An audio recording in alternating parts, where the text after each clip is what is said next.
So check it, this dude, Han Feng, a total badass from Special Forces, somehow gets zapped back to the Stone Age and ends up in the body of a little 10-year-old kid. Dude was starving 24/7, didn't even have a decent pair of pants to his name, but you think he was sweating it? Nah, not at all. With all the crazy skills from his past life, he figured surviving this prehistoric dump would be a piece of cake for now. A bunch of cave women in animal skins were eyeing him up, but Han Feng just blew him off, grabbed a rock knife, and straight up sliced into his snake-bitten ankle. Then he jammed a red-hot burning branch right into the cut. After 3 blood-curdling screams, Han Feng just passed out and hit the deck. He was just praying his old instructor wasn't capping about high heat frying the snake venom. After a seriously rough night, the next day rolls around. And what do you know, Han Feng pops back up tough as nails. He snags a piece of jerky from one of the women and just wolfs it down. Seeing he was chowing down like normal, the woman hollered at her crew to get ready to head out, but Han Feng was quick to stop her. He motioned for more grub, but she just shook her head. No way she was giving him more. The tribe was only 50-something people deep and food was super tight. Plus, they had to stock up for winter, so all the food was going to the able-bodied grown-ups first. If the food ran out, anyone who couldn't pull their weight like him would be the first to get bounced. That thought hit him hard, and Han Feng started to panic. It was getting colder, and he needed to figure out a way to stash some food like yesterday. Stocking up for winter was non-negotiable. After thinking it over, he realized the easiest protein score right now was fish. There was a little river less than a click away, but these tribe folks didn't eat fish, so they had 0 fishing gear. Besides the rock knife he used on his leg, all Han Feng had was a 10 to 12 foot long rope made of snakeskin from the same damn snake that bit him. He let out a curse and went looking for supplies, planning to grab some vines to weave a fish trap. Since this whole place was still untouched, and nobody had ever fished here, he knew that river had to be stacked. A little later, Han Feng came back to the cave with a massive bundle of vines and started weaving a basket. A couple of little kids crowded around watching him and just babbling nonsense. Nearby, some of the women were drying out thatch grass by the cave entrance. That stuff was basically their beds and blankets for the winter. Then out of nowhere, this crazy shriek cuts through the air from far off. Following the sound, Han Feng spots the Chief Dragonbeard and 2 other dudes hauling some massive bird eggs. They were running and screaming their heads off. At the same time, this deafening cry rips through the air from a freaking terror bird. The thing was over 10 feet tall and was right on the chief's tail. Han Feng screamed, "Drop the eggs, you idiots!" But nobody had a clue what he was saying. The chief was too greedy to ditch the eggs, and the terror bird wasn't about to give up its babies. It didn't take long before it caught up to the chief and took him out with one nasty peck, killing him instantly. The other 2 guys saw that and chucked the eggs immediately. They booked it into the forest and scrambled up some trees, barely getting away. But the kids around Han Feng, they were young and had never seen a hunt go down. They'd never seen anything that gnarly and just started screaming their heads off. The terror bird lost track of its first targets, but all that screaming put the bird's attention right on them. It whipped around and charged straight for the cave. The women inside saw it coming and frantically yanked all the kids, Han Feng included, inside. Then they all ganged up to push a huge round boulder over the entrance. Just when the opening was only about a foot wide, this massive beak poked through the gap, but its huge body was too big to squeeze in. So they were safe, at least for the moment. But the kids were still bawling their eyes out. Han Feng finally snapped, "Yo, all of you shut up! Y'all keep crying and I'm throwing you out." Even though the kids didn't get what he was saying, his crazy look scared them quiet. The terror bird couldn't bust through the boulder, so it squawked a couple times and bounced. Seeing that, Han Feng snuck over to the cave entrance. Peeking out through the crack, the clearing in front of the cave was empty. But nah, that terror bird hadn't bounced yet. It went back to the chief's body and started chowing down. Han Feng gritted his teeth knowing he had to ice that damn bird. Now that it had, trying to fight that thing with a wooden stick would be a death sentence. Just then, he caught sight of the terror bird's 2 long legs and an idea hit him. He got right to work.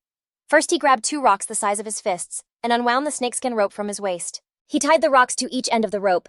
After finishing his makeshift weapon, Han Feng gripped the homemade bola. He squeezed through the crack in the cave entrance and slipped out.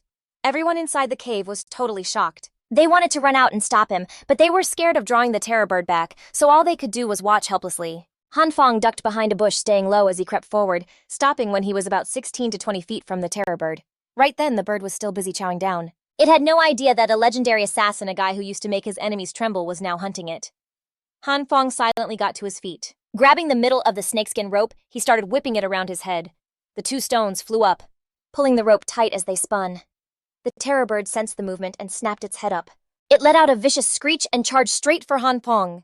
Seeing it getting closer and closer, the women and kids in the cave were freaking out. They screamed for Han Feng to run, but he stood there like a statue. When the terror bird was only about 100 feet away from him, he suddenly chucked the bola with all his might. The bola sailed through the air, and the second it hit the terror bird's legs, it wrapped tight around them. The terror bird, now just 30 feet from Han Feng, lost its balance and went crashing to the ground. Its 2 tiny wings flapped like crazy, but it couldn't get back up. The women and kids in the cave were just staring their jaws on the floor. They couldn't believe what they were seeing. Han Feng immediately yelled for two of the kids to come over and hold down the terror bird's neck. Meanwhile, he hefted the big rock and slammed it down on its head. Blood went flying everywhere. The terror bird stopped struggling. The two kids, maybe hyped up by the sight of blood, grabbed rocks and started bashing the terror bird's head too. With one last thud, the bird went still. The two kids looked up at Han Feng, their eyes full of hero worship. They were totally speechless. Han Feng untangled the snakeskin rope from the bird's legs and tied it back around his waist. Then he motioned for the two kids to help him haul the terror bird back to the cave. The kids were totally loyal to Han Feng, now acting like his little crew. The three of them dragged the bird back to the cave together. Seeing the three of them bringing in such a huge catch, the people in the cave couldn't just sit there anymore. They shoved the boulder aside and rushed out to help. The two guys who'd been hiding in the trees earlier climbed down too. They had seen the whole thing go down, how Han Feng took out that terror bird all by himself. They were all completely blown away. This was the first time the tribe had ever bagged something this big. Back at the cave, Han Feng told the women to save the feathers for him, but they could do whatever they wanted with the rest. The danger was over, so he had to get back to weaving his basket. About an hour later, he'd finished 2 baskets. Han Feng tossed the terror bird's guts into one of them and headed down to the river. On the way, one of the women saw him going to the river by himself and decided to follow. In her mind, dude was legit skilled, so she had to keep a close eye on him. The two kids who just started calling him their crew leader saw him whipping up another one of his weird gadgets and getting ready to dip, so they just followed his lead. The 4 of them rolled up to the riverbank in no time.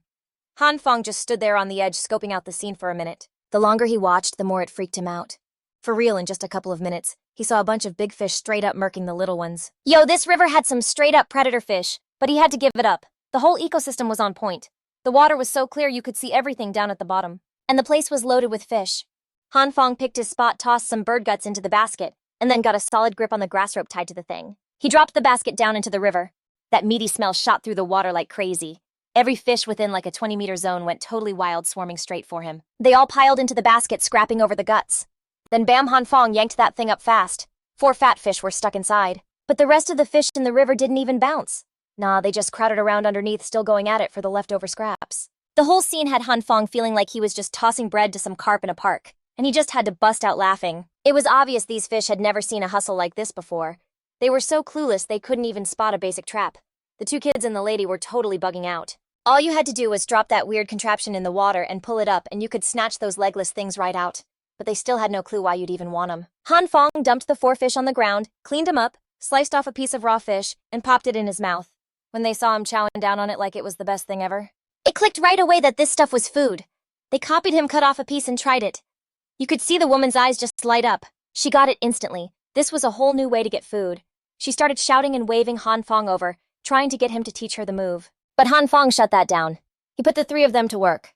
The lady and one of the kids got put on fish cleaning duty. The other kid was on stringing the fish up on a stick with some clean grass, getting him ready to haul back to the tribe later. Meanwhile, Han Feng kept at it. Since all the fish were now chilling in one spot, he just crouched down on the bank and started scooping them up with the basket, no hesitation. Every scoop was pulling in a solid amount. The 4 of them kept this hustle going till noon. By the end of it, they'd bagged over 200 fish. The biggest one had to be like 10 kilos easy. There was no way the 3 of them could lug all that back, so they sent one of the kids to run and get back up. They got some of the older kids to come help out, and finally the whole crew, some carrying some with fish over their shoulders, made their way back to the cave. The hunting and gathering squad was already back by then.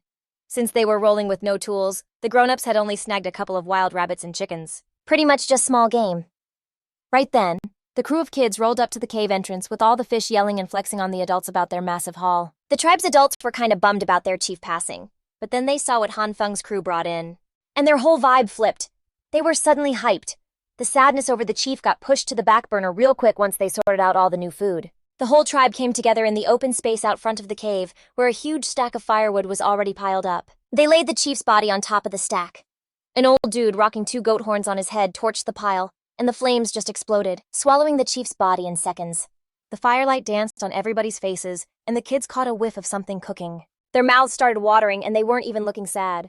The adults were pretty chill too, because now they had a new hookup for food. Han Feng used this chance to size up the tribe.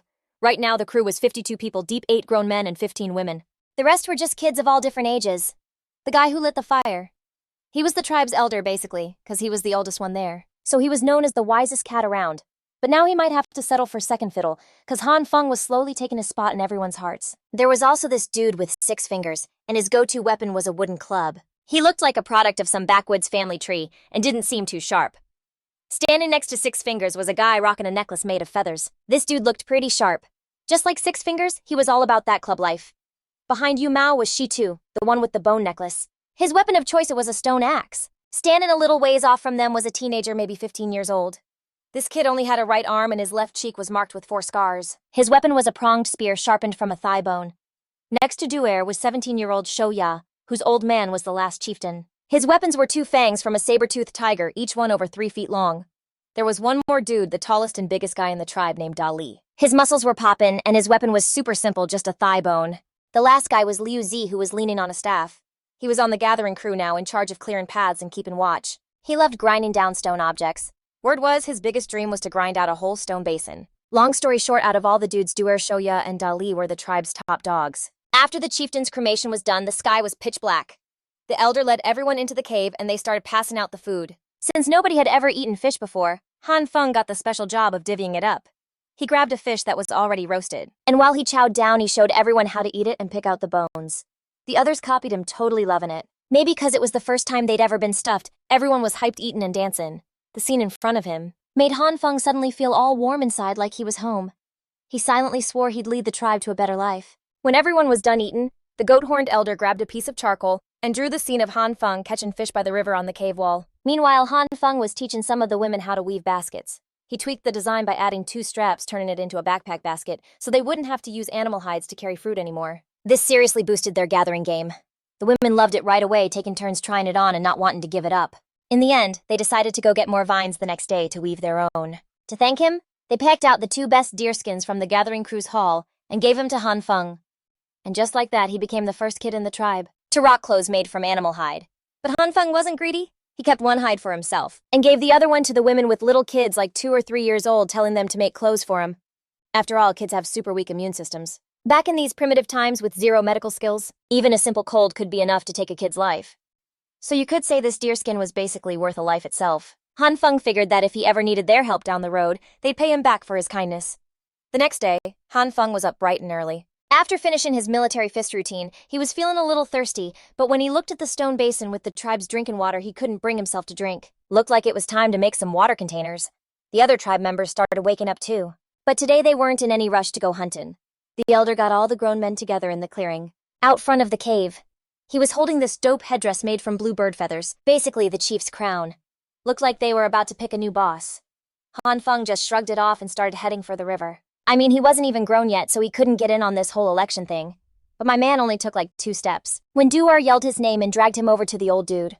While Han Feng was totally confused, the elder started talking and using hand signals. The long and short of it was everyone knew he was a beast, and they wanted him to throw down for the chief's spot. You know, Han Feng wasn't about to sleep on that chance. Only the chief gets to call the shots for the whole crew. The rules for the throwdown were straight up no weapons allowed, and nobody was supposed to get messed up for real. Top dog takes the crown. It all went down fast. Duer, Shoya, and Dali all smoked their first rounds. Now 2 of them had to face off. Since our boy wasn't built like a tank, Han Feng didn't jump the gun and call someone out. First up, it was Duer against Shoya. They were trading blows, but it was pretty basic stuff. Mostly just a straight-up power contest. Duer ran out of gas quick, but his explosive hits were no joke. It wasn't long before he saw his chance, tackled Shoya and pinned him flat. Shoya thrashed around but couldn't break free, and gasping for air, he saltily tapped out. Duer eyed that blue feather crown in the elder's hand and let out a hyped-up roar, partly to celebrate his W and partly to call out Dali. Dali shot right up this absolute unit standing almost 2 meters tall, looking like a straight-up iron tower. Duer suddenly had no clue how to even start, but he didn't freeze up. He let out a yell and charged in, but the second he got close, Dali snatched both his shoulders with these massive hands that were the size of dinner plates. Before he could even blink, he heard a huge roar right in his ear and got tossed a few meters, hitting the dirt hard and staying down. The hyped-up Dali started beating his chest and turned to grab the headdress from the old man. The whole tribe went wild, cheering for their new leader. But right then, one voice cut through all the noise. "Hold up, you still gotta go through me." Han Feng stepped into the circle and snatched the feather crown right out of his hand. A couple of feathers floated down. Dali was pissed, pounding his chest and letting out a crazy roar. But Han Feng didn't even flinch. He just gripped the headdress tighter, and using the few words their tribe had told everyone, "I take him down, I'm the chief." The crowd started buzzing right away. You couldn't tell what they were saying, but nobody looked like they had a problem with it. So with everyone watching completely stunned, Han Feng and Dali stepped into the middle of the ring. Dali looked down at Han Feng, who barely came up to his chest. Dali's eyes were all confidence and disrespect. The little kids, though, were screaming their heads off for Han Feng. Han Feng didn't waste a second rushing straight at Dali. He planted his left foot on Dali's thigh and launched himself up, slamming his right knee hard into the big guy's chin. Before anyone even knew what happened, Dali was down on the ground rolling around and moaning. The whole tribe was just completely floored. Everyone knew Dali was their top fighter, and even if he was gonna lose, he shouldn't have gotten dropped in the blink of an eye like that. On top of that, his opponent was a kid who wasn't even grown. The elder suddenly got super hyped. He had this crazy gut feeling bubbling up inside him, that this kid in front of him could be the one to level up the whole tribe. Before he could even give the signal, the tribe was hyping up their new chief, hoisting Han Feng into the air. In just a couple of days, Han Feng had pulled off some serious magic for the tribe. This was the exact vibe everyone was hoping for. Just then, the elder scooped up the feather headdress, the one Han Feng had just shredded. He gave him a look kinda shook. That heirloom passed down for who knows how many generations of chiefs was straight up toast. So what was the new chief's look gonna be now? But peep this, the old man didn't know Han Feng trashed that headdress on purpose. For real, making him rock a bunch of loud green feathers on his dome was just not happening. By now, Dali had gotten his wind back a bit. He was still looking salty, though. With everyone cheering, he rushed Han Feng again. Seeing this, Han Feng hopped right down. As Dali came in hot, he snatched two of his fingers and cranked him forward hard. Then he slipped behind Dali and kicked the back of his knee. Dali hit the deck, and with his big self, that fall had to sting. Like 2 minutes later, even a dude that strong was bawling and begging for mercy. Han Feng just dusted off his hands, let the blubbering giant go, and bounced back to the cave. The crowd went wild again, with the kids screaming like crazy. It was the first time ever a kid who wasn't even grown had taken down a full-on adult. The women, meanwhile, were already plotting on where to score more vines. Tonight they were gonna get the chief to school them on weaving more of those back baskets, while the elder just stared at the cave entrance looking deep in thought. No telling what was on his mind, when just then, Han Feng popped out in front of everyone with a whole new fit. He was rocking a simple deerskin shirt, his long black hair tied back tight with a snakeskin cord, looking fresh, clean, and totally on point. This was a new look. Han Feng had carefully cooked up a style they say came from the old-school farmers way back in the Shangzhou period. 'Cause long hair was a pain when you're trying to work, they'd tie it up, and that was kind of the signature look for the Han farming folks. With the whole tribe giving him props, Han Feng walked into the middle of the crew and started laying out the game plan for the day. First, he switched up the lineup for the gathering crew since the tribe had 15 grown women and 6 of them were expecting. That left 9 plus Liu Zi made 10 people, but today Han Feng only sent 8 out to gather since they had back baskets now and didn't need Liu Zi on security detail. Everyone could roll with a stick to watch their own back, and the 6 expecting mamas would hold down the fort. They could also watch the 2- and 3-year-old little ones, while the older kids were on weed duty, and the last woman took a couple of kids to go catch some fish. Now everyone had their hustle, but Liu Zi didn't get a gig and he was looking kinda bummed about it. For this dude who was set to grind a stone basin for life, Han Feng planned to put him in charge of firing up the pottery. But firing pottery ain't a simple job and takes a ton of prep, so he had to give him something else to do for now. They'd snagged a lot of fish yesterday, but it wasn't dried yet, and in this heat with no salt, that fish was gonna go bad fast. Smoked fish could last for years without going foul, so Han Feng ran Liu Zi through it one time, and then left him to handle the whole operation. After that, he found a flat spot in front of the cave and started digging a pit to build a kiln which was split into 3 levels. The bottom level was for ash and airflow, the middle for firewood, and the top for the pottery. After like 3 or 4 hours, the kiln was finally done. But the new kiln was still damp and not ready to go, so he called over the 2 kids from the fishing trip to stack firewood on each level and get it lit. It'd be good to go by the afternoon, so after delegating all the work, Han Feng bounced over to the riverbank himself to pick out some clay. He then found a big, smooth, flat river stone to use as a workbench, where he kneaded, pounded, and shaped the clay into a round base. Then he rolled out a few clay coils, stacked them layer by layer onto the circular base, and finally smoothed out the joints until they were seamless. In no time, the first piece of greenware was done, a small jar with a narrow base and a wide mouth, and he then cranked out 4 of them in a row using the same method. He put them all in a spot with good airflow near the cave entrance, and told the 2 kids on fire duty to watch him and not let anyone lay a finger on him. Next up were a few 2-handled clay pots, about a dozen bowls, and some other small stuff. They didn't have to look good, they just had to be usable. At this point, Han Feng still wasn't sure how many of these pieces would actually be usable after he fired them. As evening fell, Han Feng started loading all the greenware pieces into the kiln one by one. The 2 kids and Liu Zi stood nearby, totally captivated, as their new chief cranked out so many clay pots in just one day. They just didn't know if the pots would even work, especially Liu Zi, who on one hand was really hoping they would. And on the other hand, he kinda hoped they wouldn't, otherwise all his years grinding stone basins would be a total waste. But Han Feng paid them no mind. He was squatted by the kiln's fire pit, constantly adding firewood and fanning the flames with an animal hide, keeping it up like that until nightfall. The tribe members who'd been out working all day started to trickle back.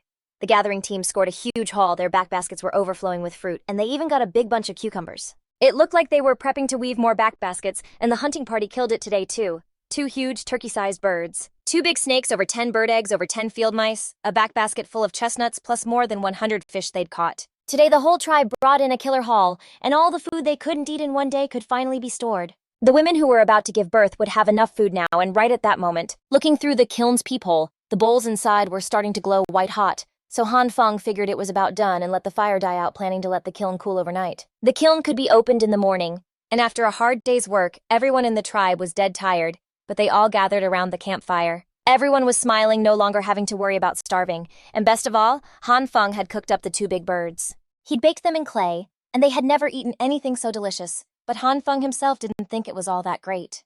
Because the food was only sprinkled with a little coarse salt, he could barely taste it, since coarse salt was super precious right now. He heard it was something their tribe had traded for with another one, and he quietly did the math, wondering if the pottery could be used to trade for more salt. After everyone finished eating, a few women went back to the cave to start weaving, having realized just how damn handy the back baskets were. Fewer people had gone out to gather today, but the hall was bigger, and meanwhile Han Feng passed out all the animal hides. Now the kids could huddle together under the hides, and the next morning as soon as he woke up, Han Feng went to check on the results of the firing. Liu Zi was the first to run over, dragging the elder along, and urgently saying something, looking super anxious. Han Feng himself was also pretty nervous, since his whole plan to trade for salt and the meat stew he'd been craving for days was riding on this. He was sick to death of that dry, roasted meat, so with his heart pounding, Han Feng opened the kiln and looked inside. All the bowls were brick red, their surfaces showing signs of melting from the intense heat, but they were shiny like they'd been glazed. It was unbelievable. Seeing this, Liu Zi rushed over, grabbed one of the pieces and ran his hands over it excitedly. He tossed aside that stick he never went anywhere without, and jogged back to the cave, coming back a second later with a bowl of water, shouting as he ran. He was totally psyched, showing everyone the awesome bowl full of water, while Han Feng just smiled and kept unloading the kiln. The 4 clay pots and 4 small jars came out perfect. They were smooth, not a single crack on them, but out of the 4 ladles, only 2 were any good.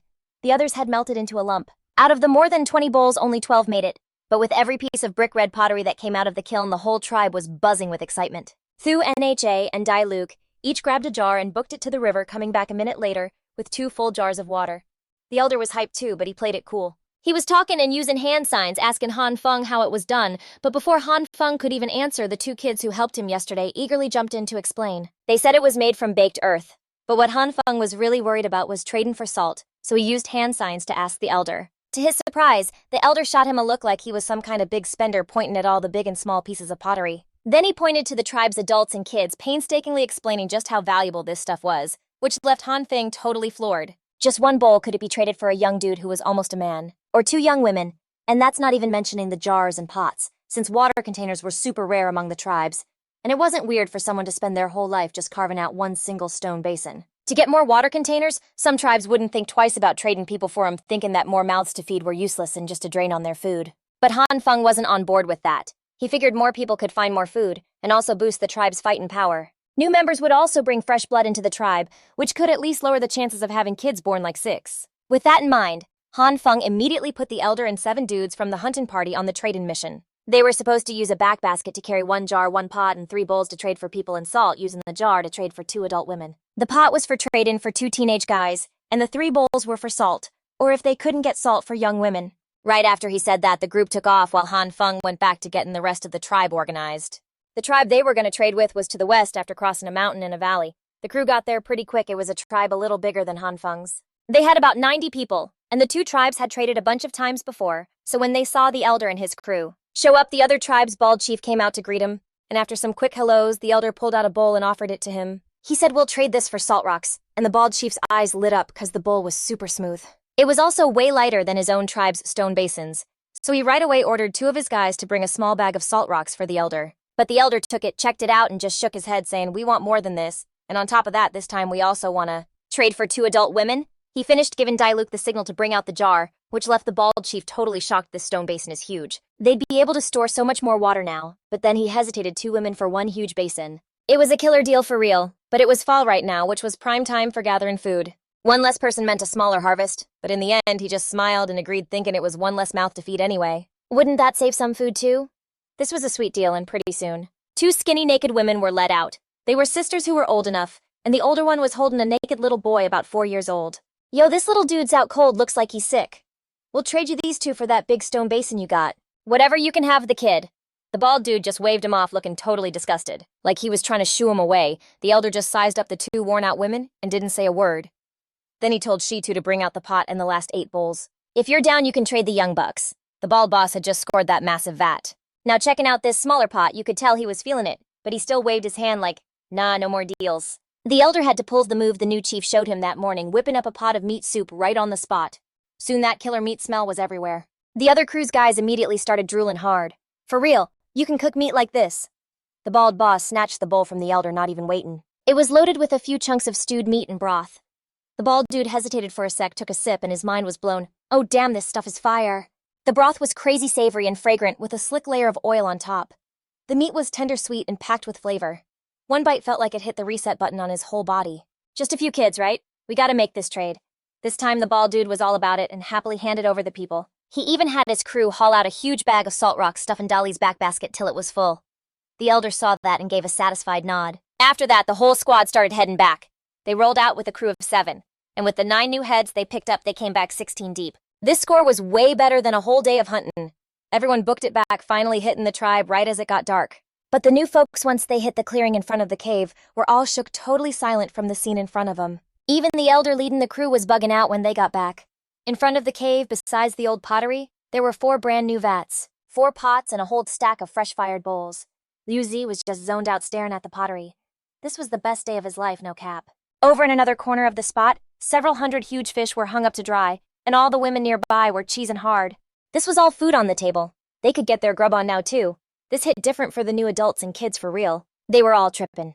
To think one stone basin got swapped for 2 grown-ups, and this tribe had a whole stash of them. With this kind of loot, they could probably trade for their entire old tribe, and all that meat hanging there, it had to be good to eat. It looked like joining this tribe meant they could finally eat till they were stuffed. The elder brought everyone to check in with Han Feng. 8 adults and 1 kid, all bare. Han Feng squinted, checking them out one by one. Every single one was skin and bones, looking pretty rough. But it was all good. The tribe had more than enough grub. They'd be beefed up after just 1 winter. Finally, Han Feng stopped in front of the woman holding the kid. The little one was just laying there, not moving a muscle, its face all red. He felt the kid's forehead, it was burning up like a furnace. Han Feng rushed the woman into the cave and grabbed an animal hide. He wrapped both of them up and had him sit by the fire to get warm while he paced around totally stressed. There was 0 medicine to be found. How was he gonna break this fever? Suddenly Han Feng's eyes lit up. That's it. That scraping trick can bring a fever down. With that in mind, he got right on it. First, he whipped up a pot of light fish soup over the fire. Then he started looking for a tool to do the scraping. That terror bird's beak was over 1.5 feet long. Snapping off a piece would do the trick. The mom holding her kid had no clue what Han Feng was about to pull. A second ago, when he touched her kid's forehead, he'd frowned. She was scared to death he was gonna just toss her kid aside. Just the thought of it made tears start rolling down her face. Right then, Han Feng walked up to her holding a piece of the beak. Give me the kid. Yo, I got this. The mom was clueless, but she felt the vibe. Han Feng was way chiller than her last boss, so she kinda nervously passed the kid over. Han Feng grabbed the bone shard and started scraping the little dude's skin, leaving these gnarly red marks. The kid, who was out cold, flinched and started wailing. His mom saw that and straight up lunged to get him back. But a couple of the other women held her back, no messing around.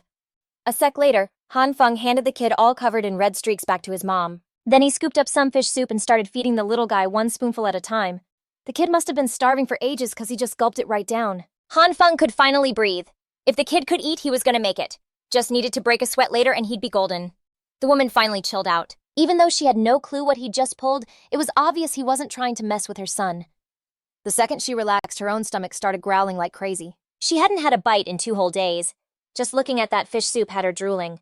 Han Feng didn't miss a beat and hooked her up with a big bowl with a fat piece of fish right in it. Then he took the kid from her, held him tight, and bundled him up in the animal skin. Right then, Han Feng's head was spinning. Just a basic fever could take a kid out. For now, at least, the food situation was handled. But clothes? That was a whole other problem. To get enough hides, they'd have to go after some serious big game. But with the janky weapons they had, that was basically a no-go. Looked like he was gonna have to jump in on the hunts himself from here on out. He had to track down some stuff to craft better gear. If he couldn't make weapons, he could at least rig up some traps. Han Feng made a silent promise before winter hit. Everyone was getting a set of threads. After everybody grubbed, the little kid woke up totally soaked in sweat. Han Feng gave the boy back to his mom and then tied up his hair himself. He named the kid Ku Bing. The mom, Xiao Yi, was ecstatic. The new chief didn't just save her son's life. He even tied his hair personally, just like one of the crew. This was it. He was accepting them, both mom and son. The OG tribe members helped the other new folks tie their hair up too.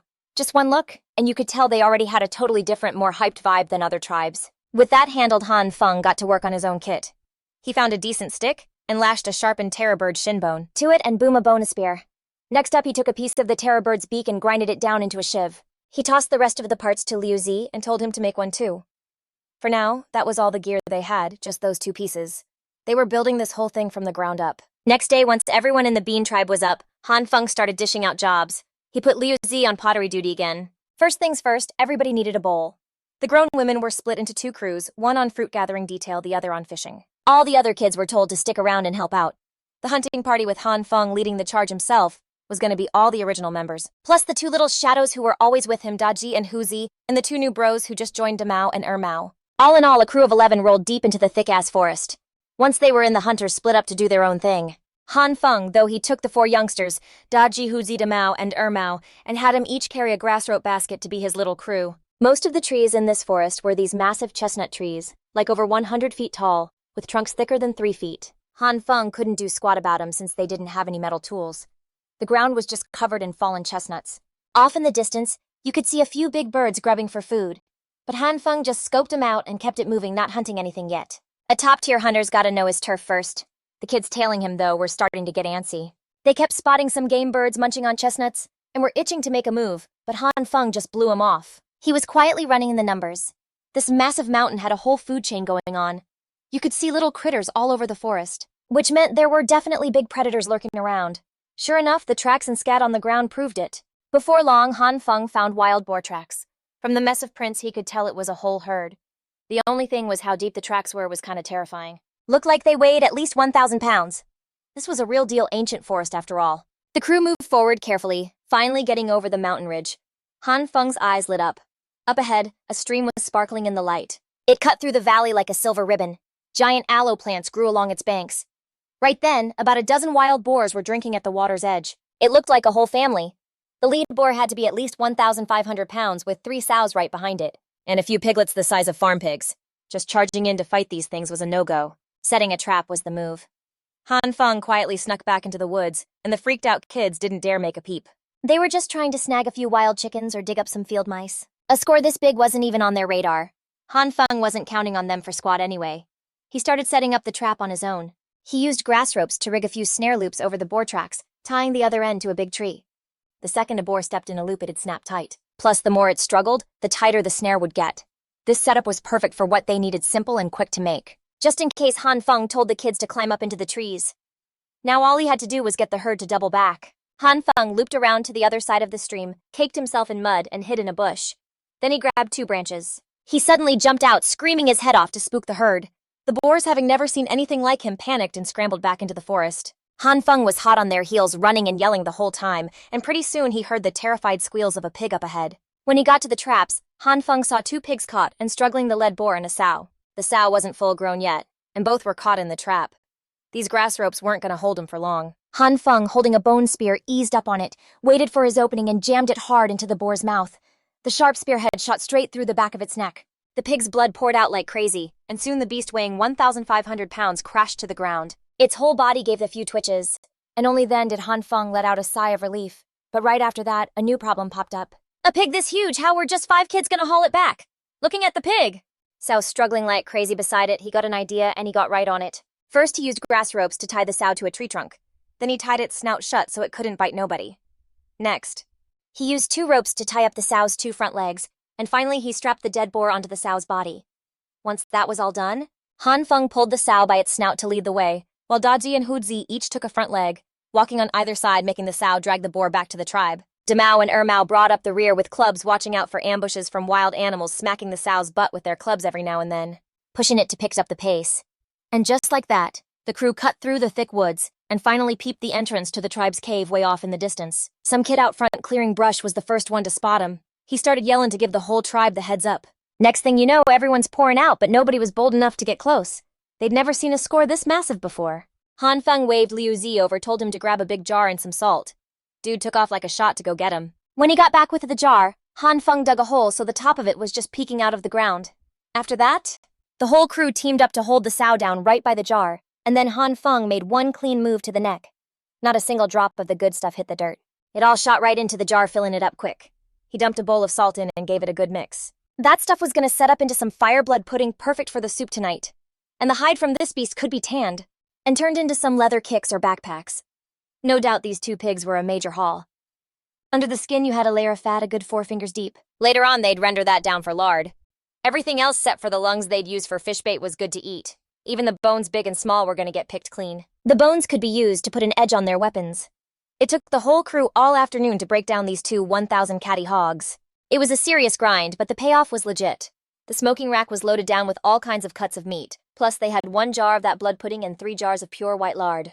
The little kids were smiling ear to ear, snacking on some tasty pork rinds. Even Ku Bing was chowing down. Just as Lu Zi was opening the kiln to pull out the pottery, the crews that were out on the grind all day started rolling back in. The fishing squad scored several hundred fish. That alone filled up a whole basket. They also had 2 cloths packed with fish roe. The hunting party killed it too, bringing back 3 wild chickens, 2 big snakes, and over 10 bird eggs. Plus over 10 field mice and a basket of chestnuts. But the real shocker was that today, Ku Bing's young aunt, who was running the gathering crew, stumbled on a whole new kind of grub. It was this crazy sweet plant root. Once you peeled back the skin, it was full of this thick amber-colored syrup. If they peeled a ton of it, they could get straight-up sugar. For that find, Han Feng gave the girl a special shout-out. Everybody who tried it was totally into it. But one dude was not feeling the vibe. The elder was over there looking pissed, holding some kind of thorny club. He was straight up chasing Ku Bing's young aunt, going after her with that thing. From the OG's memories Han Feng knew, that club was basically the tribe's way of laying down the law used to put a hurtin' on anyone who really messed up. Seeing this, Han Feng jumped in to shut it down. He asked the Fumin elder what his deal was, why he was coming at her like that. In response, the old man dropped some wild story. He said that root was bait from a demon tree. Anyone who ate the root would get jacked by the demon tree. After hearing that, Han Feng told everyone to pump the brakes and stop eating the root ASAP. It wasn't like he was buying what the elder was selling, but he was worried it might be toxic or have something in it that'd get you hooked. Because of that. That night, even while he was sleeping, Han Feng stayed on high alert, checking for any weird changes in his body. Lucky for him, the whole night was chill. By sunrise, the whole tribe was already up and out. Han Feng started dishing out the day's jobs. The other gigs stayed the same. He just put Ku Bing and his mom on fishing duty, while Han Feng took the 4 kids to roll with the gathering crew. He had to go check out this so-called demon tree the elder was tripping about. The tree was supposed to be deep in the mountains back behind the cave. On this mountain, there weren't a lot of tall trees, but the undergrowth was super thick. There were a decent amount of fruit trees, too. While they were moving, Han Feng suddenly spotted something he'd been fiending for. Chili peppers. A whole patch of them fire red was hidden in the bushes, but the tribe had never messed with them. That intense heat made him think the stuff was poison. Han Feng told the 4 kids straight up their one and only gig today was to get all these chili peppers picked. He rolled with the gathering crew, pushing on ahead. Once they cleared a mountainside, bam, this whole valley just opened up in front of them. The place was wild, with faded animal bones scattered all over the place like some boneyard, and smack in the middle of it all was this freaky-looking tree. This thing was a beast, towering about 60 meters high. Its roots sprawled out over 500 square meters, all tangled up and getting thicker the closer you got to the trunk. The whole setup looked like it was trying to bait animals in toward the trunk. His gut was screaming at him that the closer he got to that thing, the sketchier it was gonna get. But Han Feng, he still had to scope it out. With his kind of skills, he was pretty sure he could bounce without a scratch. He moved in, slow tapping the ground ahead of him with his spear every step of the way. He crept toward the center, but the second Han Feng's spear hit the dirt under the tree's shadow, that special agent's 6th sense kicked in, screaming danger. He didn't even hesitate. He yanked his spear back and bailed. Right then, this crazy whistling sound ripped through the air from up top. Like over 10 thorns, each one almost 1.2 meters long, just shot straight down and slammed into the ground right where his spear had just been. These things were gnarly. Each one was about a centimeter thick, and even the shortest was still over a meter long. The back end even had this white flower on it, big as a bowl. Yo, weren't these basically natural arrows? Han Feng was stoked. That old story about borrowing arrows with straw boats popped into his head. He rigged up his basket as a target, tying a few grass ropes to it. He chucked it right under the tree's canopy. Whoosh, whoosh, whoosh. In a hot second, it was bristling with over 10 of those thorns. He'd just drag the basket back, pull him out, and do it all over again. He kept at it till he had 2 massive bundles, then used his spear to haul him out. Before he bounced, he gave the women a heads up. He was like, "The roots are good to eat, but stick to the outer ring, you hear?" On the trek back to the tribe, Han Feng also scooped up about 100 saplings from that demon tree. They were already about as thick as your thumb. These little trees were straight as an arrow, perfect raw material for some new spears. He hollered for the 4 kids picking peppers, and the 5 of them lugged that whole pile of saplings back to camp. When they finally got back to the tribe, all the little ones crowded around again, hyped to see what new loot their leader brought back. But to the pregnant women, all the stuff Han Feng hauled in looked like a bunch of junk. Those chili peppers he brought back can't eat 'em, totally useless. And the sticks were way too flimsy. You couldn't even take down prey with one of those things. But that didn't kill Han Feng's vibe one bit. For the time he had left, he was dead set on getting his gear upgraded right. Once you stripped him, the thorns were super smooth and tough, about as thick as a cigarette. Turn them into arrowheads, and you'd have some seriously heavy-duty arrows.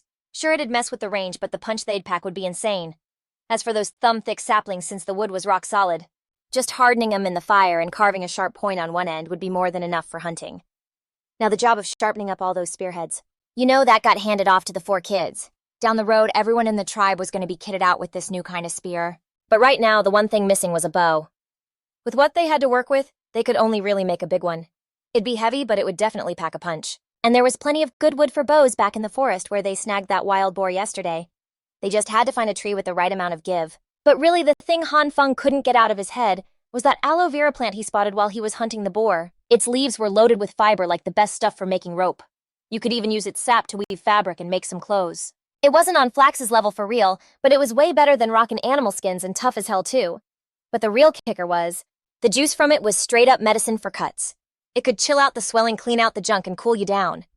Once that clicked, Han Feng was like bet he was gonna start a massive aloe vera farm next year. That way his whole crew would have some threads to wear, and no cap, way fewer people would be checking out early from getting all jacked up after a hunt. So right then, Han Feng bounced to the woods, where they snagged that wild pig, and straight up lucked out finding a couple of fir trees. No clue what beast knocked him over, but they were already bone dry, which was clutch for making a bow. He spent a full day just getting his stone axes and blades ready to go. Then he was carving for another whole day, and boom, a sick 1.5-meter-long bow started coming together. Took one more day of tweaking it just right, and buffing it out before he called it a wrap. The string was some next-level fiber from that demon sword plant, and the arrows, just some sharp-ass thorns they had lying around. He decked out the arrows with some fly blue feathers from a terror bird, cranking out over 200 of them in one afternoon. 3 days later, Han Feng rounded up the whole fam in the clearing. About 30 meters out, he had this grass target set up with a few ground rats they'd just caught hanging on it. First up, Han Feng showed him how to chuck a spear from 30 meters away, nailing the target every single time. Then he showed him how to get up close and personal with it. The whole crew was hyped. They were just now realizing that all that stuff their main man had been cooking up for days was all about making weapons. Everybody got a spear except for the little tykes. Han Feng hooked up every single person in the tribe with one. The hunting squad got hooked up with 3 spears each, 2 for launching and 1 for getting stabby up close. The kids, who were almost grown, had to practice their spear toss every day on top of pulling weeds and just chillin'. Those spears made from dried out tree trunks looked pretty. The whole tribe was seriously digging this weapon, since it was the only thing they had for long-range hits, besides just chucking rocks. With spears in the mix, Han Feng figured it wouldn't be long till they were bringing home some bigger game. And if they thought the spears were dope, then the bow and arrow was some next-level god-tier stuff. From 100 paces out, 5 arrows in a row smoked the ground rats. Everyone's minds were blown jaws on the floor. They were all pushing and shoving, just trying to get a touch, but Han Feng was only giving them a demo for now. He wasn't passing them out yet, because they were a real pain to make. After getting everyone hooked up with spears, Han Feng started crafting some leather kicks. Those 2 black wild boar hides, after getting worked over a bunch, came out super tough and strong with some good stretch to them. To make sure everyone's got a pair, Han Feng's own kicks were made from pure wild boar hide, but for the others, the soles were made from the boar hide, while the uppers were crafted from the skins of smaller critters. Kubin's shoes were a custom job by Han Feng himself, with the tops reaching all the way to his knees. Lined with fur inside, they were crazy warm. The little dude rocked those shoes all day, flexing on everybody. After all that hustle, the tribe's small stash of animal hides was completely tapped out. The weather was getting colder, and the need for more skins was becoming a serious problem. If it wasn't for the hot soup they were sipping on every day, a lot of them would have probably gotten sick from the cold. Now everyone in the tribe had 3 bowls apiece. They had plenty of other pottery too, so they put a stop to firing it up for a while.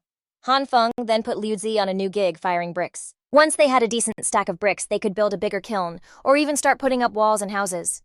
That weed-pulling chore Han Feng gave the kids was also pretty much wrapped up.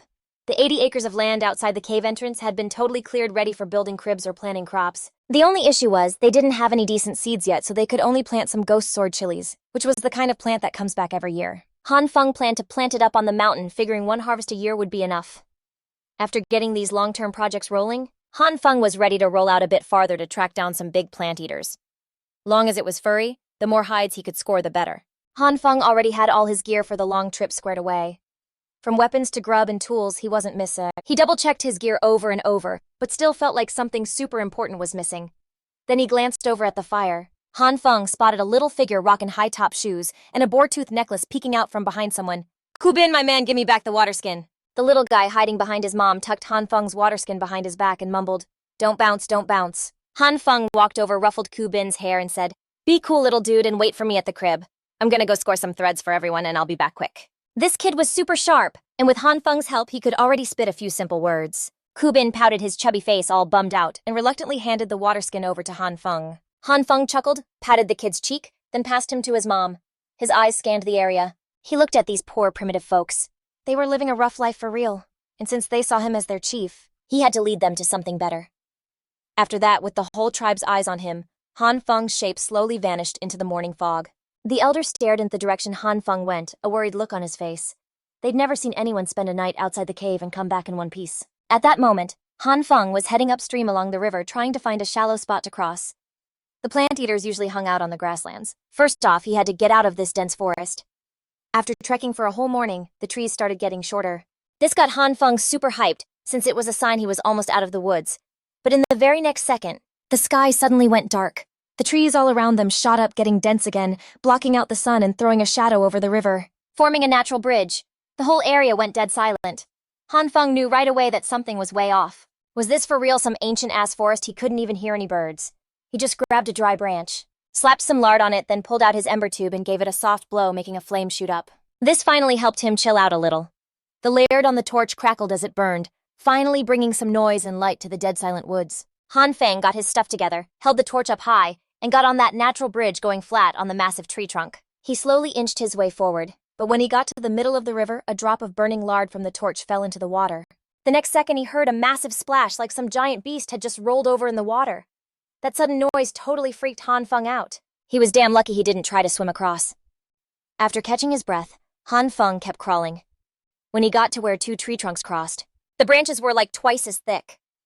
Han Feng had to jam the torch to one side and use his stone axe to hack a path. The shock of the axe hitting the trunk made his hand go numb. The torch got knocked loose and fell. Right before Han Feng's shocked eyes, a giant mouth, packed with fangs, shot up out of the water and snatched the burning torch. The next second, a gnarly scream echoed through the woods. He could see the owner of that huge mouth thrashing around in the water. The creature started thrashing around, sending water flying everywhere, and knocked Han Feng right off the branch and into the river. Right after that, the monster opened its jaws to bite him.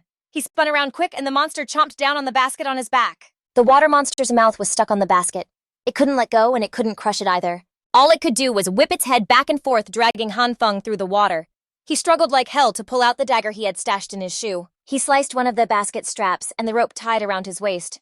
Only then was he able to barely flip over in the murky water. He couldn't make out what the hell this thing was. Han Feng gripped the last basket strap with one hand, while just repeatedly jamming the dagger into the water monster's head with the other. The water monster started thrashing even harder, launching him out of the water and then slamming him back down, dragging him and smashing him against the bank. Spotting a rock on the riverbank up ahead, Han Feng flipped over onto the monster's head and brutally stabbed it in both eyes. Fresh blood and brains gushed from its two eye sockets, turning a huge patch of water red. Slowly, the water monster's struggling got weaker and weaker. Eventually, it was just twitching. Wiped out, Han Feng swam to the shore to rest for a bit. By then, the water monster was totally dead. It was just floating on the water, its white belly up. Han Feng's basket was still jammed in its mouth. He had to find a tough vine thread it through the water monster's empty eye sockets, and it took everything he had to finally haul it onto the shore. Only now could Han Feng get a good look at the monster. It was just a red-headed, silver-bodied fish about 16 feet long. After chilling for a bit, Han Feng grabbed his stone axe and started smashing the fish's teeth out. The triangle-shaped teeth were as big as a kid's hand, and there were over 50 of them. After prying out all the teeth, Han Feng was finally able to get his basket out. He checked his gear inside. Thank God the ember tube was still dry. The other stuff was a little messed up but still worked. Just as he was about to start a fire to dry his clothes, Han Feng suddenly heard footsteps in the woods. He whipped his head around and saw a woman with ghost-white skin and a little girl, and they both looked totally spooked. They looked at him, screamed, and then bolted, dropping something round on the ground as they ran. Han Feng walked over and scooped it up. Turns out it was a wooden bucket carved out of a single block of wood hollowed out in the middle. Looks like those two came here to get some water. They got so spooked they even dropped their bucket and bounced. He figured they'd be back with backup soon. And sure enough, it wasn't long before the woman from earlier showed up again. She was with a few others from her tribe, all of them rocking white animal hides, their skin pale as hell. The whole crew formed a semicircle surrounding Han Feng. They were all staring in disbelief at the giant fish behind him. A dude who looked like the shot caller checked out Han Feng. He pointed at the wooden bucket next to him. Han Feng got the message loud and clear and used his knife to flip the bucket up. He handed it over to their leader. The main guy took the bucket and started rambling on about something. Then he pointed at the massive fish behind Han Feng. Even though he couldn't understand the lingo, Han Feng got the gist of it when he pointed at the fish. He stepped aside, giving them the go-ahead. The whole crew immediately rushed in and started beating the hell out of the fish. Some of the women were even crying as they laid into it. The leader cracked a smile and pounded his chest with his fist. Then he held his fist out to Han Feng. Han Feng was kind of thrown off, but seeing the guy smiling, he figured it wasn't a challenge to throw down. After a quick pause, he gave the guy a light fist bump back.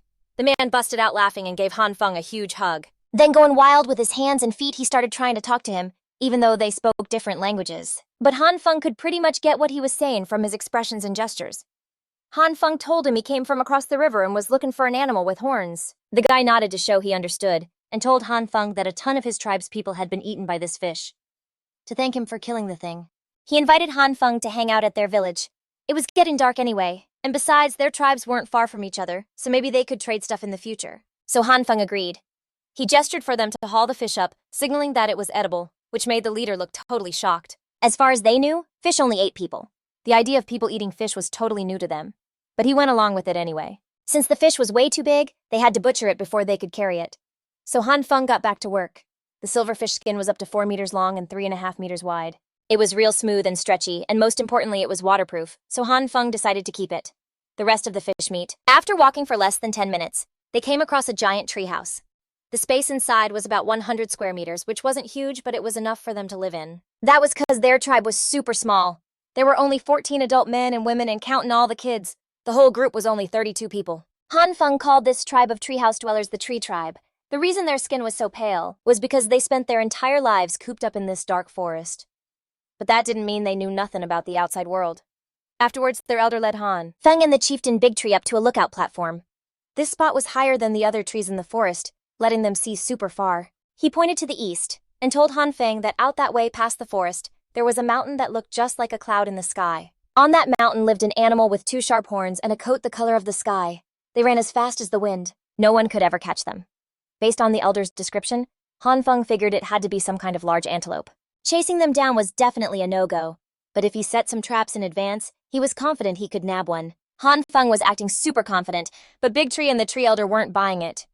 When Big Tree saw the elder wasn't going to say anything else, he started telling Han Feng about his clothes. They were made from the hide of a huge rabbit almost 2 feet long that loved to chow down on moss and mushrooms in the woods. There were a ton of them in this forest. Han Feng's eyes lit up. Rabbits were a gold mine since they were known to breed like crazy. Just like mice, popping out a litter of over 5 was nothing special, and a baby rabbit could start making its own babies after only 4 months. On average, they drop a new litter every 2 months. If he could just bring back a couple of adult pairs to raise, they'd multiply into a few hundred within a year. By then, the whole tribe wouldn't have to sweat about clothes anymore, and rabbit meat would become a main source of chow. Han Feng started dreaming about this rabbit-raising plan. He asked if Han Feng wanted in. Han Feng thought about it for a sec, but since rabbits are nocturnal, hunting him at night was totally normal. So he was down. After that, every member of the tree tribe grabbed a black branchy-looking stick. They rolled out. When they got there, Han Feng didn't jump in, but just chilled on the side to watch how they snagged the rabbits. Big Tree led his crew to gather some mushrooms, which they dropped at the bottom of a black ironwood tree. Then the whole crew ducked out of sight nearby. Pretty soon a fat rabbit hopped out. It scoped the place out, and seeing nothing was moving, it slowly crept up to the pile of mushrooms. Just then, Big Tree and his crew charged out. They used those branchy sticks to corner the rabbit real quick, trapping it so it couldn't move. Then they used a sharp stick to take the rabbit out. This was a classic surround and capture hunt, and they could even snatch him up alive. Han Feng suddenly got a bright idea to make a trade with them. Man, it'd be so dope if he could get these dudes to help him snag some rabbits. So they bounced to a new spot and laid out the mushroom bait again. This time Han Feng was like, "Nah, I got this," and whipped out his bow and arrow. He knocked an arrow and Big Tree was just staring totally clueless about what that thing even was. Right then, another rabbit started creeping up. It was still a good 10+ meters away from the mushrooms. Big Tree frantically tugged on Han Feng, signaling like, "Yo, let's rush him!" But Han Feng just blew him off. He pulled back the bowstring, and with an asterisk thwip asterisk, that arrow zipped right through the rabbit's neck. Big Tree's jaw hit the floor. His eyes totally locked on Han Feng's bow like it was solid gold. Han Feng just smirked and handed him the bow plus an arrow. He gave him the rundown on how to draw and aim. With a whoosh, the arrow, over 1 meter long, buried itself halfway into a tree trunk. The whole tree tribe crew was bugging out, totally in awe of this next-level weapon. Seeing Big Tree just stroking the bow, not wanting to part with it, Han Feng hooked him up with a feathered arrow as a sign of friendship between the two of them. The rest of the hunt basically turned into the Han Feng archery show. In just half the evening, he dropped more than 10 rabbits, a number they couldn't even fathom. For real? They'd usually be hyped to catch just 3 or 4 in a whole day. At the same time, this got the tree tribe folks low-key wondering just how powerful Han Feng's crew really was. When they got back, Han Feng called dibs on the rabbit skins, and the meat went to the tree tribe. Of course, they were totally cool with that. Now he just needed to chill here a bit longer, and he'd for sure stack up enough animal hides for his people. The mission was pretty much a success, but Han Feng was itching to push farther and explore more of this world. Besides, he was hella curious about that animal the tree elder had mentioned. It'd be sick if he could catch a few live ones to use for hauling their stuff. The next morning, Han Feng re-upped on his food, and Ember said his goodbyes to Big Tree, and while he was at it, asked him to help snag a few live rabbits. They just needed to be fed grass and shrooms daily, and when he came back, he'd trade other game for them. Big Tree was seriously bummed to see Han Feng dip. I mean, if he stayed, their winter would be a whole lot easier. But he knew Han Feng had his own moves to make, so he was like, I'd bet. After bouncing from the tree tribe, Han Feng started walking chopping at tree branches and sticking them in the ground to mark his path. After trekking for 2 whole days, he finally broke out of the dark forest.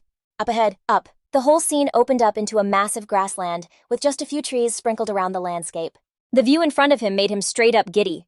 He spotted a whole herd of blue antelopes, each one about the size of a donkey, just chilling with their heads down munching on grass. They would be perfect for hauling gear. The thought of catching them alive popped into Han Feng's head, but these blue antelopes looked like they were nothing to mess with. Just peeping the sharp horns on their heads, you could tell that if he just charged in, the dozen or so of them would come right back at him. His whole crew could get totally wiped. Watching them for a minute, Han Feng clocked that it was basically cuffing season for these animals. In this herd of blue antelopes, there was only 1 alpha male, and the rest were 8 females and 8 little ones. Seeing that, a plan immediately clicked in Han Feng's head. He just had to pull the same move he used on the terror bird. If he could get a handle on the main dude, the rest of them would definitely fall in line. He then slid back to a safe spot and started whipping up a lasso. A little while later, Han Feng came back with the lasso, creeping up close and hiding out behind a bush. He was just waiting for the perfect opening, and it came quick. The alpha male was right in the middle of getting busy with one of the females. Han Feng swiftly swung the lasso. That rope was whipping like a propeller gun and straight for those 2 antelopes. Before you could even blink, it snagged them both, wrapping tight around their back legs. The 2 spooked animals hit the dirt, hollering non-stop. Then Han Feng, channeling his inner cowboy, started swinging that rope again and let it fly. Nailed it. He lassoed the horns of 2 does standing side by side. The whole blue antelope crew freaked and started to dip. Next thing you know, a bunch of them were all tangled up, screaming and trying to break free. The last 2 does saw how messed up things were and bounced with the 8 little ones. Han Feng could only watch as all 10 of them ghosted. Dude was out of options, so he had to just tie up the legs of the ones he caught, make sure they weren't going anywhere. There's a few ways to go about it. Han Feng went with the most direct savage route, using a stone axe to snap off those horns they were so proud of. He then used hot embers to sear the cuts shut, making sure the horns couldn't grow back. The 7 antelopes, which had been thrashing around like crazy, immediately went totally limp. Finally, Han Feng grabbed a rope and tied it to the lead buck. The others were tied up one by one behind it. By the time he was done, it was already getting dark out. Han Feng led him down to a small stream. Just from the colors, Han Feng figured it was a polymetallic symbiotic ore vein. This discovery made Han Feng super stoked. He was dying to go check it out, but since it was already pitch black, he had to hold himself back for now. Early the next morning, right at dawn, Han Feng was woken up by a loud racket. What he saw got him so hyped he almost jumped out of his skin. He saw that in the little patch of woods where he'd tied up the antelope herd, the 2 does from yesterday had come back, and they brought 8 fawns with them. On top of that, from who knows where, they'd brought another full-grown buck with them. Han Feng ducked behind a bush and pulled the same trick again. After a little work, his herd of 7 antelopes had blown up to 18. By now the sun was up. Han Feng, happy as hell, hopped on the buck and headed for Bao Sun Mountain. This place really was a treasure trove. After checking it out real carefully, Han Feng found out it was a rich copper mine. The other colors were just different minerals mixed in with the copper ore. With this stuff, making bronze stuff wasn't just a pipe dream anymore. The other minerals were useful too. The orange stuff was realgar, also known as orpiment. You could use it as a salve to treat snake and centipede bites, and if you ate it, it could kill internal parasites. The white stuff was kaolin clay, which you could use to make crucibles for melting metal. The red mounds were just termite nests, but the weathered dirt inside was perfect for making pottery. Lucky for him, the walk from Bao Sun Mountain back to the camp was just a 3-day trip. If he got those green antelopes to pull a cart, it'd be way faster. All my man had to do was build a bridge. After mapping out his future moves, Han Feng finally had a minute to vibe with the scenery. To the east of Bao Sun Mountain, a whole network of rivers linked up to form a swamp. The massive wetland at the mountain's base with all its crazy green growth was a straight-up paradise for plants and animals. You had knee-high ryegrass, waist-high lemongrass, and elephant grass as tall as trees, all the top-tier grub for the plant eaters. That open patch of land in front of the tribe's cave was a prime spot for growing this stuff. the whole plan to raise rabbits, and the herd of green antelopes who were about to be put on the clock all depended on it. He also needed to grab some broadleaf water plants and water celery to bring back. Dude needed to get his vitamins in. Just when he was stressing about a bag for these grass seeds, Han Feng spots this massive snakeskin just chilling on a tree. He strapped it onto the back of a doe antelope and then went on the hunt for some grub. Before, with a wingspan of up to 5 meters, got taken down by Han Feng with just 2 arrows. Han Feng plucked it clean of every feather he could use for fletching. He was planning to roast the whole bird to make up for the dried rabbit meat he'd already run through.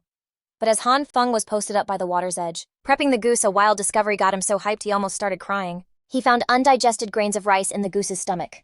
What's more, he'd never seen this type of rice before. Each grain was a little bigger than a mung bean. This was the first real food crop Han Feng had ever found in this world. He had to hustle and harvest that rice before other animals got to it first.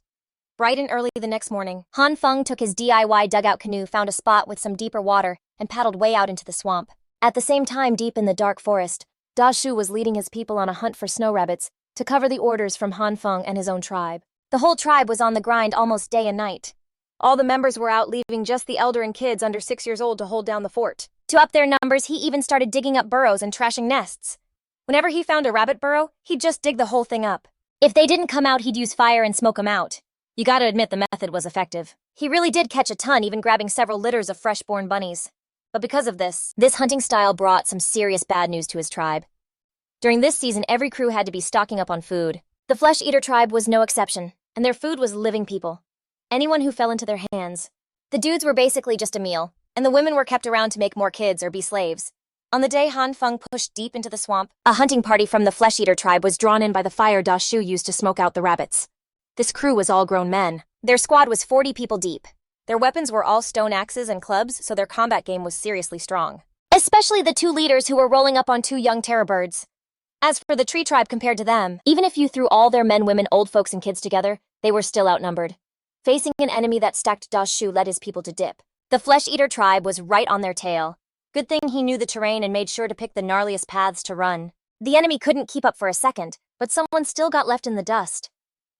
A little girl who was gathering mushrooms tripped on a tree root in a panic. She'd just gotten back on her feet when a flying axe caught her in the back, and then they were on her and it was lights out. A mob of those savage flesh-eaters were laughing like crazy as they crowded around to do their sick thing. Da Shu gritted his teeth, but he kept moving. He knew that even if his whole crew charged in, they'd just end up as food for them. The little girl's death made the enemy back off for a second. Da Shu rushed back to the tribe to tell the elder what was up. The enemy was way too strong. They stood no chance, and their only option was to bounce. So Elder Tree finally made the call. He told Da Shu to lead their people east past the dark forest, to find Han Feng. After all, judging by Han Feng's gear, it was obvious his tribe was seriously powerful. As for the elder, he'd stay behind to hold the line. He was too old to make the trip anyway. Da Shu swallowed his grief and nodded. He quickly packed up their stuff and headed east. Truth is, he had his doubts. Han Feng had been gone for a few days. He had no idea where Han Feng was now, or if the guy was even still breathing. But if they didn't leave, they were just waiting to die. He was out of options. Before long, the enemy found their village. The treehouse they'd called home for generations was now completely engulfed in flames. Elder Tree was the one who set the fire, hoping to take out a few enemies and buy everyone some time. After that whole mess, the tree tribe, which started with 32 people, was now down to just 30. The whole crew was totally crushed. They marched non-stop towards the east side of the dark forest. At first, Da Shu had pretty much given up on finding Han Feng, but then he saw fresh tree branches stuck along the path, and he started to get his hopes up again. It only took them a day and a half to reach the edge of the dark forest. By the time they got out, it was already late afternoon. The sunset painted the sky a deep red. The people of the tree tribe were completely blown away by the sight in front of them. This was the first time they'd ever seen the world outside the forest. But Da Shu frowned. The trail Han Feng left behind ended right there. He had no idea where to go to find him. Just when he was about to give up, he suddenly spotted the remains of a campfire by the stream. Getting a closer look, he saw a bunch of animal tracks in the soft mud, and right there among them were Han Feng's strange shoe prints. Da Shu breathed a huge sigh of relief. He knew Han Feng had to be close by, so he had everyone set up camp for the night. Meanwhile, right around the time Da Shu and his people were bailing, Han Feng was deep in a swamp, carefully checking out his surroundings. Trying to find rice in all those thick reeds was a real pain. But then Han Feng's eyes lit up. He got an idea. Birds love this kind of rice, so I just gotta find where they're all gathered up. With that thought, Han Feng got right to it. While paddling his canoe, he used a stick to smack the hell out of the water. All of a sudden, from a patch of reeds nearby, a whole flock of water birds shot up into the air. Han Feng quickly paddled his canoe toward where the flock took off from. As he got closer, a small patch of rice heavy with grain started to come into view. Han Feng's eyes lit up, and he was completely overjoyed. This is it. This is what I've been looking for. Wild rice.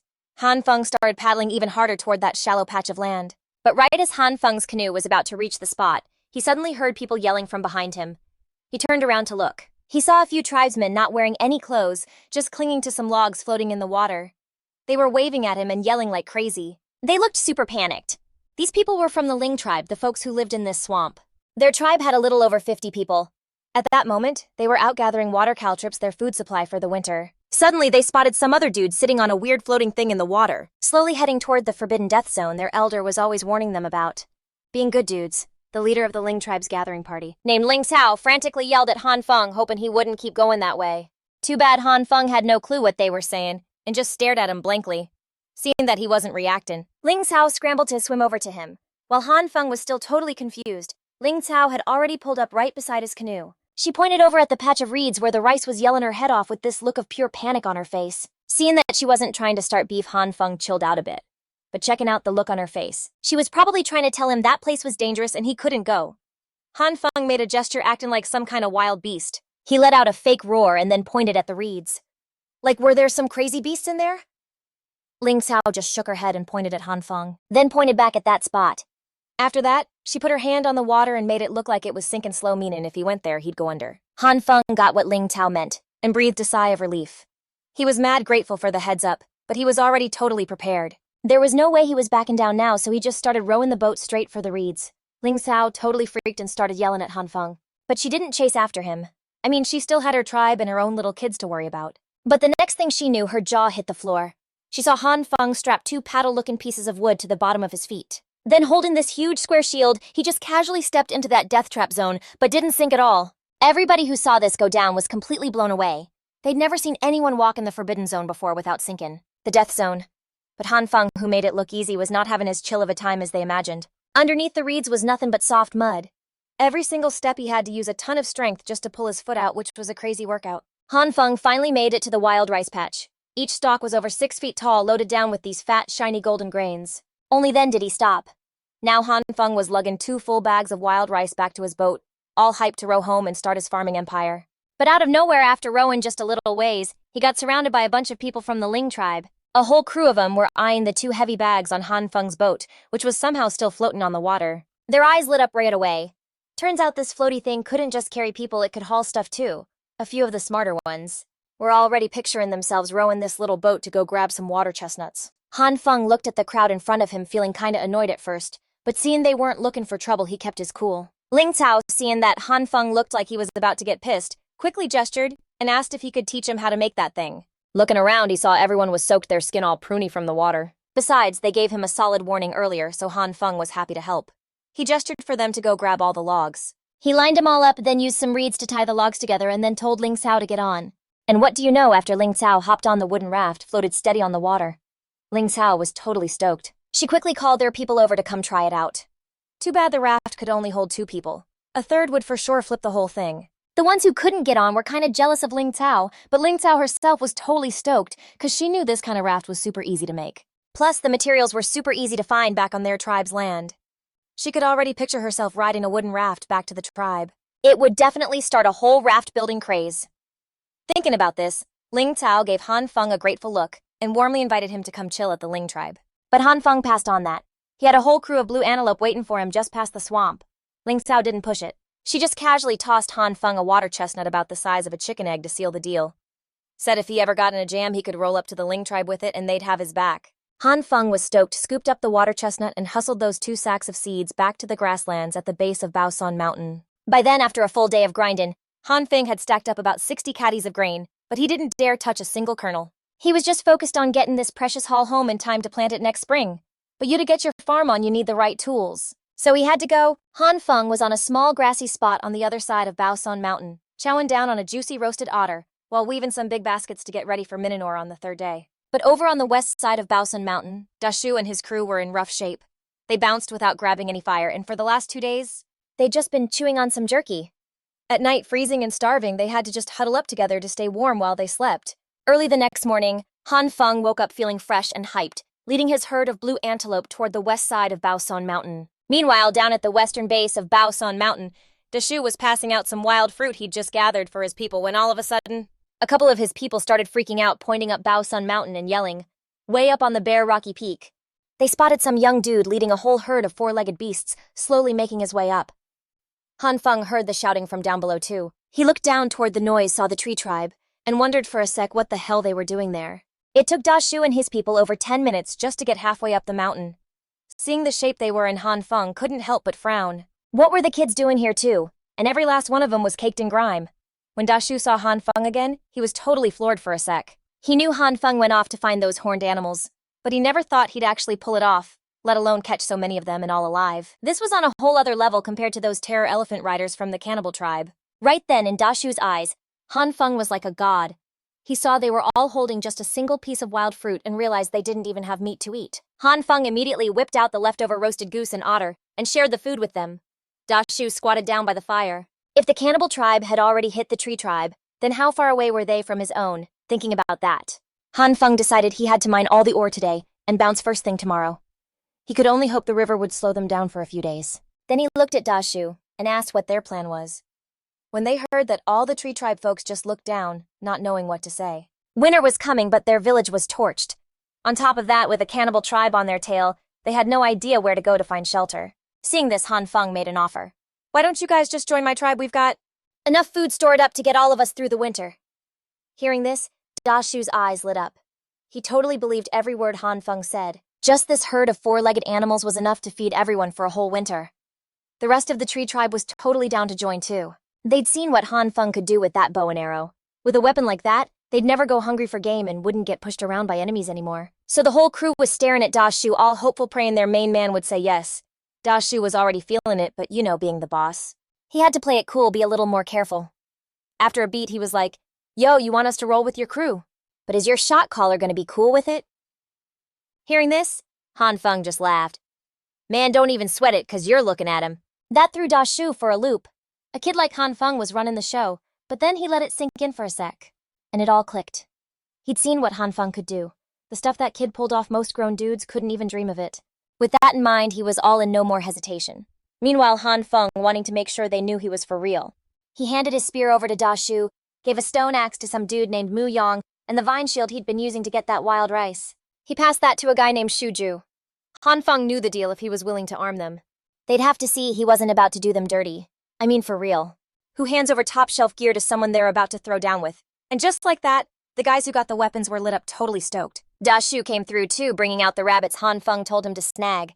There were big ones, little ones, over 30 of. Seeing this, Han Feng was stoked, thinking about how rabbits breed like crazy, popping out a litter every 2 months in the future. The tribe wouldn't have to stress about livestock anymore. After breakfast, Dashu figured Han Feng would take off right away. But nah, he started digging up rocks on the mountain, so Dashu asked him what he was doing. "With these rocks, I can make way better weapons. Then we can hunt so much prey, we'll have more than enough for 3 square meals a day. More than enough for 3 square meals a day." Dashu and everyone else knew this was a life they hadn't experienced since they were forced out of their home. After that, without Han Feng having to say a word, everyone jumped in to help him dig. With dozens of extra hands, the digging speed shot up big time. By noon, all the large baskets were filled. This time they mainly gathered a few types of ore like chalcopyrite and tin ore. They also grabbed some red termite mound soil and kaolin clay, which were used for making crucibles and casting molds. They finished packing up in no time. Han Feng led the dozens of people and headed out. The back of each blue antelope was loaded with 2 baskets of various sizes, all filled with dried grass, rabbits, and seeds. Their pace on the journey wasn't fast, and Han Feng taught them as they walked. He taught Dashu and the others how to use the weapons he'd given them. When night fell, the group found a wide open space to crash and eat dinner. The first half of the night was quiet with just the crackling of the campfire. But around midnight, Han Feng, who was lying on the ground, suddenly felt the earth start to shake. It felt like some giant creature was on the move. Han Feng immediately thought of the long-nosed beast Dashu had mentioned. He kicked and pulled everyone awake, putting out all the campfires just as 2 sharp but young cries rang out. 2 huge dark figures suddenly appeared in the firelight off in the distance, followed by the sight of dozens of guys holding torches and weapons high. They were wearing necklaces made from human bones. He saw the leader, who was riding an elephant, wave his hand, and everyone charged hard in their direction. All his combat experience from a past life made Han Feng ice-cold calm, and he immediately started barking out orders. He told a guy named Mu Dui to immediately lead the others on a detour to the north. As for Dashu, Mu Yong, and Shuju, they were to follow him and provide cover from the rear, even though it was just the 4 of them. But people look at their gear, and Han Feng instantly cooked up a plan. The other crew had 2 dudes on these monster elephants rolling point. Those things weren't quick or nimble, and their weapons were straight-up basic stone axes and spears, the type of junk anyone could chuck. Even if they yeeted them with all their might, that stuff would only fly 50 to 60 meters tops.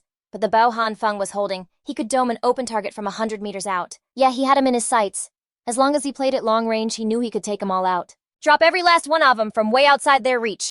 Just then, Da Shu saw the elephant jockeys charging and started sweating a little. His hand holding the spear was shaking a bit, but seeing Han Feng next to him cool as a cucumber, he just bit down and got his head right.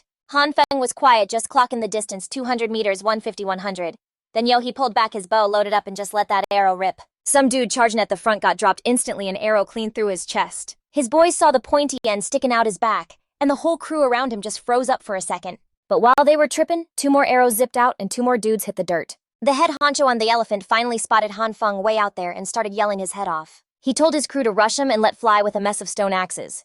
Han Feng saw that coming and yanked Da Shu behind a big-ass tree to duck for cover. Dung ducked behind a tree too, while the shield guy dropped to one knee, popping up his shield to cover his 6. All they heard was a bunch of asterisk thunks, asterisk as a few stone axes and a spear slammed into the shield. Good thing that shield was made of some thick-ass vines, so Shuju was straight.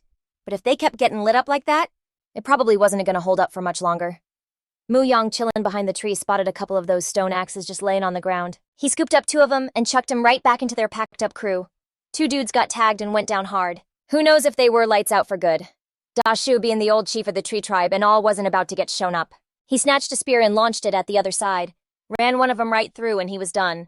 Han Feng gave the signal and they bounced. They opened up the distance, running the same play over and over. The other crew started with 40 guys, but now they were down to just 7. The rest were either taken out or messed up. Right then, Han Feng threw up the signal to stop. They posted up about 80 meters out, just watching them, not moving a muscle.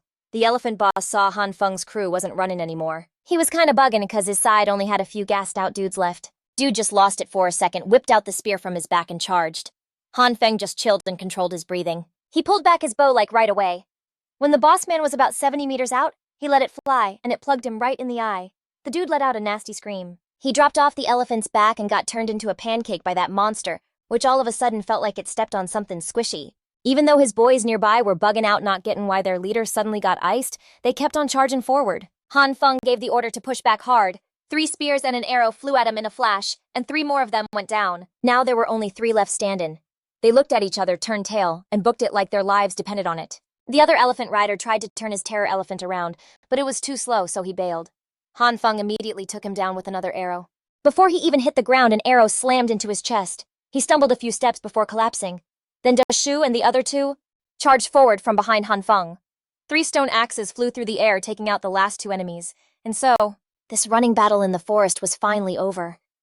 Da Shu and the other 2 couldn't believe that just the 4 of them had managed to beat an army of 40 guys. The 2 young terror elephants, now without their riders, were just standing there dumbfounded. Han Feng immediately gave orders, telling Shuju to stay behind and keep watch, while Mu Yang went to find the others. As for Da Shu, he was to go with him and finish off anyone who wasn't dead yet. The 3 men grunted in agreement and immediately split up to handle their tasks. The 2 unattended young terror elephants started to trail after him, occasionally nudging his back gently with their trunks like they wanted to follow him. Han Feng quickly pushed their trunks away, saying, "Don't follow me, I can't afford to raise you. I mean, these were actual terror elephants." Just then, Da Shu frowned and told Han Feng there are only 36 bodies along the path. Out of the original 40 were missing 4 guys. Han Feng immediately got a bad feeling, but it was impossible to find them now in such a huge dark forest. They had to let it go for now. By morning, Shuju and Mu Yang had brought the main group back. As everyone sat down to eat, Han Feng had Da Shu hook everybody up with the stone spears and axes they'd gathered. Now everyone except the little ones was strapped and ready for whatever. Han Feng was getting a major headache. He balled up his fist, ready to tell those 2 critters to bounce. But the second he raised his fist, one of the baby terror elephants hit him with those sad puppy dog eyes, all teary and everything. The other little dude scooped up some grass with its trunk and held it out to Han Feng like the message was crystal clear. It was like, "This stuff is fire, you should try some. Just don't kick us out." Seeing that play, Han Feng cracked this smile that looked more like a pained face, took the grass and just kind of stuffed it back in the elephant's mouth. Then he caved and brought them 2 more bundles of hay to chow down on. After that whole scene, Han Feng told the crew to pack it up and roll out ASAP. They got a good ways down the road and Han Feng looked back to see the 2 baby elephants were still munching on grass. He let out a huge sigh of relief, thinking they'd finally ditched him. The squad pushed west, trekking for the whole morning. They finally hit the spot where Han Feng threw down with that massive lungfish, but now they had a new problem on their hands. How were they going to get the blue antelopes all loaded down with stone ore across the river? But then a light bulb went off in Han Feng's head. He told everyone to go hunt down some long branches, and then blow in everyone's minds, a wooden raft started coming together piece by piece. Once they got all the ore stacked on the raft, Han Feng told the crew to use the bridge to get to the other side. At the end of the day, it was just Han Feng and the 18 blue antelopes. To get 7 of them to actually cross the river without a fuss, he just went for it and jumped in. Right into the water, leading them across one at a time. After they got all their gear together, the whole crew kept it moving along the riverbank. Compared to those dark, thick woods, the vibe on the west bank of the river was a total 180. Over here, sunlight was actually breaking through the leaves and hitting the ground. It felt super warm and chill on their skin. Dashu and the rest of the crew had never seen anything like it. They were all hyped, running and jumping through the forest, and every now and then they'd spook some partridges that were just minding their own business looking for food. Han Feng was on the hunt with his bow and arrow, and by evening he'd bagged a solid amount of game. Meanwhile, little Ku Bing was hanging out by the river. He was helping his mom pack up, but every so often the kid would peek to the north. His mom told him that's the way the chief bounced. Ever since Han Feng took off, the kid had been coming to the river with his mom to fish every single day, just holding out hope he'd show up. When he saw his mom starting to pack up the fish, Ku Bing felt kind of bummed that the chief was a no-show again. His mom just smiled and patted the kid's head to make him feel better. But deep down, she wasn't so sure Han Feng would make it back in one piece either. I mean, he was still just a kid after all. Thinking about that, she couldn't help but stare north all worried. But then as she was looking, she spotted a few figures way out in the forest on the other side. "We got company, grab your gear!" she yelled out, not wasting a second. The women from the fishing crew dropped what they were doing, each one snatching up a spear and getting ready for whatever was coming. But Ku Bing, with his eagle eyes, peeped the dude leading the pack and knew right away it was their chief. The kids started jumping around, totally stoked, and yelled, "Mom, the chief's back!" Han Feng caught the noise from way off. He was grinning, waving back and hollering, "I'm back, y'all!" Right then, 2 loud elephant calls blasted from across the river. That got everybody's attention for real. When Han Feng heard that sound, he felt something click inside. It felt like 10,000 wild beasts were stampeding in his head. He couldn't believe he'd gone so far and still couldn't shake those 2 giant elephants. Han Feng was silently praying they wouldn't come over, but you know how it is, what you fear is exactly what happens. And he just heard a splash. With 2 loud splashes, both giant elephants jumped into the river, and in less than 30 seconds, they were standing right in front of Han Feng, soaking wet those 2 ridiculous beasts. The second they got next to Han Feng, they used their trunks to spray him with water, drenching him like a drowned rat. Their message was crystal clear. "Who told you to ditch us?" Han Feng helplessly wiped the water from his face.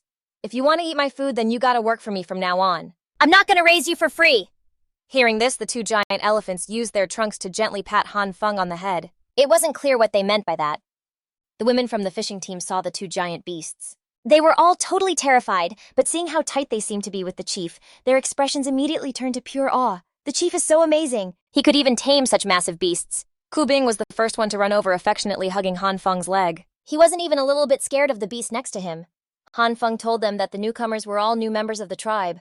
Then he led them all back to the cave. Ku Bing got to ride on the back of a giant elephant for the trip. He looked like a total king on the way back. The tree tribe and the fishing team all looked at each other.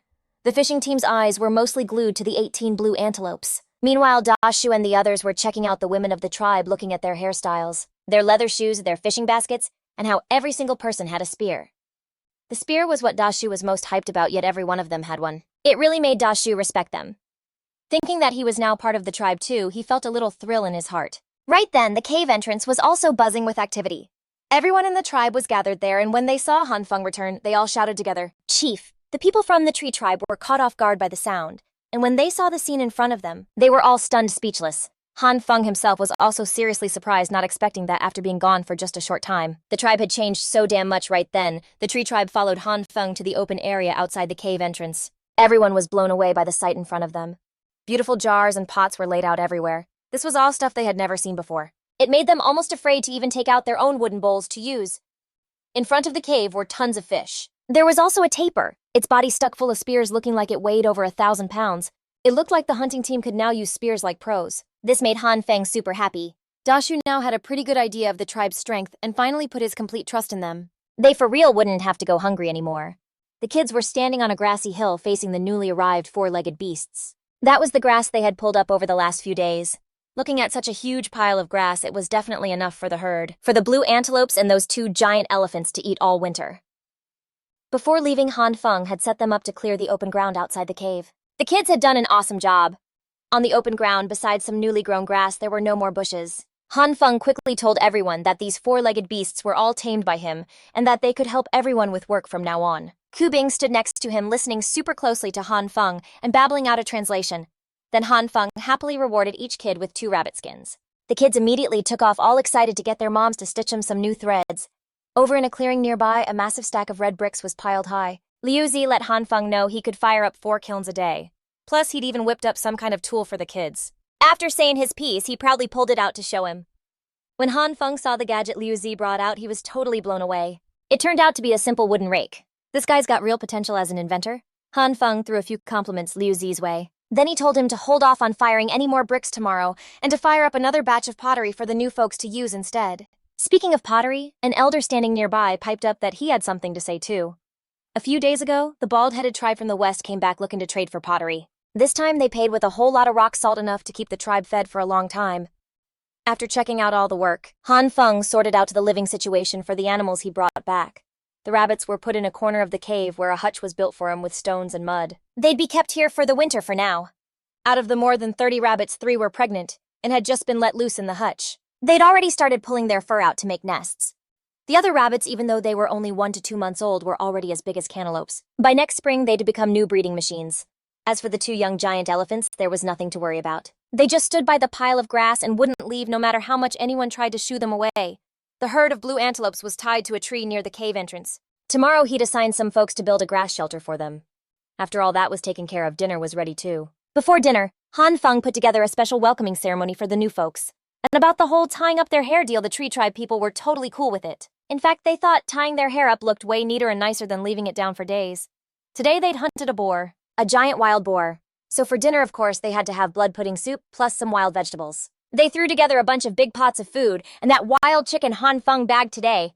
They made it into some killer chicken and chestnut stew. They grilled up like a dozen fresh fish, and everybody got a sweet and sour fruit.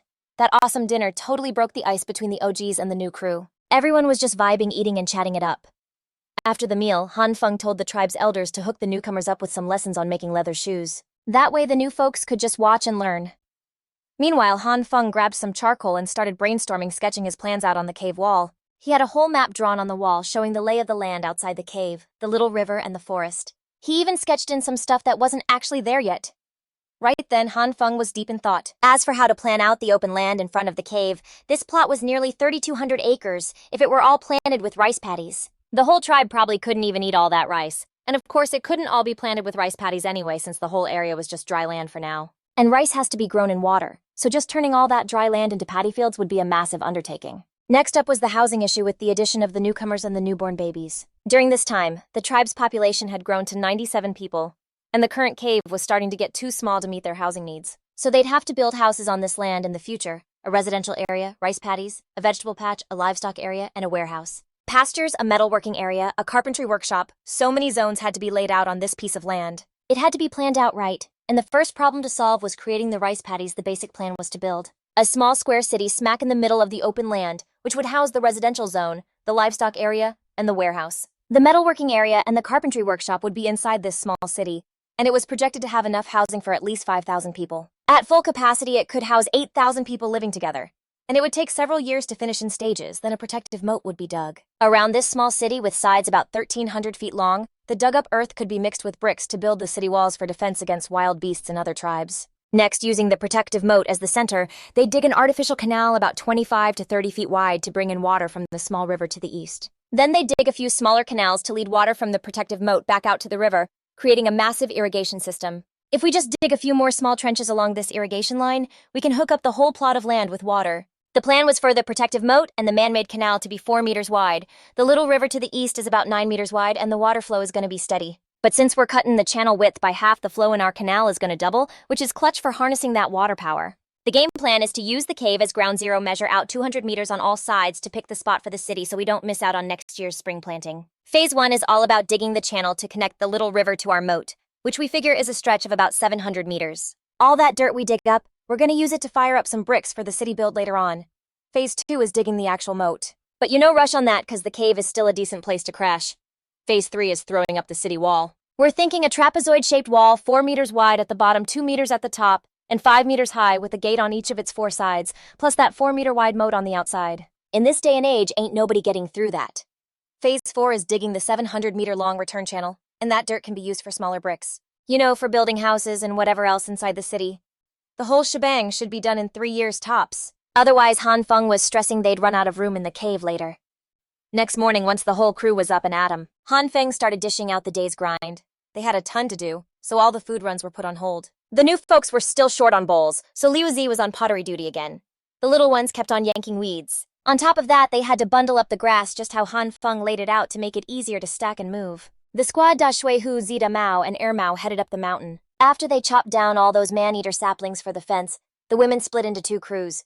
The bigger crew bounced to that valley Han Feng scoped out before to harvest the ghost swords. One team rolled out with 6 blue antelopes rocking huge back baskets, handling the whole transport gig. Another smaller squad dipped into the forest to scrape bark off white wax trees, which had this scale insect gunk on it, prime stuff for making wax. Han Feng's plan was to use that bug wax to make molds for casting bronze. The rest of the dudes were assigned by Han Feng to chop down trees, starting with ones as thick as your calf. They set those aside to use as posts for building livestock pens, and all the branches got hacked off for firewood to make charcoal. To melt down as much copper as possible, the blue antelope herd was still on hauling duty. If they couldn't handle the load, the 2 young mammoths would step in and help out. Nobody in the tribe was really getting these moves. They figured they should be stockpiling food for the fall, but Han Feng broke it down for them. The food stash they had now was more than enough to last till next spring. No cap, especially since they'd been catching a boatload of fish lately. Their bellies were packed with eggs, and if they kept fishing that hard, it would for sure mess with the fish population in the river. So they had to give the fish a chance to chill and multiply. While the rest of the tribe was out there hustling, Han Feng got busy himself. First, he used the firewood on hand to cook up some charcoal. Then he grabbed the kaolin clay and termite mound dirt they'd brought back. He whipped up several crucibles and ladles for refining and mixing up alloys, then used some mixed fire clay to make rectangular molds. That way he could pour out copper in tin plates like they were chocolate bars. Later, he could just tweak the copper-to-tin ratio for whatever tools he needed to make. When the charcoal and molds were all set, Han Feng started building the smelting furnace. He used regular clay mixed with some busted pottery bits, then threw in some chopped grass and worked it into mud to build a round furnace over 40 centimeters across. Han Feng made 4 of these furnaces so later he could fire them all up at once and save a ton of time. Next, he used some snakeskin to rig up some simple bellows. Liu Zi had no idea what Han Feng was cooking up, but he was totally hyped to find out. What kind of fresh gear was the chief gonna drop this time? When all of Han Feng's prep work was done, the whole smelting setup, probably the most old-school one on the planet, was complete. They just had to wait for the charcoal to finish and the furnace to dry by tomorrow before they could get to work. Daji and Hudzi grinded all day and brought back a few hundred poles that could be used for the fence. But the grown men who went to chop trees had it. But Han Feng wasn't cutting them any slack, telling them they had to get back at it tomorrow, but whoever did a solid job would get to trade up for new equipment. Everyone was kinda trippin'. The stone axe was the sickest tool they'd ever laid eyes on. Was there something even better than a stone axe? The hype was real. After dinner, everyone kicked back for their nightly chill session. As for Han Feng, he was posted up by the fire melting down the wax and waiting for it to set before he could use it. He grabbed a bone knife and carved the wax into shapes for all kinds of tools, then packed clay all around the blocks, leaving just a tiny hole. Once the clay was bone dry, he'd fire it up and pour out the melted wax, leaving him with a perfect hollow clay mold. A thin layer of wax always stuck to the inside wall, though, which actually made it easier to crack the mold open after casting. Yeah, it was a bit of a hassle, but it was mad precise and didn't waste anything. The wax he poured out could just be melted back into a big block to use again. Wild animals weren't just for eating. They could actually help you get work done. Daji and his crew of 4 got held back, though. Their job today was to work the bellows. Liu Zi had already wrapped up the pottery yesterday, so today he was all in as Han Feng's right-hand man. Liu Zi was a sharp dude, so Han Feng planned on teaching him the whole copper smelting game. He knew he couldn't be doing it all himself forever, so it was time to get an apprentice. By now, the 4 furnaces were dry, so this time he fired up 2 at once. Da Mao and Er Mao were on bellows duty, while Da Ji and Hu Zi were in charge of feeding in charcoal and crushed copper ore, with those bellows pumping. The flames shooting out of the furnace were massive.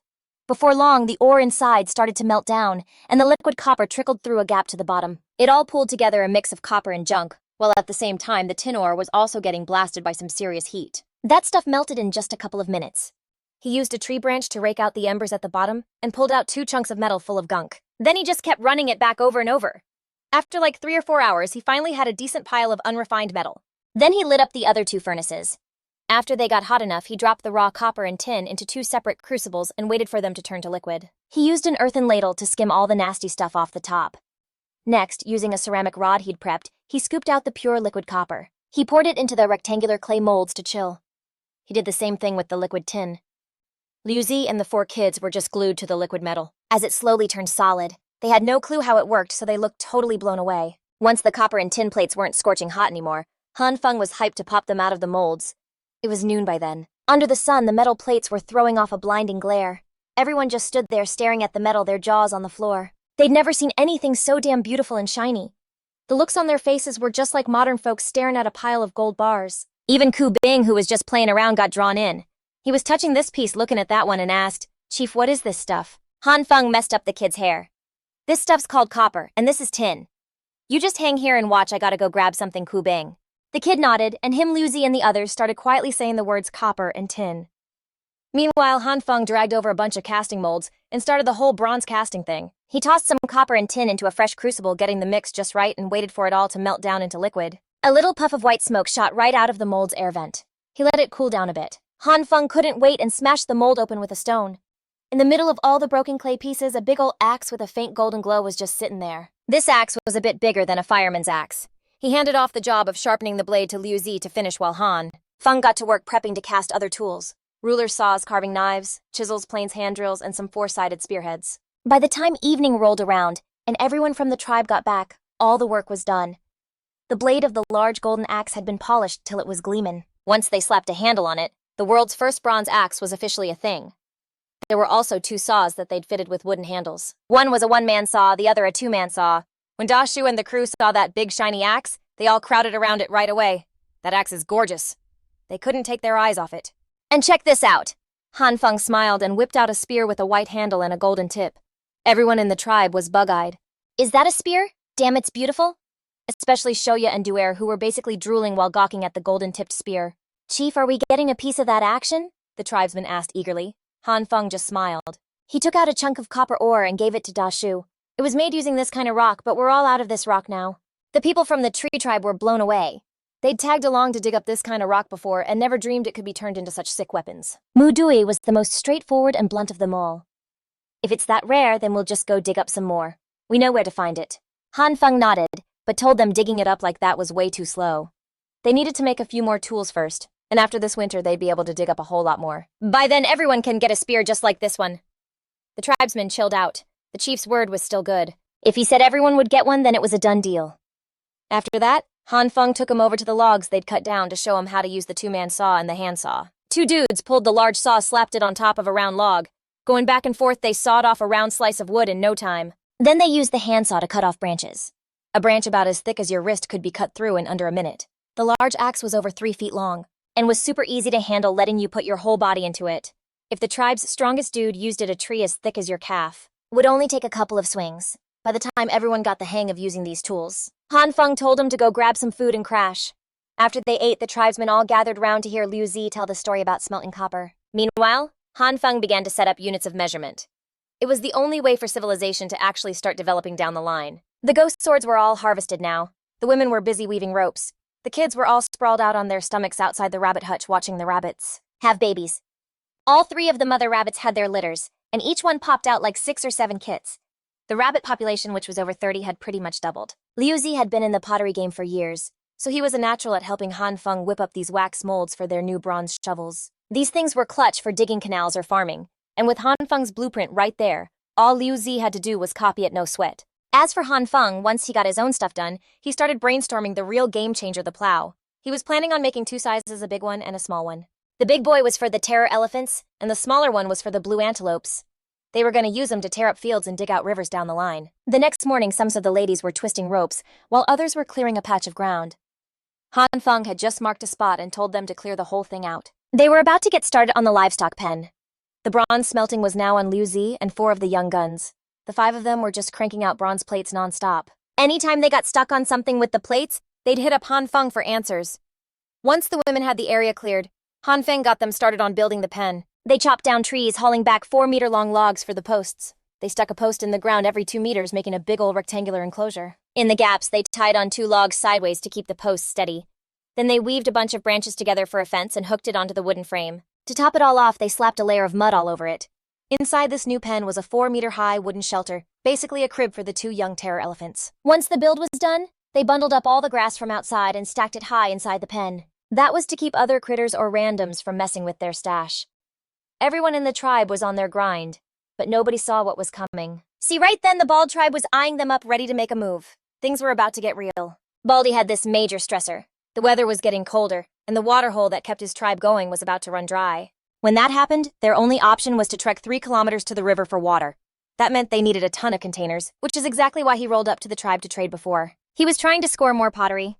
Too bad for him that didn't pan out, so his mind started drifting to just jacking their stuff. The way Baldy saw it, the tribe had less than 10 grown men, while his crew had 15. Plus, after he bounced last time, he'd even whipped up his own sharp spears with stone tips. Rolling them and taking their pottery and food was going to be a cakewalk. So that morning, Baldy rounded up all the dudes from his tribe. Every man was packing a few spears, and they moved hard towards the tribe, planning to jump their hunting party and then raid their camp. At that same time, up on the ridge in the pine forest, Dashu and Shoya were still chopping trees, but they were really hustling today. With 3 big axes and 2 long saws, they could drop a tree clean in about half an hour. And get this, that was just one crew's speed. The whole logging squad was 10 people deep, split into 3 groups, so they were dropping like 3 trees at once every half an hour. This other dude, Mot Doi, was on transport duty. He was just letting the blue antelope herd chill and graze near the logging crew. Then, all of a sudden, from the mountain across the valley, a whole mob of dudes came charging over. And yeah, every single one of them was holding a spear. Mot Doi instantly hollered up at the ridge. Then he grabbed the blue antelope herd and booked it. Hearing the yell, everyone dropped what they were doing and grabbed their weapons. They were ready to throw down. Mot Doi was hauling ass with the 6 blue antelopes running for his life, with Baldy and his boys hot on his tail. They made it all the way to the ridge when a couple of spears went flying. The 2 antelopes in the back got tagged, letting out a sad cry as they went down. The other 4 blue antelopes, still tied up, just kept running, dragging the bodies of their 2 fallen buddies with them. They bolted towards the tribe's grassy hill. Seeing this go down, the tribesmen hiding in the trees all whipped out their stone axes and let them fly at the enemy. A few quick whooshes, and just like that, 3 enemies were down for the count, not moving. 2 others were jacked up. Only 10 of them were left standing, and they kept pushing forward. Baldy totally didn't see that coming. He was thinking that by bringing his whole squad, the other side would just get scared and jet. How they gonna flip the script and attack back? Baldy was pissed. He yelled for his crew to let the spears fly one more time. But as soon as those 10 spears were in the air, Dashu and the squad were already ducking behind the trees again. All those spears just ended up sticking in the dirt. Peeping that Duer and his boys slid out from behind the trees. 9 white shafted spears got launched all at once, headed straight for the Bald tribe crew. 4 more dudes went down. The rest were lucky ducking behind trees just in the nick of time. Duer and his squad went back into hiding too. They waited for the enemy's next play but got nothing. Little did they know Baldy was on the other side, totally losing his cool. The crew in front of him was legit terrifying. On top of that, he realized their tribe was way bigger than he first thought. His side was down to only 8 dudes left, and 2 of them were banged up. Keeping this fight going was definitely not the move. So he immediately rounded up who was left, and they bounced, making a run for their cave. At the same time, Kubing was pulling Han Feng over to the 2 terror elephants, saying they needed names. The bigger one she called Huishan, and the little one got named Rubao. Before Han Feng could even get a word in, Huishan looked out west, jerked its head up, and just roared. Kubing wasn't ready for it, and it made her jump. Han Feng immediately looked over that way to the west. He just saw 4 blue antelopes dragging the bodies of 2 others from their herd. They were running straight for him. There were a few spears still stuck in the 2 dead antelopes, but there was 0 sign of the logging team anywhere. Han Feng knew something was wrong. He rushed to tell everyone in the tribe to get inside the cave and stay put. He hopped on Huishan's back, and they bolted west. Seeing this, Rubao immediately took off after them. Huishan followed the blue antelope's blood trail on the ground, carrying Han Feng at a full gallop. Pretty soon they hit the woods up ahead. Out of nowhere, a whole group of people showed up. The ones leading the pack, dragging golden axes, were Dashu and the crew. Han Feng was shook. What was going on? The whole crew was here, and what's more, nobody even looked hurt. Shoya rolled up with the hunting party and gave Han Feng the full scoop on what went down. After hearing it all, Han Feng was like, "Hold up. Why would Baldy come at his tribe? But whatever the reason, if they were bold enough to mess with his people, they were gonna have to pay up. Even if they only got the antelopes that was still a line they shouldn't have crossed." With that thought, Han Feng lifted his spear. He led the guys from the logging team, and they rolled out towards Baldy's turf. It wasn't until around 2 in the afternoon. They'd even blocked the cave entrance with a massive boulder. But there was still a pretty big gap, and you could see a few sets of eyes peeking out on the low. And you know Baldy was one of them. The one thing he was dreading was them coming back for payback. And what do you know, his worst nightmare was happening. They were for real at his doorstep. On top of that, look at the way they rolled up. The leader was rocking a gleaming golden-headed spear and sitting on top of a giant beast. It was even taller than a regular person. At that moment, Baldy was feeling a world of regret. If he had any idea the other crew was this strong, why the hell did I even start this beef? Han Feng also clocked the sets of eyes peeping from the crack. He immediately drew his bow and nocked an arrow. The next second, a pathetic scream rang out. Baldy had been shot right through the eye with an arrow. The arrow was sticking out the back of his head. Dali Shirto, you two go push that boulder away, Han Feng ordered, pointing at the huge rock in front of the cave. He ordered the three of them. They immediately got to it and started shoving the boulder. But even with all three of them pushing together, they could barely budge it. In fact, they were the ones slowly getting pushed back. Damn it, you think blocking the door is enough? Han Feng walked up to the gap and knocked another arrow. At that moment, behind the huge boulder, several grown men were desperately pushing against it. Their faces were red from the effort. With a whoosh, Han Feng shot another arrow. This time it pierced through two men behind the boulder. Seeing this, the others took off in terror, no longer daring to stand near the cave entrance. With no more resistance, Dali's group of three successfully pushed the boulder away. The three bodies behind the boulder, not quite dead yet, were crushed into a bloody pulp. Soon they went quiet. The cave entrance was wide open. Inside, a flickering firelight revealed a group of trembling women and kids. They were hiding in the pile of straw. Of the 5 remaining adult men, 3 held spears shielding the others. The 2 who were injured earlier were groaning in the pile of straw. Han Feng entered holding his spear with Da Shu and the others following close behind with their bronze axes. The 3 men holding stone spears saw the menacing group enter. Their legs were shaking violently and they stammered out some nonsense. They seemed to be begging for mercy. What the hell, who begs for mercy while holding a weapon? Han Feng knocked all the spears out of the 3 men's hands. He knocked down all the spears in the 3 men's hands. One of the injured guys in the back sneakily picked up a rock, intending to fight back. Instantly, the spear tip shot forward. With a thud, it pierced his left chest. All of you kneel, anyone who resists dies! Han Feng glared and shouted. Terrified, everyone immediately hit the dirt. Da Shu! You go take all of their food supplies. Then Han Feng looked at the people kneeling on the ground. It was your leader who attacked us first, so you can't blame me. If it wasn't for him, I wouldn't have attacked you. Han Feng's original plan was to absorb this group of people, but to do so without them holding a grudge. He put all the blame squarely on their leader. However, Han Feng had clearly overestimated their loyalty to the tribe. They didn't care about the death of their leader. They only cared that he was about to take their food. A group of women watched as Da Shu led his men to take away their stashed dried meat. You will have more food than you can eat, and no one will freeze to death this winter. Anyone who agrees to join now can stand behind me. As soon as he finished speaking, one person hurriedly stood up and went behind Han Feng, then a second person. A third, a fourth, and soon only one seriously injured man was left lying there. But from the looks of him, he probably wasn't going to make it. Han Feng didn't intend to bother with him and led the new members out of the cave. Then he ordered Thu Nha to torch the cave. In an instant, flames erupted inside. From that day on, Baldy and his tribe were history. Back at the tribe, integrating the new members went very smoothly. A few people had been traded from Baldy's place before, so they blended in quick. And Han Feng hadn't lied to them. The tribe's food stash was seriously stacked. With the latest haul, 200 people could chow down all winter, no sweat. Only problem was the cave was pretty much maxed out. Good thing winter was coming though, so getting a little crowded would just make it warmer. What really blew their minds was that the tribe was even taming wild beasts, especially Nu Bao and Hoi Sun, 2 absolute monsters. This gave them a whole new perspective on the tribe's power. Now they were totally stoked to be part of the crew. For the past few days, the women had been busy making ropes. The cave was already stuffed with 2 huge bundles. The men just kept on chopping down trees. The trunks were saved for building stuff, and the branches were used as firewood for the kiln. Han Feng wasn't just slacking off these past few days either. He cranked out the carpentry tools they needed one by one, then cast 50 bronze shovels. Now that they had digging tools, Han Feng stuck a round log in the ground as a marker. From there, he figured out the best spot for the canal. Next up was building the brick kiln. Digging the canal was going to kick up a ton of mud right from the get-go, so Han Feng planned to make the brick molds while they dug. Since Han Feng was planning to fire blue bricks, and that whole process needed a ton of water, they picked a spot for the brick kiln right by the river to make getting water easier. Lu Tu had already cranked out a bunch of red bricks before this. They could use those bricks to build the new kiln. Building the round brick kiln got the whole tribe working. It took 5 days to get it built, plus some more time to whip up the brick molds. Only then was everything finally ready to go. Right then, the massive plow that Han Feng had been working on for days was finally ready. It was a wooden frame about 6.5 feet wide, with 4 big bronze plowshares attached underneath. Just one pass with this thing could tear up a 6.5-foot wide strip of dirt over a foot deep. As for the muscle needed to pull this contraption, who else but Nu Bao and Hoi Sun? They hitched up 2 of the big plows side by side, and moving forward, they tore up a ditch about 13 feet wide. In under an hour, the 2 beasts had finished plowing the ditch, which was over 2,000 feet long and about 16 inches deep.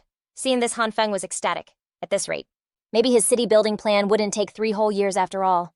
Now the rest of the crew could get to work. They shoveled the mud from the ditch into the molds, packed it in tight to form each brick, and then left them out to dry.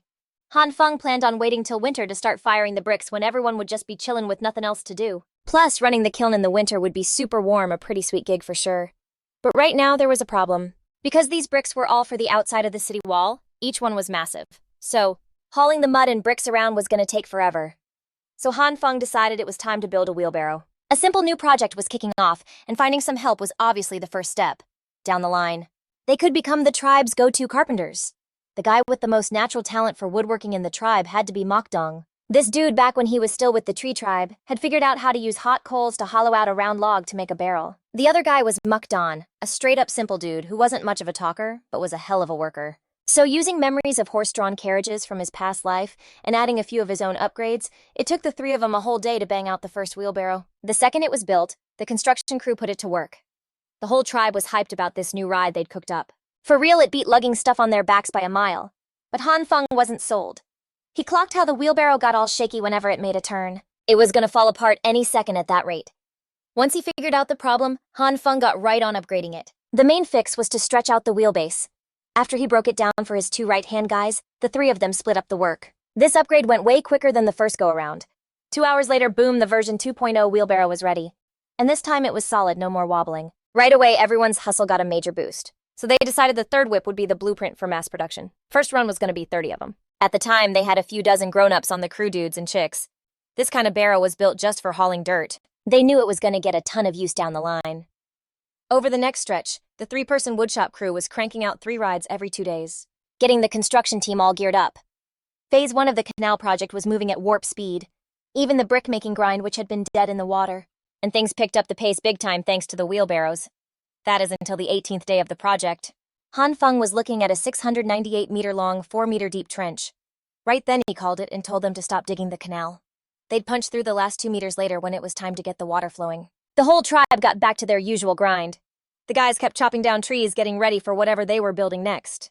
The women went back to foraging for chow. Their motto was, you can never have too much food. And yeah, all 30 of the wheelbarrows were officially done. So they could start mining that copper ore in a big way. Later, Mokdong and Mukdon were now on a new project with Han Feng showing them the ropes, trying to whip up a huge cart that the blue antelopes could pull. The two of them had leveled up their skills from the last 2 builds. Han Feng just had to give them the lowdown on the plan. For a 4-wheeled cart, and then let him run with it. As for Han Feng, he was deep diving into how to make a plow. Everybody was in their own zone getting stuff done. Then one morning, Han Feng stepped out of the cave and was hit with a world of white. The winter they'd been waiting for had finally dropped. Huge snowflakes were coming down nonstop. The sky was all gray and moody, and who knew when it would let up. The guys had to pause their whole tree-chopping operation. Everyone was just chilling in the cave. The women weren't really feeling the whole food-gathering thing anymore either. They'd only pop out every now and then to throw some dry grass to the blue antelope herd. Nu Bao and Hoi Sun, though they didn't need anyone to feed them. Han Feng was worried they'd wreck the pen, so he just let them loose. The 2 beasts bolted outside right away, just messing around in the snow. With weather like this, firing bricks was a total no-go. All they could do was wait for the snow to quit. So Han Feng kicked off his pet project, getting everyone on board with Mandarin and the written language. Truth is, the tribe had already picked up some of the lingo, especially Kubin. The kid could already string together some simple sentences.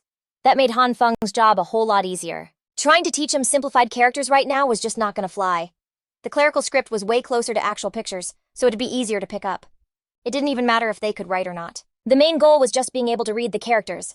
To get everyone hyped to learn, Han Feng laid down a new rule. Every day before dinner, it was pop quiz time. Anyone who flunked got their dinner rations cut in half. But there were also perks for the ones who aced it. We're talking stuff like sugar-roasted chestnuts. And that move totally worked. The whole tribe was suddenly all in on learning, especially the kids that they'd get together on their own to practice after class was over.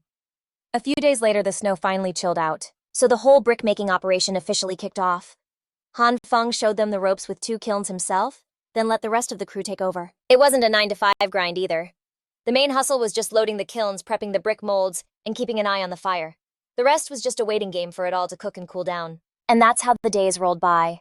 They'd hit the books learning Mandarin and Chinese characters, and every few days they'd handle the brick kiln biz. It was mostly the dudes doing it, rocking all sorts of gear like bone necklaces and feathers. Han Feng just couldn't figure out the trend. Then the elder broke it down for him to keep the family tree from getting all twisted, which can cause some serious issues down the line. A bunch of tribes would link up in the spring for these huge matchmaking festivals. If a woman was feeling a guy's vibe, she'd roll with him back to his tribe. The main thing they were checking for was whether the dude was built, how much clout his tribe had, and if they were eating good. You could scope out the whole situation just by checking their accessories. Take the bone drip Han Feng was rocking.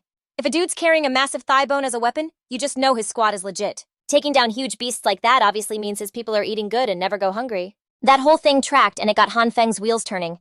He realized he was seriously slacking in the accessory department himself. Of course, that bone look wasn't his vibe. After kicking it around for a bit, Han Feng decided he was going to make a circlet instead. You could make them out of all sorts of stuff. Gold, silver, jade, even leather. Different materials for different folks, you know. Gold's always been the ultimate status symbol, but the tribe was fresh out. So Han Feng whipped up his circlet from some hollow carved bronze. He even etched a Han character into it for a personal touch. And since he'd hooked himself up, he couldn't just leave his people looking plain. So Han Feng hooked Dashu up with one made from silver-colored tin. It had this cool tree design on it, and Dashu was totally digging it. With Han Feng showing them the way, the other grown men in the tribe started crafting their own circlets out of different materials. We're talking animal hide, wood bone, even horns. From that point on, the tribe had a whole new dress code. The kids could tie up their hair or rock a circlet, but hairpins were off limits. The grown men, though, could definitely wear circlets. On top of that, they had to wear hairpins to show they were officially adults. And the women, they leveled up their hairstyles, ditching the basic ponytail. Married women had to rock a bun and could style it out with wooden combs or hairpins. A young girl who wasn't grown yet could rock a ponytail, wear it down, or braid it up, and she could use hairpins too. But metal, that was a whole other story. That stuff was precious. You couldn't just waste it on bling for everybody, so Han Feng turned metal jewelry into an exclusive reward. Anyone who really stepped up and did something for the tribe had a shot at earning some. After all these new rules, you could basically tell someone's whole story just by looking at their head. You could see their status, age, social class, and even if they'd made a major contribution. Kubing's circlet, for instance, was another custom piece by Han Feng. It was wood wrapped in snakeskin with a sick cloud-patterned bronze clasp on it, a reward for the kid being the fastest to pick up the Han characters. The kid was the first of all the children to score a metal accessory, so he was totally stoked and was always touching that bronze clasp on his head. But really, Han Feng's whole jewelry project wasn't just about creating ranks inside the tribe. The main play was for that big matchmaking event, which, let's be real, was less about finding love and more about networking with other tribes to see what's up, to see if a trade was even on the table. See, the tribe used to get all their salt by dealing with the Bald tribe crew, but the Bald tribe was history now, so before he went hunting for a salt mine, Han Feng needed to find a new hookup for the stuff. Peep this, the tribe's pottery was top-tier stuff. Han Feng wasn't just looking to swap it for salt. He was trying to grow the squad too, you feel me? Just waiting for the crew of less than 200 to grow the old-fashioned way. Man, it'd take till their great-grandkids' time to even start looking like a real city. But not every tribe out there was vibing like Han Feng's crew. They weren't stressing about food, so they actually had the headspace to think about the big picture about leveling up the whole tribe. Take the Black Rat tribe east of Han Feng's spot. They were a decent-sized crew rolling over 150 deep, but they had one major thing that set them apart from Han Feng's people. The Black Rat tribe had their own whole deal going on. They were all about worshipping the Black Rat, and had this Shaman King dude who was supposed to be on the hotline to the spirit world. So this winter, the Black Rat tribe's Shaman King starts saying he got some kind of spiritual download from the other side. He was like, yo, this winter's gonna be extra long, and he was bugging out that their food stash wouldn't hold him over till spring. So he tells the chief to get a hunting party together and go find some grub. And that chief, the head honcho of the Black Rat tribe, went by the name Big Rat. He rolled out with 19 of his boys to go hunt, and it didn't take long for them to spot something weird going down west of their territory right at the forest's edge. Like every 3 days, this thick black smoke would start billowing up. It was for sure a man-made fire, but they were thinking, since when is anyone living out west? They'd checked out the western edge of the woods way back, but the river was a solid 8 to 9 meters wide, and they just couldn't get across. So they never bothered going that far again. Now seeing where the smoke was coming from, it was obviously right by the river. Big Rat hit up the Shaman King right away to give him the rundown. The Shaman King wasn't even shocked.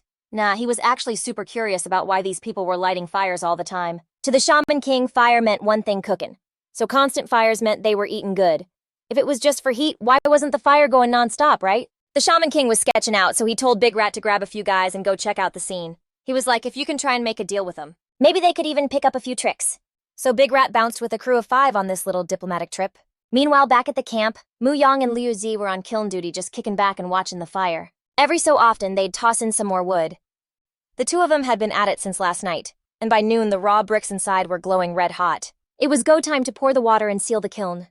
Mu Yang tapped Liu Zi on the shoulder and told him to head back to the cave and grab some backup. Liu Zi gave a nod, scrambled up the slope to level ground and made a beeline for the cave.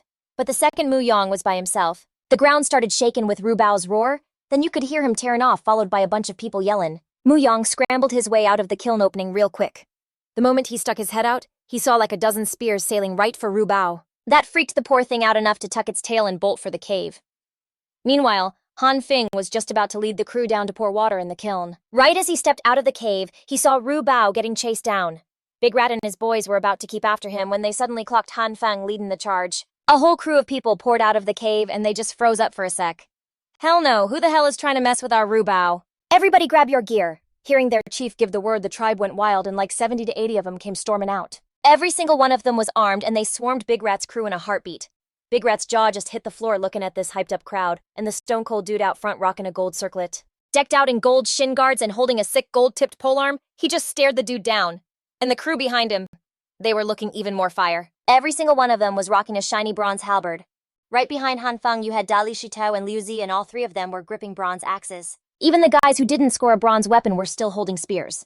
And forget about how good they could actually fight. Just seeing that killer setup was enough to make Big Rat and his boys freeze up too scared to even twitch. That's when Rubao figured out its master had this whole thing on lock. So it trotted back and stood behind Han Feng looking like a total boss. Han Feng gave its nose a soft pat, a little shh, then turned to Big Rat and was like, "Yo, this elephant, it's with us. So why'd you jump it?" Big Rat was kinda shook cause it looked like Han Feng and this beast were tight. He never in a million years thought the tribe next door could actually tame a beast like that, especially one that massive. But what really blew his mind was seeing Hui Shan, who was even bigger. Hui Shan heard all the racket and came running over, posting up next to Rubao and checking out the dudes they had cornered. That sight just about made Big Rat and his crew lose it. Oh hell no, there's another one. Han Feng's face tightened up, and he told the elder to go find out what crew they were repping, and what their deal was. The elder stepped up and laid it all out for Big Rat, talking and using his hands to get the point across. He passed on Han Feng's message and let him know Han Feng was the big boss. Once Big Rat got the lowdown from the elder, he started apologizing like crazy. Said he had no clue the animal was claimed and was just trying to hunt it for some grub to survive the winter. By the end, the dude was practically crying while he explained why he was really there. Han Feng was kinda taken aback. Turns out the guy's crew wanted to trade for food. And hey, if they actually had something he was into, he wasn't about to shut them down. Alright, so what's on the table? What you got? Big Rat hesitated for a sec. Can we trade for a stone basin? After all, his tribe has a few. Besides, stone basins are essential items for every tribe, a real hot commodity. This time before Han Feng could even speak, the elder spoke up. Our tribe has plenty of stone basins. If you want some, you can also bring stuff to trade. Salt and people are both good. Now it was Big Rat's turn to be stunned. The other guys actually had so many stone basins, and they could even trade them to him. Seeing that Big Rat was skeptical, the elder called a few kids to bring out a set of pottery. In less than 2 minutes, the kids had brought out a jar, a pot, and several bowls. There were even some curious kids who liked to watch, holding a bowl of meat soup, slurping loudly at the cave entrance. This left Big Rat stunned. He had never smelled meat that fragrant before. Han Feng had someone ladle a bowl of meat soup and give it to him. After all, if you've never tasted meat soup, you wouldn't know the real purpose of pottery. Big Rat carefully took the bowl of meat soup, and copying the kids, took a sip. Instantly, warmth spread from his throat to his stomach, and a moment later his entire body felt great. This pot of meat soup was specially cooked by Han Feng to ward off the cold. There wasn't much meat in it, but it contained pork bones and chili peppers. On a regular day, taking 2 sips in your downtime was, you gotta admit, incredibly comforting. At this moment, Big Rat was completely sold on the flavor of the meat soup. He immediately decided he wanted to trade people for an earthenware pot. As for what salt was, he had never even heard of it. Then the elder repeated the trading price for the pottery. 1 pot could be traded for 2 underage kids or 1 adult woman. This was a price Big Rat could still accept.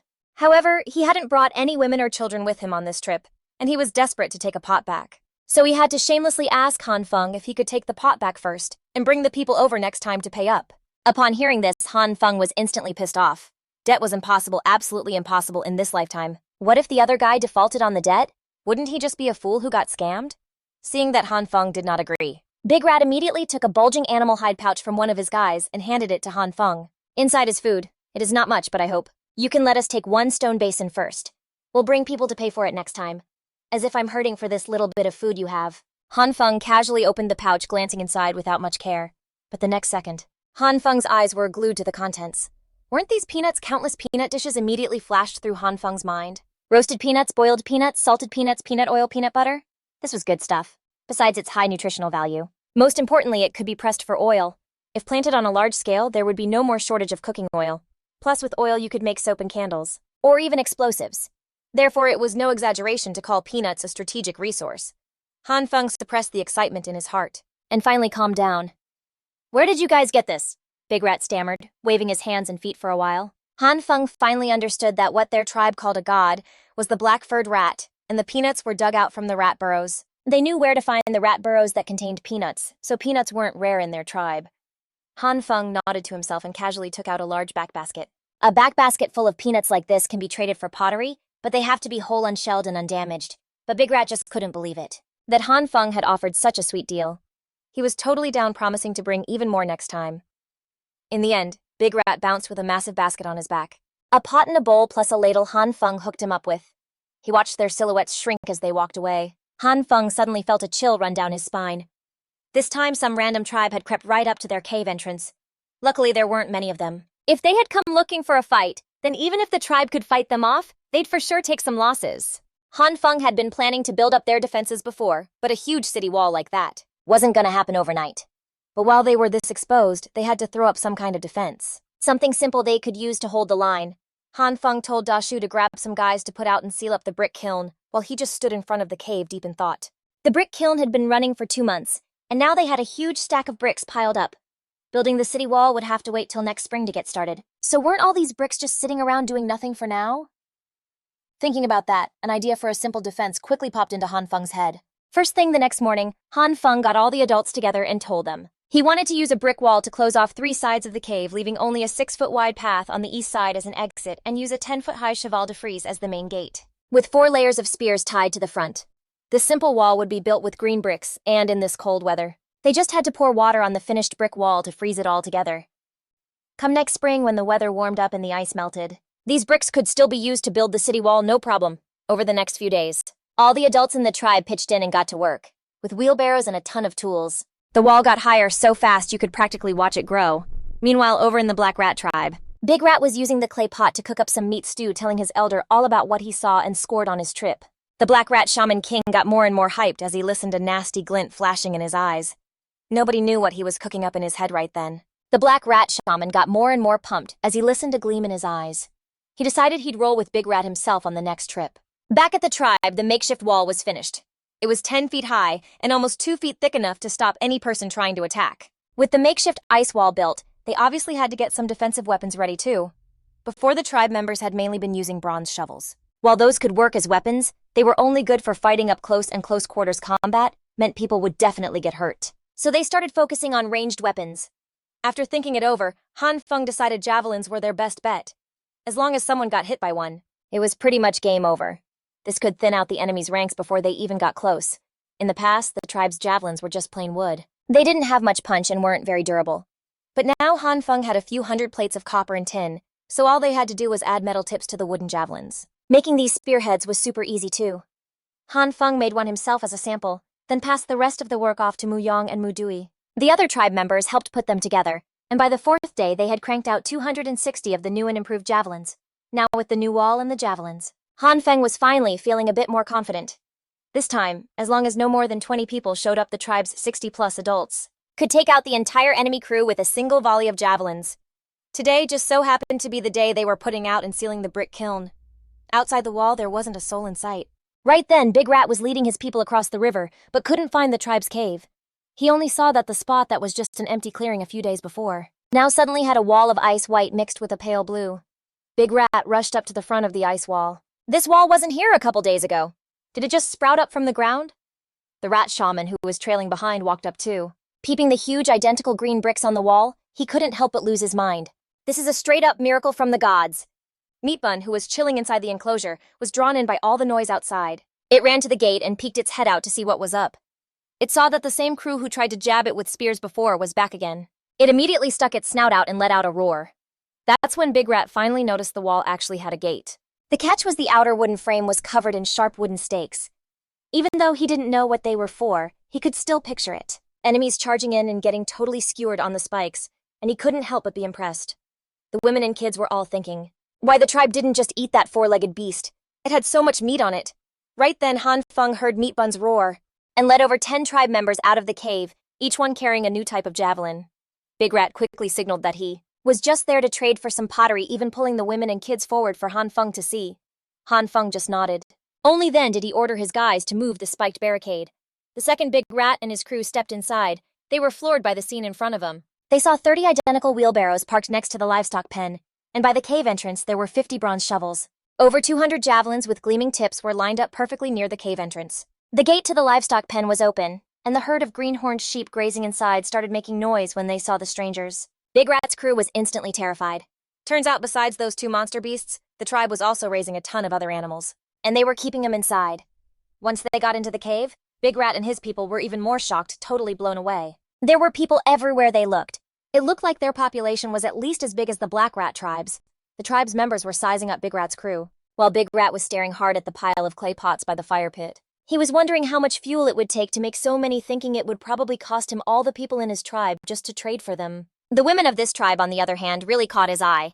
They all had a healthy glow and didn't look hungry at all, plus every single one had animal skins to wear. But the shaman from the Black Rat tribe was the sharpest one. He just kept staring at the hundreds of characters on the cliff wall, seeing the old man was interested in the writing. Han Feng left him be and told the elder to go handle the trade with Big Rat first this time. Big Rat brought 7 women and 6 kids who were around 11 or 12 years old, plus 4 baskets of peanuts. He wanted to trade them for 10 pots and 4 bowls. After getting the pottery, Big Rat was hyped. From now on, his people could also drink hot soup.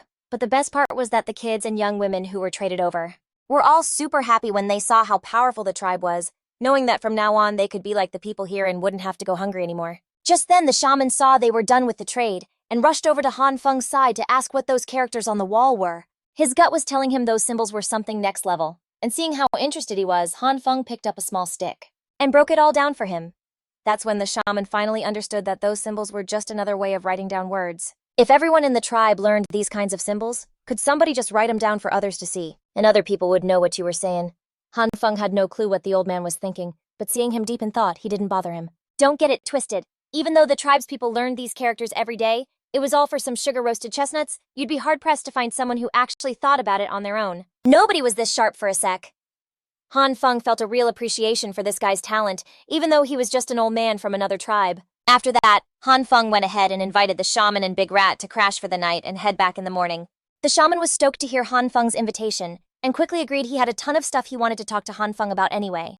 Han Feng announced a feast for that night, meaning they'd get an extra meal for dinner, but the cave was already kinda cramped, so there was no way there'd be enough space if everyone slept inside. So Han Feng planned to move the rabbit hutch out to the open area by the cave entrance to free up more space inside. Han Feng picked a spot and told everyone to get to work using bricks to build 4 walls. They paved the whole ground and then spread a thick layer of dry grass on top. And just like that, it was a wrap. The women hauled over 50 rabbits to the new hutch. The shaman straight up asked why Han Feng didn't just off the rabbits, since they were basically just food. Before Han Feng could even get a word in, Big Tree jumped in and explained, breaking down Han Feng's whole game plan for raising rabbits. He saw it with his own 2 eyes the first time the rabbits got busy, going from over 30 to over 50. At this point, farming rabbits was way easier than hunting them down. Everyone from the Black Rat tribe was shook after hearing this. The whole idea of raising livestock was pretty basic. They all got it, they just never thought of stashing food like that. But the shaman, though, he was low-key, wondering about all the crazy stuff happening in the tribe. He pulled Han Feng aside on the down low and hit him with a question. Who put you on to all this? Was it your tribe's god or something? Han Feng kept it real with him. My tribe doesn't have a god. This is just stuff I already knew. After hearing that, the way the shaman looked at Han Feng totally changed. Wait, are you a god? Han Feng just brushed off his weird look and instead took everyone to check out the rice paddies they were about to set up.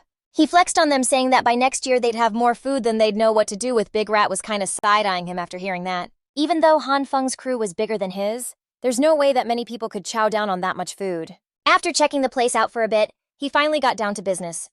Han Feng just smirked and told him, I'm gonna get other tribes to roll with us so more people become part of my crew. Hearing this, Big Rat wasn't buying it.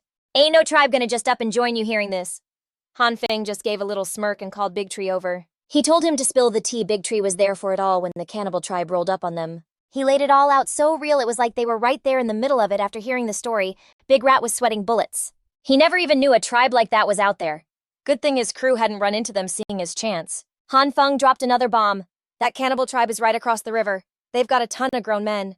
When they roll through, it's at least 50 deep. And they've got a bunch of huge long-nosed beasts like Hui Shan too. They might be real close to your tribe's turf. I'm just saying, watch your back. After dropping that, Han Feng patted Big Rat on the shoulder and bounced ahead inside the wall. But the shaman and Big Rat were totally freaked out by this news, knowing those cannibals were basically next-door neighbors.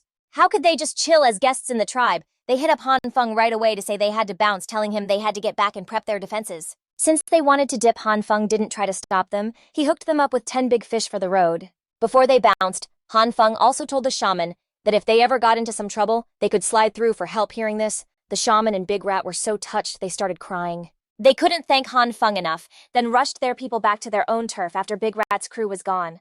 The tribe went back to being chill on the 3rd day of winter's first full moon. It snowed like crazy for a whole day and night. The snow out in the open was over a foot deep.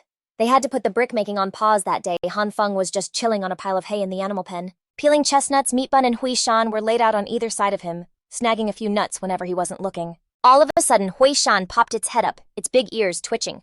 Listening to some noise in the distance, Han Feng caught on that something was up and stopped what he was doing right away. Not even a minute later, the ground started shaking hard. Han Feng booked it out of the animal pen and scrambled up the west wall. Scoping things out, he spotted a massive hunting party to the west, right at the edge of the woods. It was made up of a ton of savage meat-eaters going wild chasing a herd of plant-eaters up ahead. There weren't just herds of bison Han Feng had never laid eyes on, but also moose, something he'd only ever seen in a museum. But mixed into the herd, there were even a few dozen legendary beasts also known as llamas. And the predators chasing him weren't just some tall-ass terror birds, but also herds of wild boars. But in this whole hunting party, they were basically just cannon fodder. The real muscle of this army was a pack of gray wolves, over 200 of them. Han Feng, hiding behind the wall, didn't even dare to breathe too loud. Carefully watching the scene unfold, Hui Shan and Meat Bun were also laying low on the side, just taking in the whole crazy show. Right then, a ton of chasers were right on their tails. The lead bull was leading over 100 bison, hauling ass to the northeast. The alpha wolf in this pack suddenly let out a howl, and over 100 hungry wolves from the gray wolf pack took off. They shot out to flank the bison herd, and sensing that things were about to go south, the herd of llamas booked it the fastest.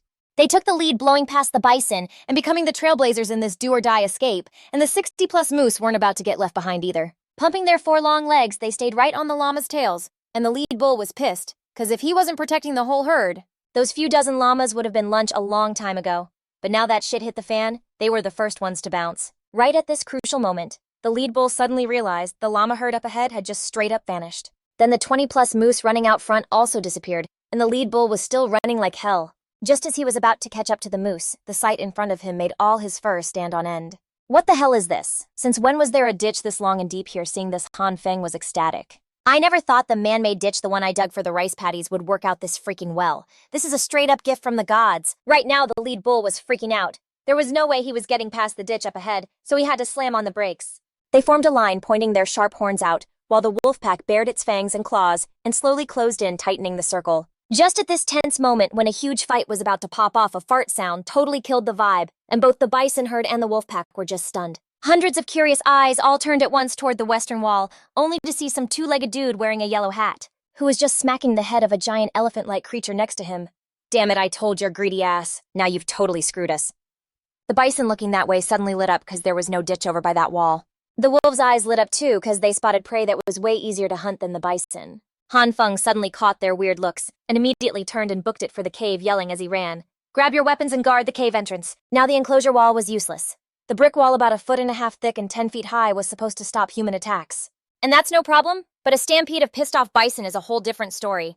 The herd basically had no clue what Han Feng was saying. They led the charge with their main target right in this direction, and the alpha wolf saw the herd of bison break right through the circle. It scrambled to order its pack to push the wild boars forward for the first counterattack. The whole herd of boars instantly charged to the front. They didn't have a choice. I mean, their crew was smaller and they still wanted a piece of the action. They had to be the front line for the wolf pack. The terror birds were a different story, though always creeping on the sidelines looking to snag an easy win. If there was nothing in it for them, they'd bounce. But right now, with their lives on the line, how could the cattle possibly back down? A collision went down that was straight out of a disaster movie, like Mars smashing into Earth. Over 100 cattle, each standing over 6 feet tall and weighing more than a ton, charged forward like a single unit. The usually tough as nails wild boars were now like wet paper in front of a blade. The cattle's horns, over 1.5 feet long, just tore right through the boar's guts. In the blink of an eye, over 10 wild boars got gored and sent flying, crashing straight into the tribe's linked-up walls. Held together with some basic mortar, they couldn't take the constant hits and came crashing down with a huge roar. Totally freaked out, Meatball and Stinky scrambled to the cave entrance, backing up so far their butts nearly blocked the whole opening. The last dozen or so wild boars were scared out of their minds. They turned tail, trampled over their own dead, and bolted inside the enclosure. In the chaos, more than 10 wild cattle charged in right after them. The two sides immediately threw down in a wild brawl. In a flash, the livestock pen was wrecked. 2 blue antelopes, shaken in fear inside, got caught in the mess and gored by the cattle's horns. They died on the spot, while Han Feng could only watch helplessly as the home he'd worked his ass off to build was trashed in a second. This chaotic throwdown between prehistoric beasts wasn't something mere mortals could just jump into. He could only hustle to save his own skin and his people's. During the chaos, the livestock pen caved in, and the more than 10 tied-up blue antelopes got crushed under the rubble, then trampled by panicked wild boars and psycho cattle. Who knows how many made it out alive? This totally broke Han Feng's heart, since he'd worked so damn hard to bring every single one of those animals back. Meanwhile, outside the enclosure, the herd of over 100 wild cattle had now busted through the circle. They followed the man-made river hauling ass northeast behind the tribe's mountain. That earlier scene of the wild boars getting launched was still fresh in their heads. The wolf pack didn't dare face them head-on and could only hang back on the sidelines. They picked off the stragglers, managing to take down over 20 of them. At that point, the alpha wolf called off the chase. They started getting ready to chow down on their massive feast. But Han Feng inside the enclosure was burning up with anxiety. His blue antelopes were all gone. If he didn't jump on this chance to get some payback for his losses, it would be a total bust. Han Feng immediately rounded up all the adults in the tribe, telling them to get their spears ready. They were going to kill all the wild cattle and boars inside the enclosure. This was basically free food delivered to their door, and there was no way they were passing it up. The next second, 70 to 80 people lined up in front of the cave entrance. In a flash, a storm of spears rained down on the wild boars, and cattle still going nuts inside the enclosure. The sickening thud of bronze spearheads tearing through flesh echoed out. More than 20 wild beasts dropped right where they stood, each one riddled with spears. Then Han Feng told the elder to take the kids and guard the cave entrance. The rest of them followed him to the busted-up section of the enclosure wall. A few dozen wild boars were there, all gored up and half dead. When they got there, the men formed the front line to hold them back. The women in the back finished off all the wild boars and hauled them inside the enclosure. Han Feng stepped up his golden spear at the ready. He kept a sharp eye on the wolf pack up ahead. The dozen or so dudes from the tribe stood on both sides of Han Feng, making a defensive line with their spears up. The women in the back, armed with bronze axes, finished off the boars on the ground with some heavy thuds. The thuds, the gut-wrenching squeals of the boars, and the women's war cries echoed non-stop. All that racket quickly got the wolf pack's attention. Right then, the alpha wolf let out a roar. The wolves chowing down on the dead cattle all around him froze up at the same time. With their mouths dripping fresh blood, they all stared down Han Feng. Another fight was about to pop off. Taking out the wild boars had gotten the wolf pack's attention. The wolves that were carving up the cattle all around him stopped dead in their tracks. With their maws soaked in blood, they all zeroed in on Han Feng. Han Feng didn't waste a second and barked an order to his people. Tighten up the formation. Anybody who drops a wolf gets a wolf pelt and a bow and arrows. At first, seeing a few hundred wolves had the tribe members a little shook. But now their eyes were just filled with pure hype. They looked at the savage wolf pack in front of them, like they were just a pile of walking pelts headed their way. A second later, the alpha wolf roared and the whole damn pack got into formation to charge. They rushed straight for the busted wall. Han Feng immediately jumped out front, raised his spear and jammed it right into a hungry wolf that was coming at him. With a nasty squelch, fresh blood sprayed everywhere. The savage wolf dropped instantly. The guys on both sides got their first hits in too. In front of the spear wall, over a dozen gray wolf bodies were scattered all over the place. Inside the pen, with help from Meatball and Stinky, all over 50 wild boars had been completely wiped out. The women who were now free quickly jumped into the battle line, plugging the gaps in the front. The other women stood in the second line with spears ready for anything. The fight was over in a flash, but at least 40 wolf carcasses were already stacked up in front of the spear wall, especially now that the front line was beefed up. The pressure on the tribe's front line eased up, but you think those sly gray wolves were going to give up that easy? Out of sight, it ordered another crew of wolves to creep around the back of the wall, getting ready to land a killer blow. But Han Feng peeped it since he was keeping an eye on the alpha's every move, and knew something was up. Han Feng quickly scaled the wall to get a good look at the fight on the front line. Where the wall was busted, over 50 dead gray wolves were stacked high, making a low barrier in front of the alpha. Seeing Han Feng suddenly hop the wall, the alpha got worried its pincer move would be blown and let out a nasty roar. It ordered the crew attacking from the front to switch it up. One by one, huge elite gray wolves started scrambling over the bodies of their own. They jumped up trying to clear the first wall of spears and hit the second line directly. This sudden move snapped Han Feng to attention. He quickly ordered the first line to push up and the second line to defend from high ground. Just then, from the south side of the wall, a gray wolf's pained yelp suddenly rang out. Han Feng whipped his head around, his eyes going wide. He saw on the south side of the wall Meatball was using its massive trunk to just wail on the gray wolves trying to climb over the wall. Seeing this, Stinky jumped right on the bandwagon, fighting right alongside Meatball. The front line was holding strong now, and the alpha wolf saw its attack was a total bust. It had to order the pack to call off the charge, hoping the flank squad could bust through.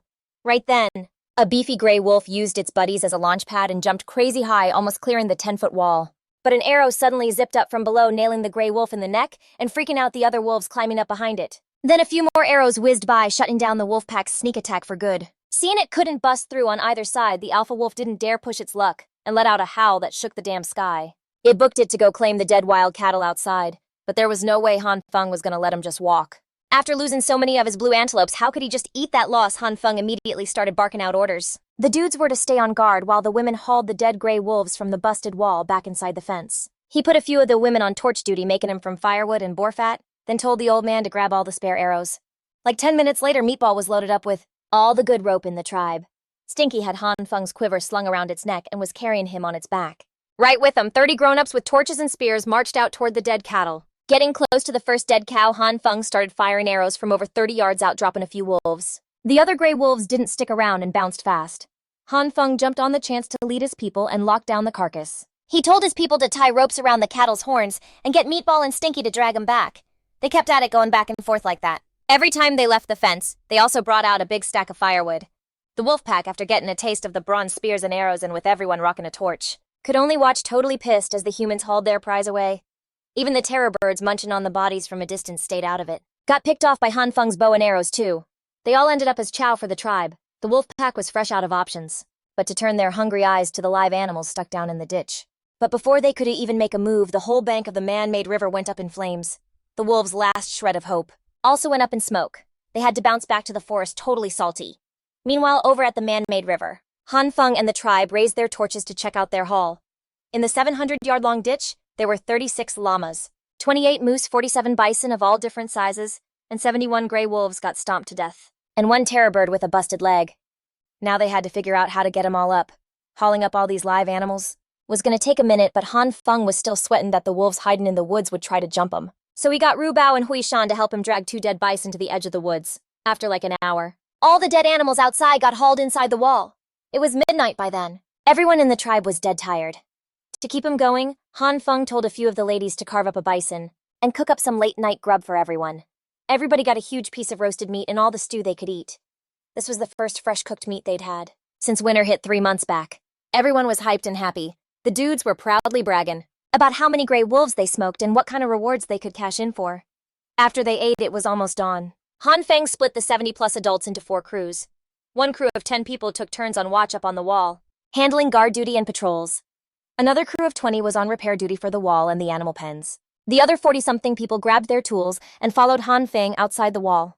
First up, he put 6 people with bronze shovels on a job, digging a smooth ramp on the north side of the man-made river. This ramp was just wide enough for one animal to squeeze through. Once an animal went up this ramp, there was no turning back. The other 30-something people, on Han Feng's words, started building a wooden fence. As soon as the animals came up from the ditch, they'd be herded into this narrow path. Han Feng also busted out a makeshift furnace, burning charcoal inside to get 2 iron hooks red hot. After everything was set up, Han Feng told someone to grab a bunch of hay and bait the animals in the ditch up the ramp. These plant eaters were freezing and starving. The second they saw that hay, they jumped up and followed it up the ramp onto solid ground. Once they were on level ground, it was easy pickings. A few people tossed out ropes and led them straight inside the wall. The last bison to come up had just popped its head over the ramp when it got boxed in by a bunch of people with wooden clubs. Han Feng right away grabbed the red-hot bronze hook and pierced its nose. The wild bison chilled out instantly, letting the tribe lead it inside the wall. This whole gig lasted till the afternoon. All the animals in the ditch, dead or alive, were brought up. Doing another head count of the haul, they had a total of 97 live animals of 3 different kinds. The dead bison count was 45. 52 wild boars, 17 moose, and 113 gray wolves. There were also 14 terror birds taken down with bows and arrows. On top of that, all the blue antelopes that got stomped to death in their pen were gone. Lucky for them, the rabbit hutch somehow made it through this whole chaotic mess. After a crazy busy day, night rolled in. All the busted-up spots were fixed. The 3 sides of the wall were built up 5 layers of green bricks higher to keep the gray wolves from hopping in. In the open space inside the wall, you could hear the crackling of fire and the happy laughs of the tribe. Over 100 people were gathered round the fire working hard. One of the ladies was bragging to the others that she'd skinned a wolf before, saying she'd teach everyone how to do it. Mu Yang, holding a handsaw, was sawing the horns off a dead bison and gave a nod to a few kids from the Black Rat tribe to come and learn. He was going to let them have a go at it later. The kids were holding huge chunks of roasted meat, singing songs Han Feng didn't get. They were super happy because today they could eat all they wanted. Meanwhile, Han Feng stood out in the middle of the clearing, watching his people who'd been grinding for a whole day and night, but still looked like they had energy to burn. He couldn't help but worry a little. There was only a little over a month of winter left. When the weather started to warm up, what were they going to do with all this leftover meat? It was pretty much impossible to keep from going bad. The work of skinning and carving up the kills went on till midnight. But his people, all red-eyed from being up so late, still didn't even think about resting. They were seriously on another level of happy. They'd never seen this much meat in their entire lives. In the end, Han Feng had to basically force them to go crash. First thing the next morning, the tribe, after only getting half a night's sleep, woke up totally juiced. Han Feng had to switch up their jobs. First, he put Liu Zi in charge of taking Daji and Huzi to make 42 bullnose rings. Then he told his guys to dig 2 small pits, fill them with water, and use them to tan the over 200 animal hides. The rest of the people kept on carving up meat, dashu, led 8 guys to work on the bison horns and sinews. Meanwhile, Han Feng called over 3 grown men from the old Baldhead tribe. The salt rocks you guys used to trade us, where'd you get 'em from, Chief? We scored the salt rocks from a little hole inside our cave. Every time we gotta let a 3 or 4-year-old kid crawl in. Grown-ups like us have never even seen it. Good answer. Next time we go, you're leading the way? Han Feng said, thinking about how that wolf pack was still lurking in the western woods. He figured he'd wait a bit before going to grab more. Now that he knew where a salt source was, he didn't have to sweat a salt shortage anymore. Han Feng then had him bring out all the backup salt and started showing him how to make jerky and sausages. At the same time, Big Rat and the Rat Shaman and their people had hustled back to their tribe. They both took Han Feng's warning dead serious. The two of them talked it over for a bit. In the end, they decided Big Rat would lead a 20-man hunting party to the west to check things out, to see if Han Feng was telling the truth. Meanwhile, the shaman himself stayed in the tribe to get the women to build a defensive wall. He even jacked an idea from Han Feng's tribe using wooden stakes and stone spears to rig up a gate. The tribesfolk used the pottery they'd bought to cook up some meat stew. While eating, they were whispering among themselves, a tribe that can whip up pots this good must be crazy powerful. If only we could get traded to that tribe. These words reached the Rat Shaman's ears. He wasn't pissed at all. He just closed his eyes, Han Feng's words echoing endlessly in his mind.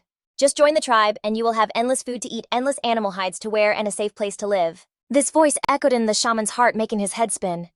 Suddenly, he opened his eyes wide and said excitedly, "Our tribe ain't any smaller than Han Feng's tribe. Why the hell should we join them? Didn't the chief of Han Feng's tribe say he could make the land spit out endless food? Let's wait and see. What if he's not telling the truth?" Just then, Big Rat returned with the hunting party. He returned holding the necklace made of human bones. "Shaman, sir, look. We found these on many frozen corpses in the forest." After hearing this, the Rat Shaman nodded repeatedly. It seems they were telling the truth. For a moment, both men were silent, not knowing what to do. After a while, the Rat Shaman said to Big Rat, "For the past 2 days, I've had our people building an enclosure wall. If those cannibals really come to attack, do you think we can hold them off?" "No way. Even kids can climb over those fences." The Rat Shaman sighed helplessly. "Then post more lookouts. Also tell the women and kids to make more weapons, if that day really comes. And we can't hold them off, we'll figure it out then. If only we had more people." And Big Rat nodded. He was about to get up to get things organized, but suddenly, as if he had an idea, he said, "I have a way for us to get more people." Hearing this, the Rat Shaman's eyes lit up. "Quick, what is it?" "Sir, do you remember the Mu Li tribe that guards the chestnut forest? They definitely need this pottery too. We can use this pottery to trade for people with them.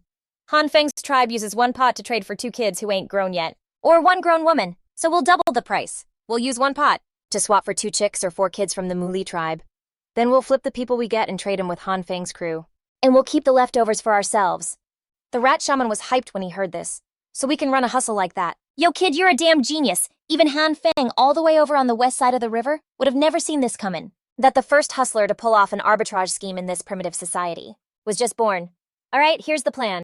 You grab some guys and hit up the Mu Li tribe like right now. First, use those pots we scored to make a deal with them." The shaman hurried him. Big Rat gave a nod and rushed out to get things ready. Meanwhile, back at Han Feng's camp, he was scheming on how to wipe out that wolf pack. Right now, that wolf pack is still holed up in the forest and won't budge, and the tribe's salt supply is only just enough for 200 people for 1 month. This standoff ain't gonna solve anything. Han Feng's mind was racing. Rolling out to fight is a no-go, and taking too few guys would just be serving them up as wolf chow. Just then, Ku Bing's voice rang out from outside the cave, telling someone to listen up and act right and not to cause any trouble. Liu Zi and Da Li were piercing the noses of the wild bison, who were getting a little wild from the pain, while Ku Bing stood behind him with a thorny stick. Acting all tough, he smacked the bison's rear. Han Feng's eyes lit up as an idea suddenly hit him. He busted out laughing and went outside to grab 10 vines. These things were as thick as a finger, their stems covered in sharp, hard thorns. They were perfect for making some killer traps. First, Han Feng used an axe to chop them into pieces about the length of his thumb. Then he soaked them in cold water till they were frozen solid, waiting for a shell of ice to form on the outside and cover up all the sharp thorns. Finally, he slathered the outside with a thick layer of lard. The second a wolf swallowed this, the outer ice shell would melt in its gut. At that point, these thorny vines would shred their internal organs and they'd be dead for sure. Around noon that day, Han Feng rode Hui Shan to the edge of the forest and tossed down some animal guts. First, he gave him a little treat to get the wolf pack to lower its guard. By nightfall, the real deadly gift would be tossed out. The thorny vines, coated in a shell of ice and lard, filled a few large baskets and were scattered all along the western edge of the forest. Now all he had to do was wait for the wolf pack to fall for the trap. Thinking about those soft wolf pelts, Han Feng couldn't help but get even more pumped. At this point, Han Feng had dumped several large baskets of thorny vines at the western edge of the forest. Now he couldn't afford to get careless. He quickly told the guards on the wall to keep a close watch on any movement at the forest edge and not to miss even the slightest rustle of grass in the wind. Then he dragged his exhausted ass back to the cave to rest for a while. The day was almost over, but the tribe's work was never ending. Spring planting and salt mining had become the two most important jobs for the tribe's survival and development at this point. Before, the tribe's livestock count was super low, with only 16 blue antelopes, and only 2 of them were males. They could be used for plowing, but compared to the wild bison they had now, they were a lot smaller. The small plow from before clearly wasn't going to work anymore. A new type of wooden plow with 2 plowshares slowly started to form in his mind. Just as he was focusing on cooking up a new bronze plow, Big Rat, this dude who was always trying to play good cop and bad cop, had kicked off his trading hustle. The Lee tribe was packing over 230 people. On their turf, they had this massive, epic chestnut forest. Even though chestnuts weren't enough to be their main grub and keep the whole tribe fed every day. When the hunt was dry, it was still enough to fill their stomachs and keep them from straight up starving.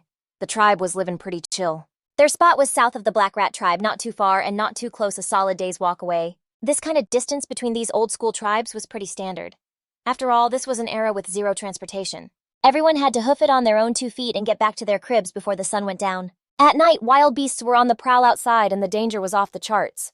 Big Rat led 10 of his toughest dudes and they marched hard for a whole day. When they rolled up, it was just in time for the Lee tribe to start making dinner. The chief Mao Lee and the tribe's shaman saw them and were instantly pissed. Winter had just ended, and all the tribes were low on food, barely scraping by. Their own people were about to run out of stuff to cook. Showing up at a time like this, weren't they just here to freeload? Mao Lee's face went dark. His whole vibe was harsh, not playing nice at all. Big Rat understood the vibe. He knew he wasn't welcome, so he quickly cracked a smile and explained he wasn't there to mooch. He also told his crew to hurry up and pull out their own food. Only then did Mao Lee's face relax a little, and he led them into the tribe's living area. It was a dozen or so of these half-buried dirt houses, kind of looking like the Han tribe's brick kilns. The bottom half was underground. The top half was a dome made of tree branches, all plastered with a thick layer of mud, leaving a smoke hole at the top. The second Big Rat stepped inside one. His eyes locked onto the fire pit in the middle. He saw the Lai tribe folks roasting chestnuts and dried meat, and a plan started cooking in his head. He turned his head about to pitch his clay pots, but Mao Lee was just staring him down with a cold look. Mao Lee was annoyed. He figured this dude had been eyeballing their food since he walked in, definitely up to no good. But Big Rat wasn't even mad. He just calmly told his guys to take out the clay pots and dried meat, get around the fire pit, and cook their own dinner. Mao Lee saw they really did bring their own grub. And they even had this sick-looking pottery.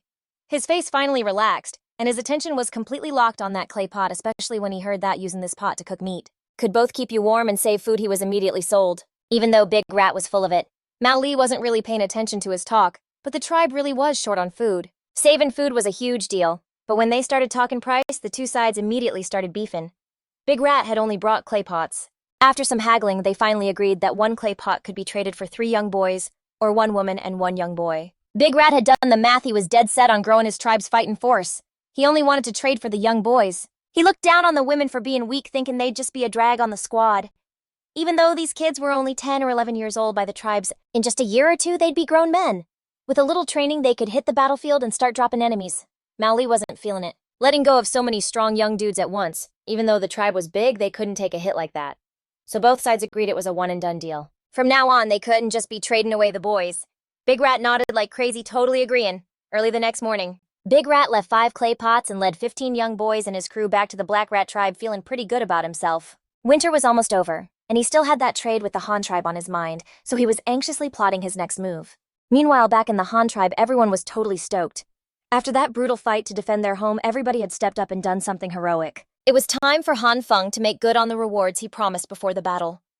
The thick, warm wolf pelts were handed out to all the men and women of the tribe. Even though they didn't have a ton of bronze stuff, Han Feng wasn't cheap about it. All the guys got a bronze buckle as a reward. It was custom-made to look like a fierce wolf's head. It wasn't big, but it meant a lot, symbolizing their badass service, kinda like a medal. Everybody loved it and wouldn't be caught dead without it. The women who threw down in the fight got a bronze comb. It was gorgeous and all the ladies were beaming. But the thing that really got the tribe members hyped was that every single person got a longbow. Everyone had seen for a while now how powerful the longbow was. Hunting up close meant a lot of people got messed up, but with a longbow you could attack from a distance and it was way safer. You could also carry way more arrows than spears, and your kill count went up big time. Although the rule before the fight was to kill 5 wolves. Or more to get a bow, the actual number of gray wolves they took down was just over 70. With so many people and so few wolves, there just weren't enough to go around.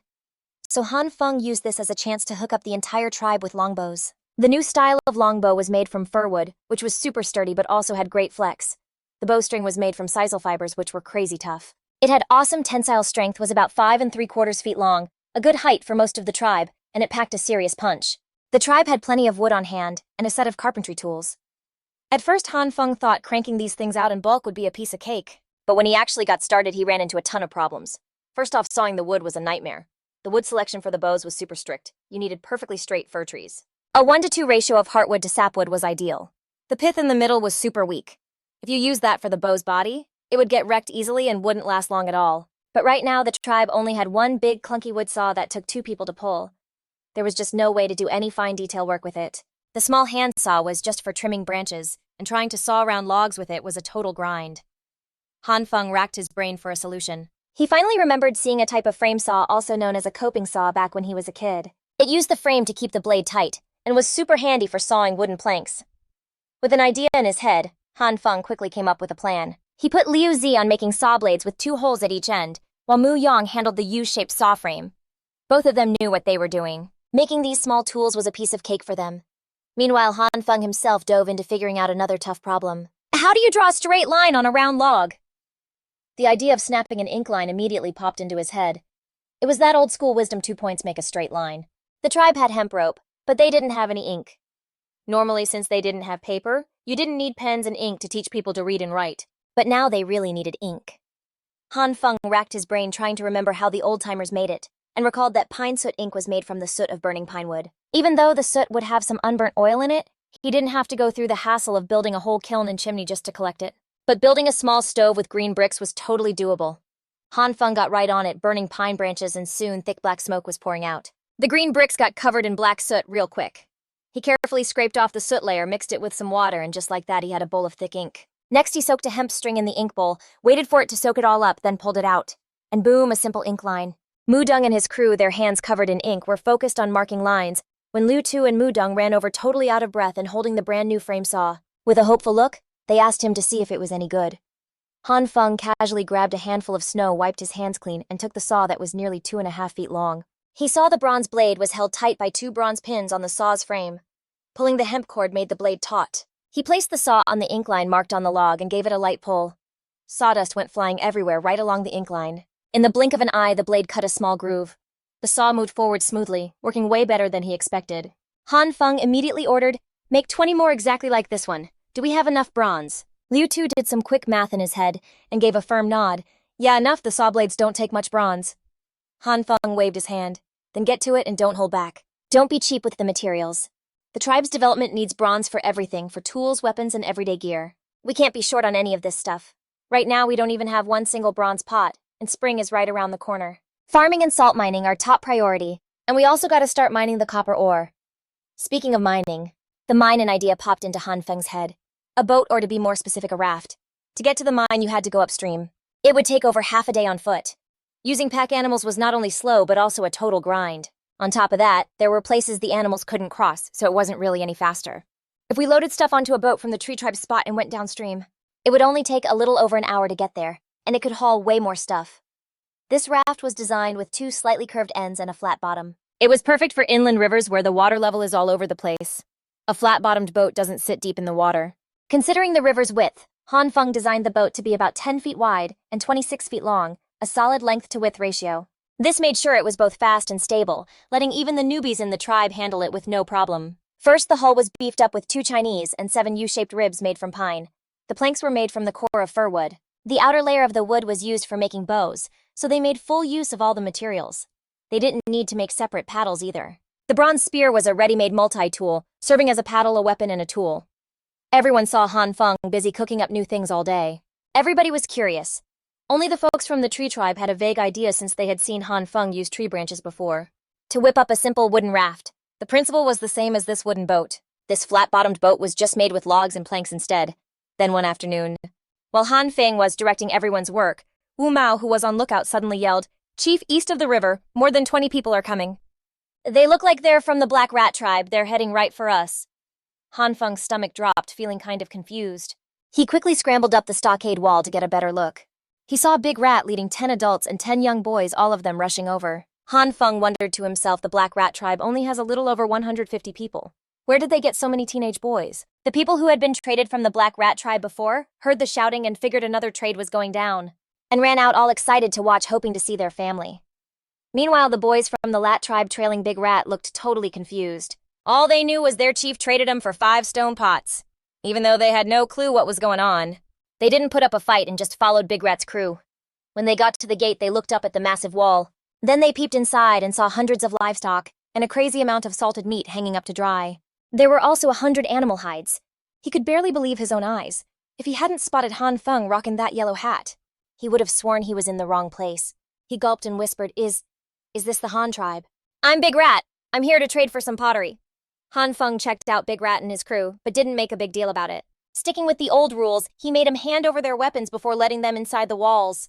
Big Rat pointed to the young kids and said, Chief of the Han tribe, I'm here to trade for pottery. These are the folks I brought this time. We're still just looking to trade for clay pots. While he sent someone to grab the clay pots, Han Feng was giving them a real suspicious look.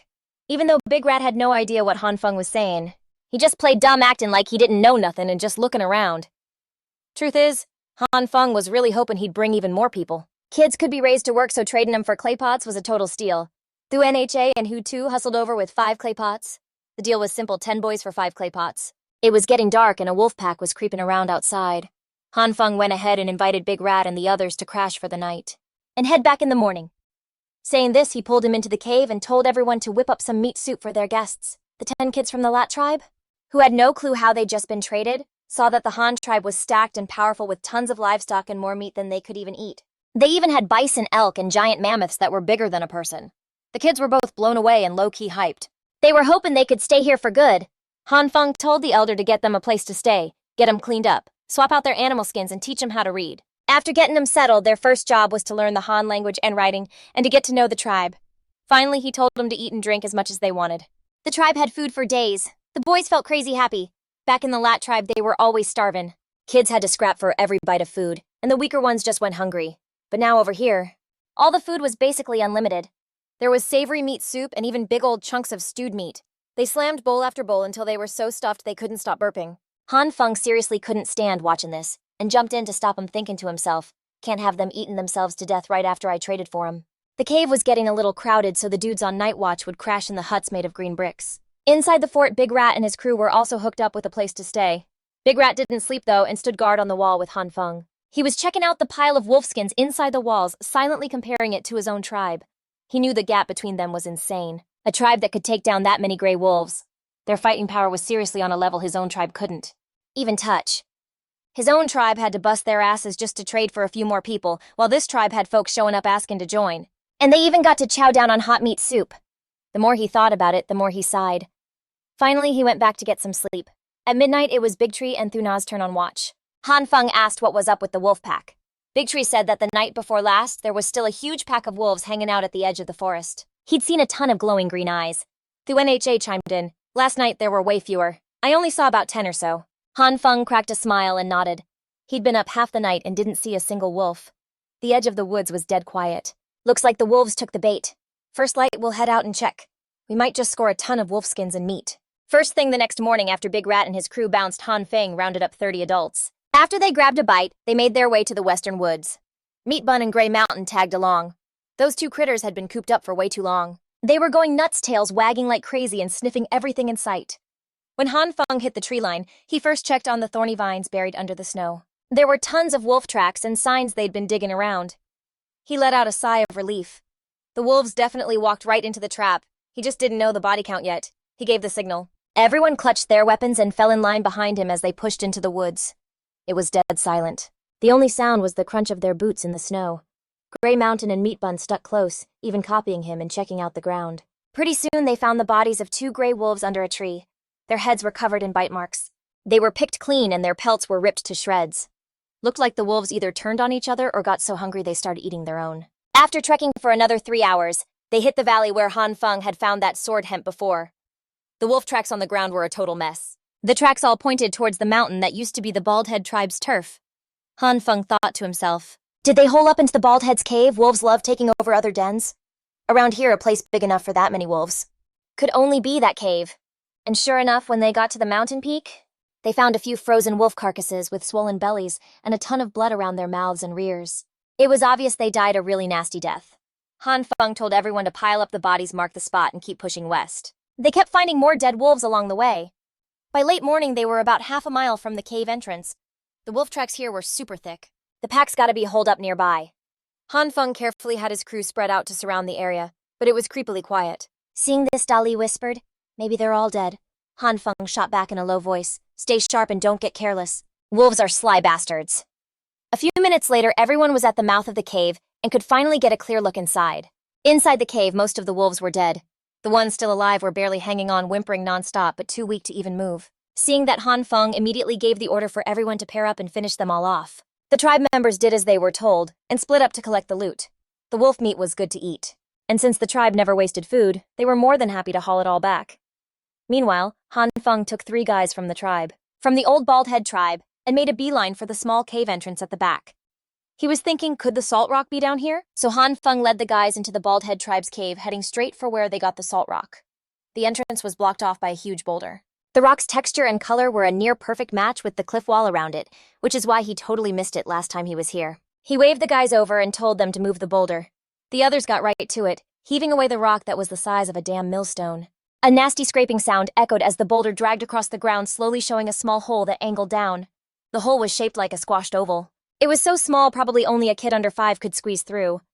Han Feng frowned, not sure what to do, getting flat on his stomach and holding up his torch to peek inside. "This is quartz and granite. Bustin' this entrance open ain't gonna be easy," he muttered. Suddenly, a bright flash of light from the cave ceiling caught his eye. He saw it. The whole ceiling was covered with these shiny yellowish-white rocks, hanging down like upside-down cones. Han Feng knocked an arrow to try and shoot one down, but after a couple of tries that did nothing, he had to turn and call for Dali. "Dali, go grab a rock and knock one of those down for me." Hearing that, Dali got all hyped, scooped up a big stone, ran over, aimed at the ceiling, and chucked it with everything he had. With a loud crack, the rock he was aiming for came crashing down and shattered. He figured it was salt. Han Feng immediately bent down, picked up a piece, and popped it in his mouth for a taste. A second later, he spit it out, looking disgusted. This wasn't salt at all, it was natural soda. Realizing it wasn't salt, Han Feng was kinda bummed. He turned to the 3 dudes from the Bald tribe and asked, "How'd you guys know there was salt rock down here before? And how'd you get it out?" The 3 guys looked at each other, and after a sec, one of them answered, "A long time ago, a kid accidentally fell in the hole. We used a rope to pull him up and found he had some of this stuff on him. Ever since then, we've been coming in here to collect it every year. Once before the water in the hole freezes over, and again after the ice melts." After hearing their story, Han Feng started doing the math in his head. He had to figure out a way to make this entrance bigger to get a ton of salt out. Just then, Muyang came running up all frantic. "Chief, the gray wolves are all taken care of. There were 78 of them in total, but there are still 8 live pups. What should we do with them?" Hearing there were wolf pups, Han Feng's eyes lit up. Without another word, he walked over to check them out. He saw 8 pups all huddled up next to their dead mom, whimpering from hunger. He felt a wave of pity for them. He told everyone to take the whole litter back and look after them. Afterwards, Han Feng thought for a sec and felt like something was off. At least 100 wolves should have gotten away. But we only found 78 here. So where did the other few dozen of them run off to? As he was wondering about it, suddenly a horrible roar from some beast echoed from the west. The sound was enough to make your hair stand on end. Han Feng was instantly on high alert. He gave a hand signal for everyone to guard the cave entrance while he grabbed his bow, arrows, and spear. He headed toward the sound. He ran for over half a mile until he got to a sunny hillside, where the sight in front of him made him break out in a cold sweat. He saw 27 gray wolves surrounding a giant thunderbeast, going at it like crazy. This thunderbeast looked like some kind of prehistoric rhino. Its whole body was covered in a thick armor-like hide, and the thing was freaking massive. It probably weighed a few tons. Right now, it was all torn up from the wolf pack's bites, especially in soft spots like the back of its legs. And its belly was ripped open with fresh blood gushing out. The second its gray eyes saw Han Feng, they lit up with a look that was straight up begging him to save it. 2 sharp-eyed wolves in the pack immediately lunged forward, flashing their teeth and growling like they were warning him not to butt in. Han Feng didn't pay him any mind. He drew his bow and let 2 arrows fly. The 2 gray wolves started twitching, then dropped to the ground. A few seconds later, they were dead. Seeing this, the whole wolf pack went ballistic, roaring as they all charged at Han Feng together. They came at him like a flash flood. Caught off guard, Han Feng chucked his bow at a wolf coming right for him. He then hit the dirt and rolled scrambling to grab his golden spear. With that spear in his hands, Han Feng felt a whole lot safer. I mean, he did have some martial arts training from his past life. He handled that golden spear like a pro, fighting as he backed up toward the thunderbeast. Even though it was all torn up, the thunderbeast knew it owed him one. It started moving its huge body. It used its back to block any cheap shots aimed at Han Feng. After a nasty fight, Han Feng had a few new gashes of his own. Fresh blood was pouring out, but luckily they were all just flesh wounds. At this point, only 6 wolves were left. He'd taken out all the others. The ones left were freaked out and started to run for it. Han Feng was seeing red now. No way in hell was he letting them get away. He raised the golden spear and chucked it with all his might. With a nasty thud, the spear ran one of the gray wolves right through, nailing it right to the snowy ground. He snatched up his bow, and 2 more arrows quickly took out 2 more wolves that were trying to escape. Han Feng was about to chase him down when the thunder beast behind him suddenly let out a weak cry. It sounded like it was calling out to him. Han Feng whipped around and saw the thunder beast struggling to get to its feet. Its 4 legs were shaken, but its belly was totally fine. The thunder beast lifted its head and let out one single roar, like it was using the last bit of strength it had. The next second, with a soft whoosh, its swollen belly just caved in. Looking closer, he saw it was a newborn thunder beast calf. The mama thunder beast, ignoring her own wounds, just looked at it with eyes full of love. She gently licked the birth sac clean and wiped all the gunk off the calf's body. After she was done, the mama thunder beast looked up at Han Feng. Tears started welling up in her eyes. She used the big horn on her snout to gently push the little calf toward him. Then she bent her 2 front legs and knelt down in front of him. What she wanted was crystal clear. She knew she didn't have much time left. She wanted to ask him to look after her baby. Han Feng's eyes started to tear up. Don't worry, I'll definitely raise it right. After saying that, he took off his ragged animal hide shirt and carefully wrapped up the baby thunder beast. Then he dragged his exhausted, wounded body and stumbled back toward the cave. After he'd gone a little ways, he heard the mother thunder beast collapse behind him. She had closed her eyes for the very last time. When he got back to the cave entrance, all the tribespeople were standing guard, weapons at the ready. Seeing Han Feng come back all covered in wounds, everyone crowded around him, firing off worried questions. Han Feng, looking totally wiped, just waved it off. Yo, I ran into the last of the gray wolves and we had a throwdown. Sucks that a few of them managed to dip. Then he pointed at the baby thunder beast in his arms. You 2 take good care of this little dude. The tribe's gonna raise it from now on. Just then, Huzi came running up, pointing at 3 gray wolf carcasses a little ways off. Chief, those wolves ain't escape. They circled back this way and we smoked them. Only then did Han Feng finally let out a sigh of relief. So the whole wolf pack is completely wiped out, he thought. From now on, our people don't have to live in fear anymore. Hearing the story, the women started tearing up. The guys kept it together, but they were all feeling that heavy sadness inside. Han Feng decided they'd bury the mother thunder beast on that hillside. From now on, he declared the place would be called the Hill of Trust. Everyone was on board with that. The next part was way easier.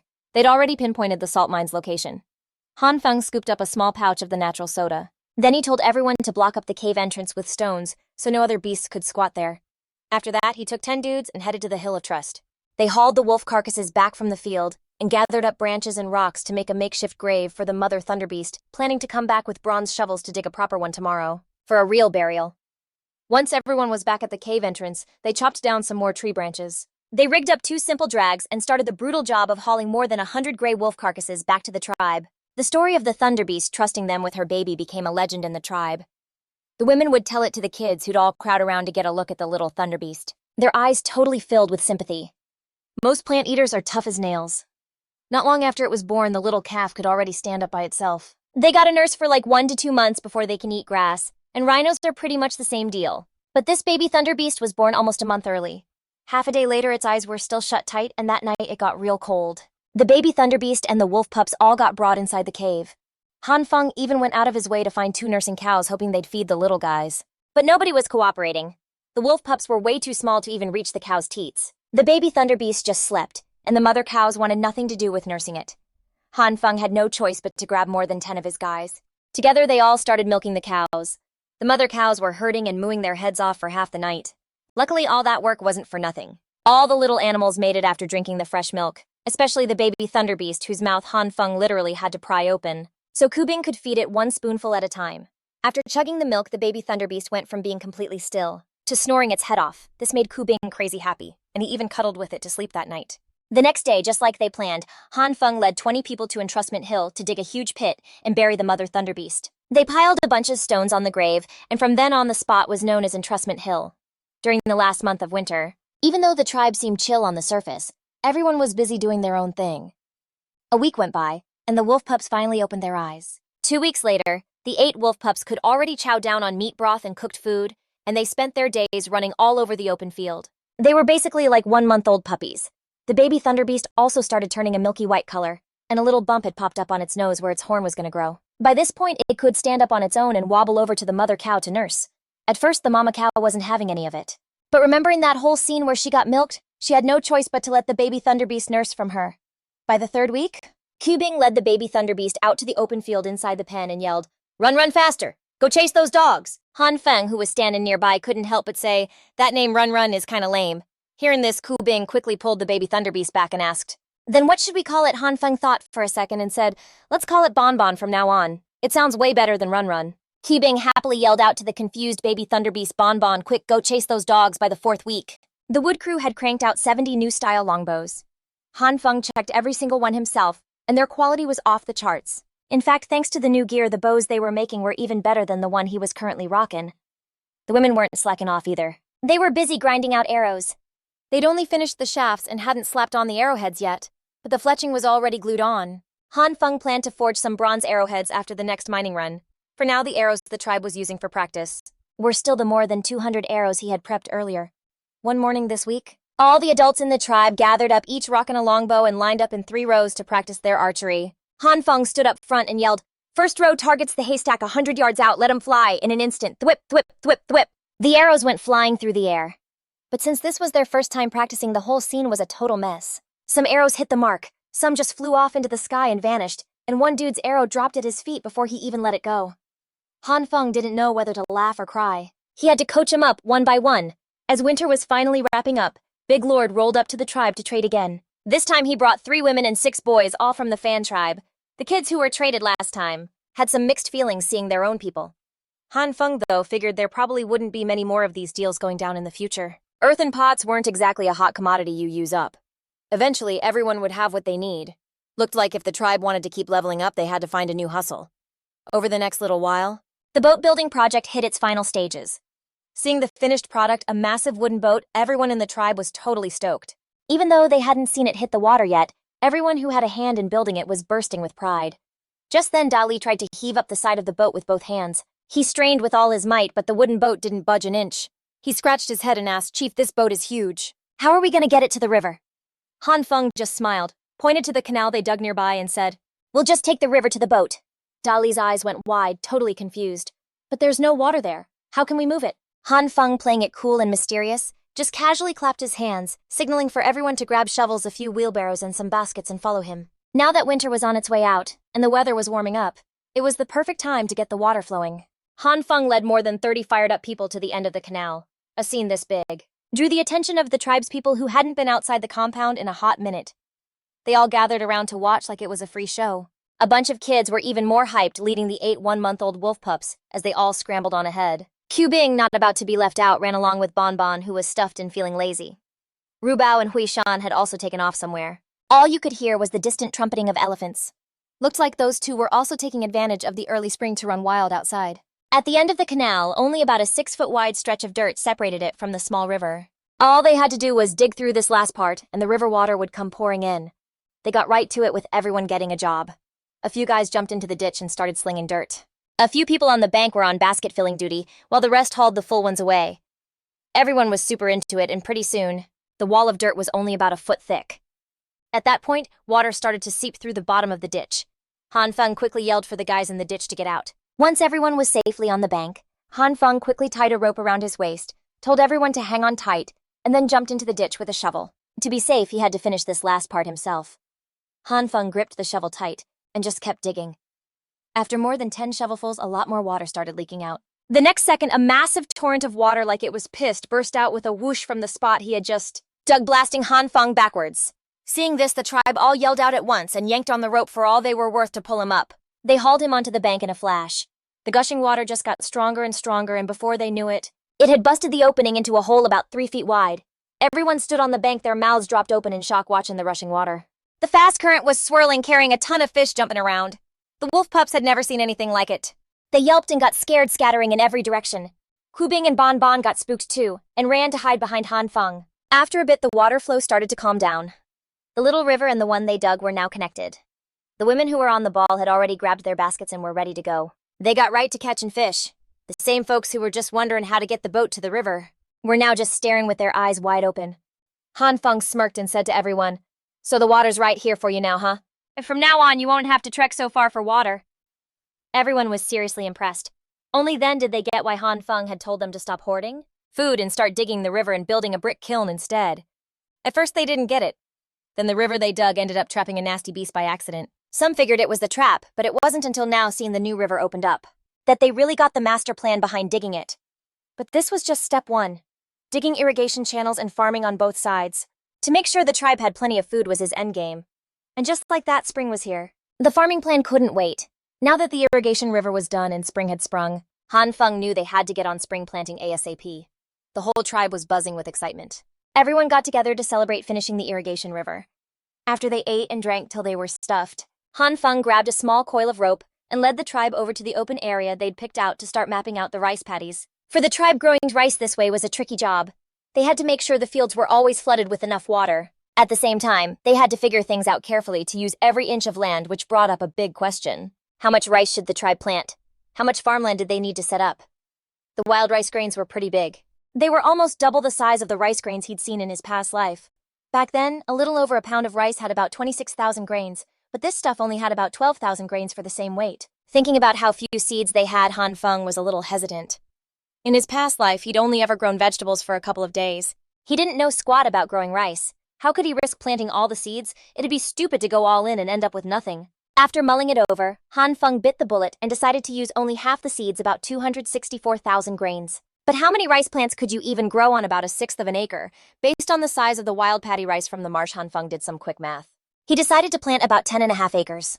While it wasn't exactly a massive endless field, it was still a pretty damn big plot of land. If this plot of land is about 440 yards long, then the width has to be about 117 yards, which is almost the size of 6 football fields once it's all mapped out. The farm plots were laid out along the south bank of the irrigation river, with the top of the fields near the enclosure wall about 330 yards from the small riverbank. They were about 1.5 feet deep, and ran straight south for 120 yards.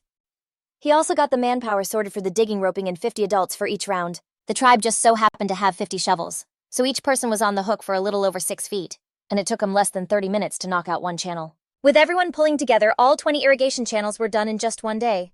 On the first day of the new year, right on cue, a light drizzle started to fall, and everyone in the tribe let out a huge sigh of relief. Winter was finally over. At the same time, the other tribes weren't just sitting around, they were taking this chance to see how bad the winter hit them. They wouldn't have known if they didn't check, but the second they did, it sent a shiver down their spines. Things were looking grim for every single tribe. Small tribes with less than 100 people usually lost more than 10 members, mostly kids and grown men. This winter was way too damn long. A lot of tribes ran out of food and couldn't make it to spring, forcing them to make the messed up choice to abandon some of their own kids. They just had to watch them starve to death. The men would tough it out in the wind and snow to go hunting. If they got lucky, they'd find a stray wild animal or scrounge up a few chestnuts. If they were unlucky, they'd either come back with nothing or just freeze to death out there, or run into a pack of beasts and get totally wiped out. Even the guys who made it back were mostly jacked up or had frostbite, losing ears and fingers. Losing toes was a common thing, and a good number of them ended up crippled. But compared to those guys, the Han tribe was seriously lucky. Not only did they dodge starvation, but they also leveled up big time. The tribe had plenty of food to go around. The elders talked it over and decided an occasion this hype called for a spring ritual to pray for a smooth and loaded new year for the tribe. Han Feng was cool with the ritual, but he had his own spin on it. First off, his tribe wasn't going to worship gods, they were going to honor their ancestors. Plus, the ritual needed a legit ceremony. He drew up a blueprint and personally walked Mu Yang and Mu Dun through making a huge drum. He also had the women of the tribe use animal hides to stitch together a flag, and they embroidered a big Han character on it. Once everything was ready, Han Feng got all the tribe's people together. The Han tribe kicked off the first ritual in its history, as Da Li started banging the great drum. All the tribe's people just started dancing on instinct, showing how stoked they were about their good life now, and how hyped they were for the future. In that moment, they were 100% sure that with Han Feng leading the way, the tribe was going to get stronger and stronger. When the ceremony wrapped up, everyone got busy with the jobs Han Feng laid out. Right now, the tribe was kinda strapped for resources. They only had 2 double-bladed plows.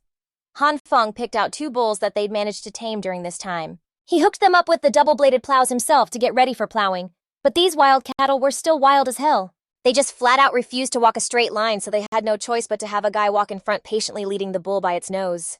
Down to a depth of about a foot. They were moving pretty damn fast. At this rate, it would take 3 days tops to finish plowing the rice fields. After that, they'd harrow the soil, flood it, and then it'd be ready for planting. The rows of dirt left by the plow looked totally different. The ground, which was kinda greenish, turned into dark brown, loose, crumbly dirt. A group of teenagers who'd joined the tribe over the winter carried wicker baskets lined up and carefully picked out all the grass roots and junk from the dirt. As for fertilizer, Han Feng gave it a lot of thought. He decided to hold off on it. First off, the fertilizer wasn't ready. Second, this was the first time this land had ever been farmed. It was plenty fertile enough for 1 crop of rice. It took a solid 3 days to get all the plowing and harrowing done.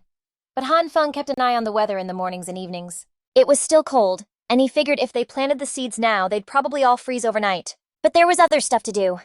The grass seeds they brought back before the ryegrass and lemongrass seeds were ready to be planted. This was going to be the main food source for the tribe's livestock. The area west of the Han tribe's settlement was already planned out as a pasture. Everyone grabbed a bag full of grass seeds and fanned out along the edge of the pasture, scattering them as they walked. They didn't have to worry about the seeds making it. The ground was still damp from the spring rain, so they'd take root as soon as they hit the dirt. They'd sprout in just a few days.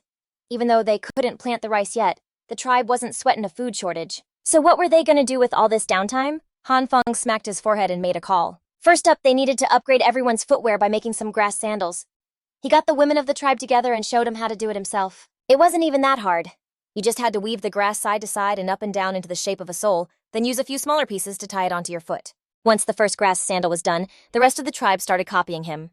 They also used the chance to do a major cleanup. In the spring, everyone flocked to the riverbank to bathe and wash their sandals and animal hides. The dudes who weren't scared of the cold even wove grass straight into skirts to wear. In the original guy's memory, rocking a grass skirt in the spring and summer was totally normal. Some even went shirtless. Han Feng thought it was kind of weird but wove a grass skirt to try on anyway.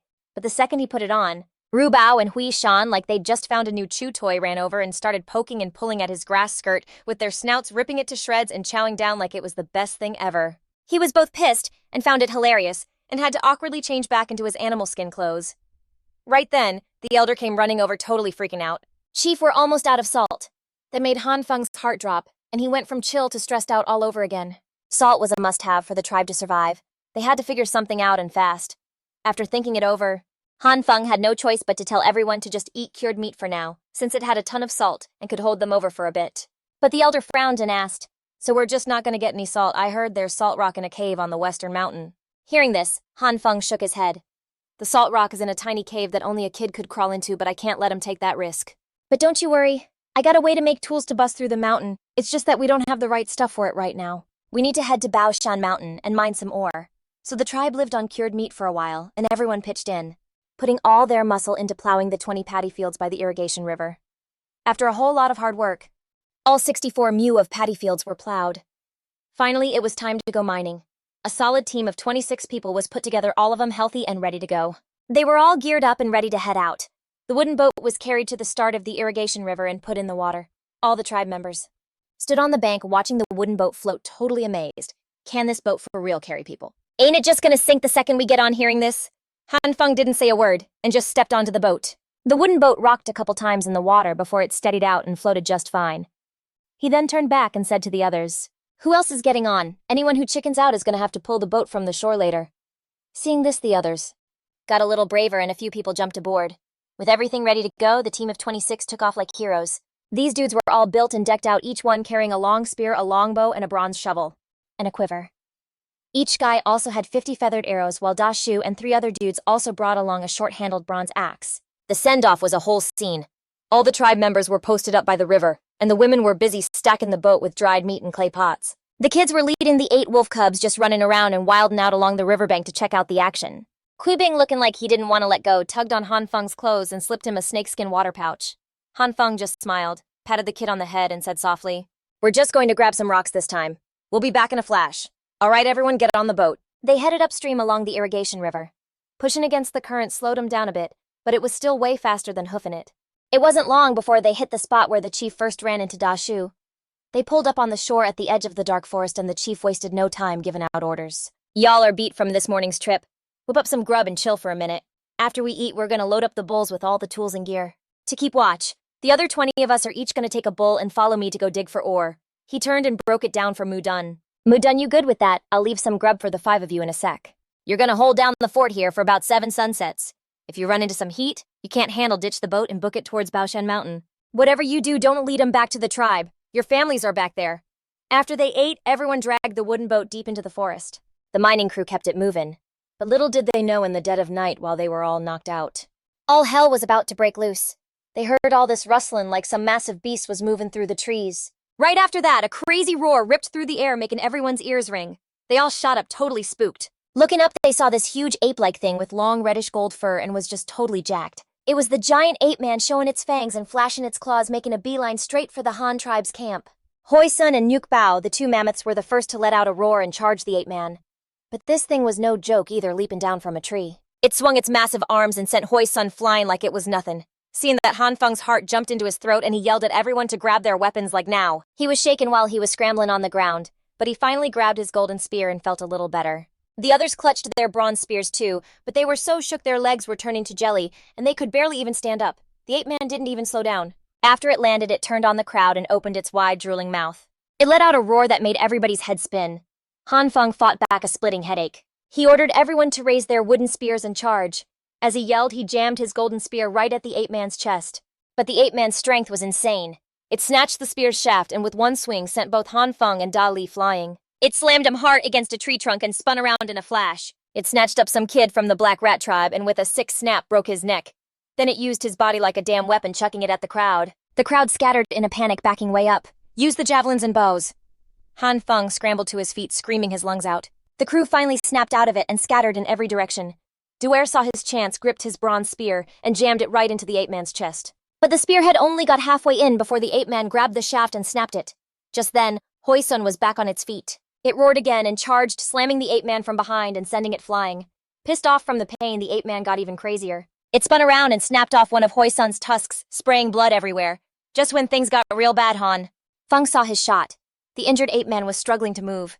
He chucked his spear with everything he had and yelled, "Everybody throw your javelins." That was all they needed.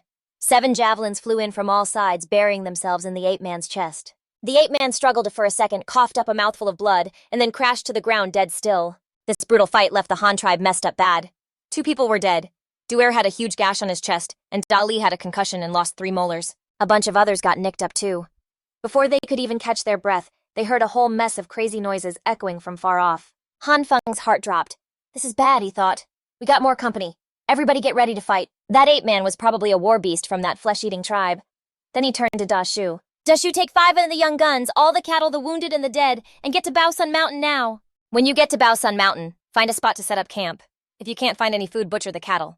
Da Shu didn't look happy about it. With bloodshot eyes, he asked, Chief, what about you? Where are you gonna go? Han Feng stomped his foot, pissed. We're staying here to draw their fire, buying you time to get away. Da Shu looked like he wanted to argue. But one look at Han Feng's death glare, and he had to get his group moving fast. Then Han Feng turned to the tribesmen who were left. He dropped his voice low and gave the order, grab your bows and arrows and follow me. Every one of you grab a torch from the fire and chuck it up ahead. When the enemy shows up, it'll be easier for us to aim. Everybody did what he said, throwing torches to light up a small patch of ground. They hid in the dark, waiting on edge. Don't make a sound. Wait for the enemy to get close, then fire when I give the word. After you fire 1 arrow, you book it, doesn't matter if it hits or not. Our whole point is to lead him away. The enemy got closer. In the dim torchlight, you could make them out. They were all bare-chested. Their bodies were painted with wild patterns, and they were rocking necklaces made of human bone, looking crazy fierce and terrifying. The hunting leader of the flesh-eaters saw the ape-man's body, and all the color drained from his face. Yo, get over here. Our chief's been taken out, even though Han Feng couldn't understand a damn word they were saying. He could tell shit was going south. So right then he yelled, fire. 11 arrows flew out in a heartbeat, finding their targets. The enemy totally freaked out. Then he screamed again. Everyone run for it, intentionally leading the enemy south. They ran non-stop till they got close to the Black Rat tribe's village. At that exact moment, the Black Rat tribe was just chillin' fixin' breakfast. A woman went down to the river for some water and damn near jumped out of her skin when she saw a bunch of strange armed dudes sneaking toward them. She was so scared she almost dropped her clay pot. Forgetting all about the water, she spun around and bolted back to the village, screaming the whole way. Intruders. Hearing her screams, Big Rat immediately ordered the men to grab their stone spears and get ready for a fight while the women gathered rocks and hung back. But those flesh-eaters didn't give a damn. The second they got there, they unleashed a storm of stone axes. The Black Rat tribe had no shields to block them. Everybody panicked and scattered, their whole formation turning to chaos. Right after that, the man-eaters started hurling bone spears at the Black Rat tribe. A few guys went down instantly. Freaking out, Big Rat yelled at his tribe to fight back. Let him have it with the javelins. Let him fly. Don't let them get over the fence. But their stone fence was flimsy as hell, and their range was way too short. Their wave of javelins barely did squat. Some of the cannibals saw an opening and charged the fence, pushing it down together. The two sides started brawling up close. It turned into a total bloodbath. Just when the Black Rat tribe was in some serious trouble, Han Feng showed up leading the Han tribe posse. Popping up out of nowhere, they hit the enemy's rear flank. They started things off by unleashing a hail of arrows from a distance. A feathered arrow smoked a dude in the back while he was trying to push the wall, and he went down instantly. He's here to save our asses. The Han tribesmen then used the terrain to their advantage, letting their arrows fly like rain. The man-eaters were caught completely off guard and took heavy losses. After a few more volleys, Han Feng yelled, "Hold your fire! Everyone grab your bronze spears and charge with me!" In a flash, they came down on him like tigers, crashing right into the enemy's ranks. The tide of the battle turned in an instant. Before long, the cannibal tribe was on the run and got completely wiped out. Now that the fight was over, a super grateful Big Rat grabbed Han Feng's hand and asked the Han tribe's chief, "Thanks for helping our tribe beat those guys. How'd you even know we were in danger?" Han Feng's heart was hammering in his chest, but he kept his cool and cooked up a story on the spot. "We were traveling a long way to stock up on supplies. Going through the dark forest north of you guys, we ran into that cannibal tribe. They sent some red-furred ape man to jump us. But we took care of it. After that, those man-eaters just kept coming in this direction. We were planning to come warn you, but the enemy beat us to it. That's why we showed up when we did." When Chuot Fu heard about a man-eaten ape, his face went white as a sheet. He stammered, "That's the demon from the Black Mountain. Our ancestors saw that thing before. It only brings disaster to our tribe." After he said that, he dragged Han Feng inside a tent, pointed to a rock painting, and told him an old legend. Turns out the giant ape man would capture people from the tribes, and then turn them into a tribe of cannibals that specialized in hunting humans for food.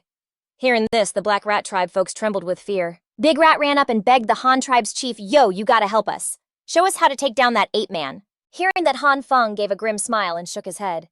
"I got no clue how to beat that monster either. We can only count on solid brick walls for defense. The only reason we beat the ape man this time was 'cause Hoi-sun came in clutch." Chuot Fu and Big Rat looked at each other, both of them looking super worried. Then Chuot Fu carefully asked the Han tribe's chief, "Can we build a wall just like that one?" Hearing this, Han Feng saw his opening and made his pitch. "That's a no-go, even for the Han tribe. But if you roll with my tribe, we can build the wall together. There'll be plenty of room for all of us to live inside. We can all team up, and then we'll have more food than we can handle and the dopest weapons." Chuot Fu and Big Rat immediately started hashing things out. Joining the Han tribe was definitely the best move, offering both safety and some heavy-duty weapons. And so the two of them went to find Han Feng and said, "Seriously, chief of the Han tribe, we're in. We'll join your tribe. We just hope you'll treat our people right." Hearing this, Han Feng was stoked. "You got it.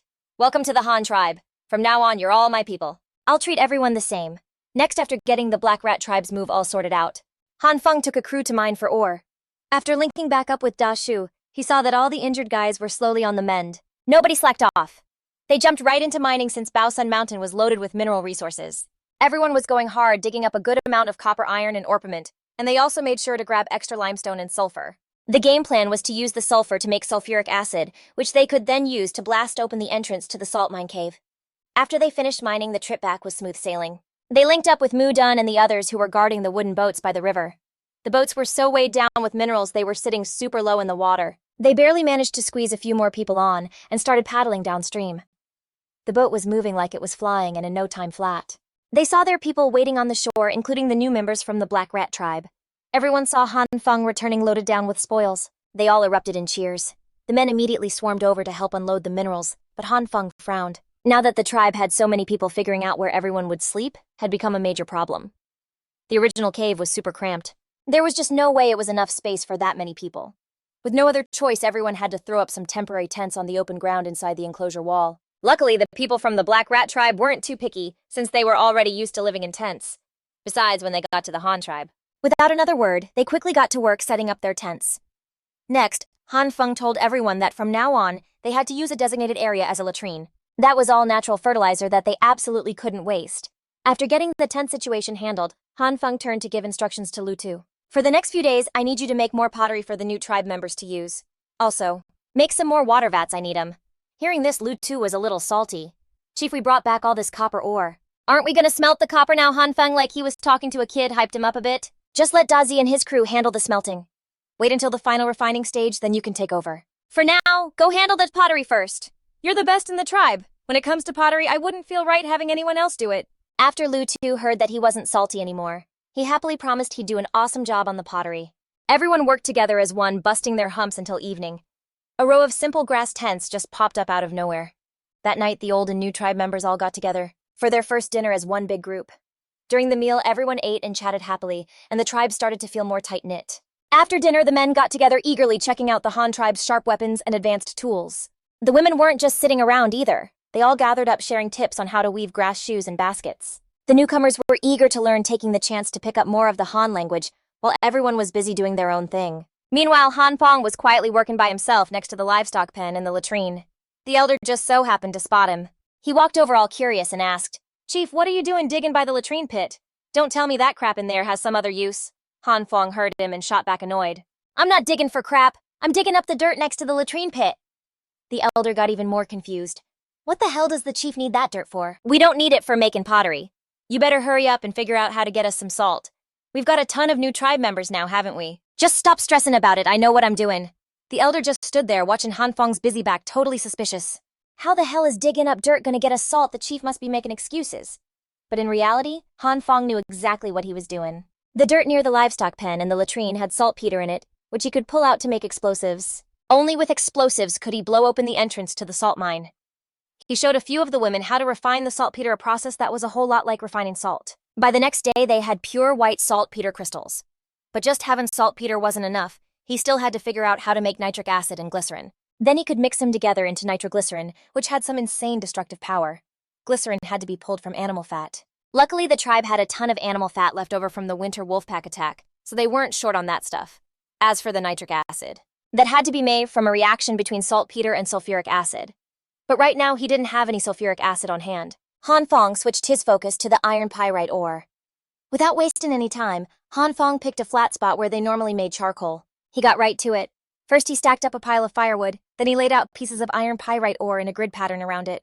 Finally, he built it all into a small mound that totally covered the firewood, leaving only a few small holes at the bottom to light it up. The next step was to cover the pile of ore with a layer of dry grass. Last, he slapped a layer of wet mud over the whole thing, but he made sure to leave a few air vents at the bottom and on top. With that, everything was all set. Han Feng used a small stick to hold a glowing ember and carefully lit the firewood through one of the bottom vents. The iron pyrite ore itself had carbon and sulfur in it. In a flash, the ore pile caught fire, burning like crazy inside its mud casing. This whole roasting thing would have to keep going for about half a month. While he was waiting, Han Feng started building some distillation equipment to get ready for refining sulfuric acid, nitric acid, and soda ash. Han Feng handed off the tricky job of drying and firing the distillation gear to Lu Tu. In the meantime, he took the chance to check on how the livestock were doing. As the weather got warmer, all the animals in the tribe, like they'd planned it, started shedding their winter coats. Seeing this, Han Feng slapped his thigh, all hyped up. The time was perfect. He rushed off to get ready to plant some seeds. In storage, they had seeds for wild rice peanuts, chili peppers, sword hemp, and man-eaten plants. First, the peanuts had to be shelled and soaked in water. Han Feng led a few of the nimble girls to an open patch of ground where they all sat down and got to work. Elder Rat, who was passing by, saw the whole scene and curiously came over to ask, "Chief, what are y'all doing? Why don't you just eat these nuts?" Han Feng kept on working as he smiled and explained, "Right now we have to plant these nuts. And remember, they're called peanuts." Elder Rat mumbled that word a few times, still not getting what planting was all about. Han Feng patiently explained, "Planting means that in the spring. We bury these peanuts in the ground, give them a little water, and they'll sprout and grow into plants. If we plant these 4 baskets, we could pull in at least 400 baskets, maybe even a few thousand." Old Man Rat was so blown away his jaw almost hit the dirt. His eyes bugged out in disbelief. Han Feng just gave him a solid nod. "As long as we take good care of them, we'll get more, never less. Plus, we're not just planting peanuts, we're gonna plant rice too. Rice is even better. You plant 1 grain in the spring, and by fall you can harvest at least 10,000 grains. This is the method I was talking about. For feeding 6,000 people with just this land." Big Rat, who was standing nearby listening hard, piped up right away, "Chief." Big Rat was a former chief after all, and super sharp. Just then, Old Man Rat looked like he remembered something and said excitedly, "Chief, I remember now. When we moved over here, we brought a few bags of peanuts with us. Can we plant those too? We've got plenty of food right now." "I think we should totally plant them." Han Feng was stoked to hear this. "That's awesome," he said. "Quick, get someone to bring those peanuts over. Make sure to pick out the ones that are whole and not busted up." Old Man Rat just kept nodding, leaning on his cane, and hustled off to find his old tribe members to get things organized. Big Rat nervously watched Old Man Rat leave and then asked, "So what about me? What's my gig?" Han Feng laughed and said, "You can round up some more guys and follow me to plow the fields." Hearing that, Big Rat excitedly ran off to grab more men. That afternoon, Han Feng marked out 100 mu of land for planting. Peanuts and 36 mu for chili peppers south of the rice paddies. The total area for all 3 crops was 200 mu. Early the next morning, Big Rat learned from the others how to hook up a 2-bladed plow to an ox. A seasoned woman from the Han tribe walked up front leading the ox, while Big Rat followed behind steering the plow. Seeing the ground getting turned up like waves with every pass of the bronze plow, Big Rat was both amazed and hyped. With 2 oxen and 4 plows working at the same time, they were making crazy fast progress. Meanwhile, Han Feng wasn't just sitting around either. First thing in the morning, he soaked 22 caddies of rice seeds in a big jar. These seeds had to soak for over 24 hours. While the seeds were soaking, Han Feng picked a patch of land west of the main paddies, dug an irrigation ditch, and started flooding it. He was getting it ready to be a seed bed. After getting sorted, the peanuts were put in to soak too. Peanuts were a crop you could plant straight up, and could be planted right in the big fields, as long as the fields were plowed real good. This way the rice, peanuts, and chili peppers could all be planted at the same time. Big Rat led his crew to plow the 136 mu of land with everything they had. They worked from sunup to sundown until their backs were killing them, and their legs were shot, but their spirits were still high. When one guy got tired, another would jump in. When an ox got tired, they'd swap it out. The two bronze plows worked in shifts, turning the soil non-stop. All in all, it took less than 2 days to plow the whole area once over. The soil got all loose, soft, and aired out. The weeds were all cleared out good and proper, too. After soaking, the seeds were taken out totally covered with lemongrass and watered. They were put near a charcoal stove to help them sprout. On the third day, everyone started sowing the evenly sprouted rice seeds all over the seedling field. After that, they were lightly covered with a thin layer of dirt. Finally, the ditch was opened to flood the field with water. Planting peanuts had its own rules, too. Each row was about 1.5 feet apart, and each plant was about 6 inches apart. The planter held a bowl of peanuts in their left hand. In their right hand, they held a sharp wooden stick, about 6 inches long. First, they used the stick to measure the distance, dug a little hole, dropped 2 peanuts in, and then covered it with dirt. Then they planted the next batch of seeds, just repeating the process over and over. Finally, they gave everything a good watering all at once. Planting the chili seeds was pretty much like the peanuts rows were about 1.5 feet apart, and each plant was about 1 foot apart. Digging the hole, dropping the seed, covering it with dirt and water, and it was all done in one smooth move. The whole time they were planting, almost 200 members of the Han tribe were out there working the fields. Even Han Feng was right there with them. With that many people, they were a serious force, and they knocked out 140 acres of land in just half a day. Nobody even felt tired. The day after they finished planting, the tribe got right back into their normal groove. Liu Zi kept on making a pottery, and Han Feng also picked a few tough kids to be his apprentices. The pottery they were making wasn't just for the new tribe members, they also had to put some aside as a backup supply. Later on, they'd also use it to trade with other tribes. Huzi da Shui de Mao and Er Mao, the 4 of them were all focused on smelting bronze. Han Feng saw they were getting real good at it and planned to bring in more help. He'd been picking out people for the last few days. After they upgraded their gear, the hunting team found hunting was a total breeze, bringing back way more game than they could ever eat. But as the weather started heating up, food was tough to keep from going bad, so the hunting team had to take a break and just chill in the tribe. But you think Han Feng was gonna let him be lazy? One crew was sent to the back mountain to chop down all the young man-eating trees to make spears. The thorns on them could also be used for arrowheads. These were also strategic materials they had to stockpile a ton of. And while they were at it, they planted even more of the man-eaten trees. Another crew was in charge of chopping down trees. They kept the trunks for building houses and making stuff while the branches were dried out for firewood. And another group went into the forest to round up some chickens. Han Feng was dead set on beefing up their chicken farming game. Chicken feathers were perfect for fletching arrows, and they couldn't just keep going out to catch wild ones every time they needed to make more. So they needed to set up some sustainable farming. Near the tribe, there were a bunch of different birds they could domesticate like quail, partridges, guinea fowl, and also the red-tailed chicken, which was Han Feng's personal favorite. After that, he also marked out a spot of land right next to the rabbit hutch. He used bricks, wooden sticks, and lemongrass to throw together a chicken coop and surrounded it with a person-high fence for the chickens they'd caught. Once they plucked their wing and tail feathers, the chickens wouldn't be able to fly off. For food, they could just grab wild greens from the nearby meadow where alfalfa and rye were growing like weeds. That was more than enough to feed the chickens and rabbits. On the third day after planting early in the morning, Shufu and the elder, those 2 old-timers, got together all excited. They were all huddled up whispering, and Han Feng clocked him the second he stepped out the gate. Then the elder yelled out, "Chief, yo, get over here and check this out. The rice you were talking about has sprouted." Han Feng was kinda groggy, but he snapped right awake when he heard that. He bolted out to the rice paddy. When he got there, he saw the whole field was covered in a thick blanket of green shoots. The seeds had popped and were coming up. Han Feng's eyes started getting all misty and his voice got choked up. "This is awesome, they actually sprouted. I can eat rice again." The elder peeped his reaction and asked all confused like, "Chief, what's wrong?" Han Feng got a grip, turned his head, and was like, "It's nothing, I'm just crazy happy." "Oh yeah, you two go tell everyone in the tribe to stay the hell out of the fields. Anybody who stomps on the seedlings gets no food for a whole day. Tell the kids to keep an eye on the livestock and the wolf pups, and don't let them anywhere near the fields. Any kid who messes up gets no chow for a day. Anyone who even thinks about messing with our food source, I'll cut their rations personally." Shufu, who was standing nearby, piped up, "Chief, how about we throw up a fence around it with some branches?" Han Feng just waved him off. "Nah, that's a waste of manpower. Just lay down the law for everyone and that'll be enough." And sure enough, when they heard the rules, not a single person had a problem with it. They all knew these little sprouts were the whole tribe's future meal ticket. By day 7, the peanuts and chilies had popped up out of the ground too. The rice had its first leaves, and the whole field was a crazy vibrant green. The number of red-tailed chickens in the coop had jumped to over 30, and the rabbits were about to pop. Han Feng checked out the livestock in their pens and thought about that 4-wheeled cart that still wasn't done. Metal production was the real bottleneck, holding back the tribe's progress. Before, when they were low on copper, a ton of plans got put on the back burner. Now that they were flush with minerals, plans for stuff like wooden barrels could get going again. Making saddles wasn't hard, and they were perfect for the deer. After Han Feng finished making a saddle, he was hyped to lead out a strong full-grown deer, threw the saddle on, and hopped on its back. He took it for a spin around the meadow west of the tribe. This whole scene was spotted by some new tribe members who were on their way back from catching chickens. Seeing this, they were like, "Damn, the chief is something else. I want to ride that deer too.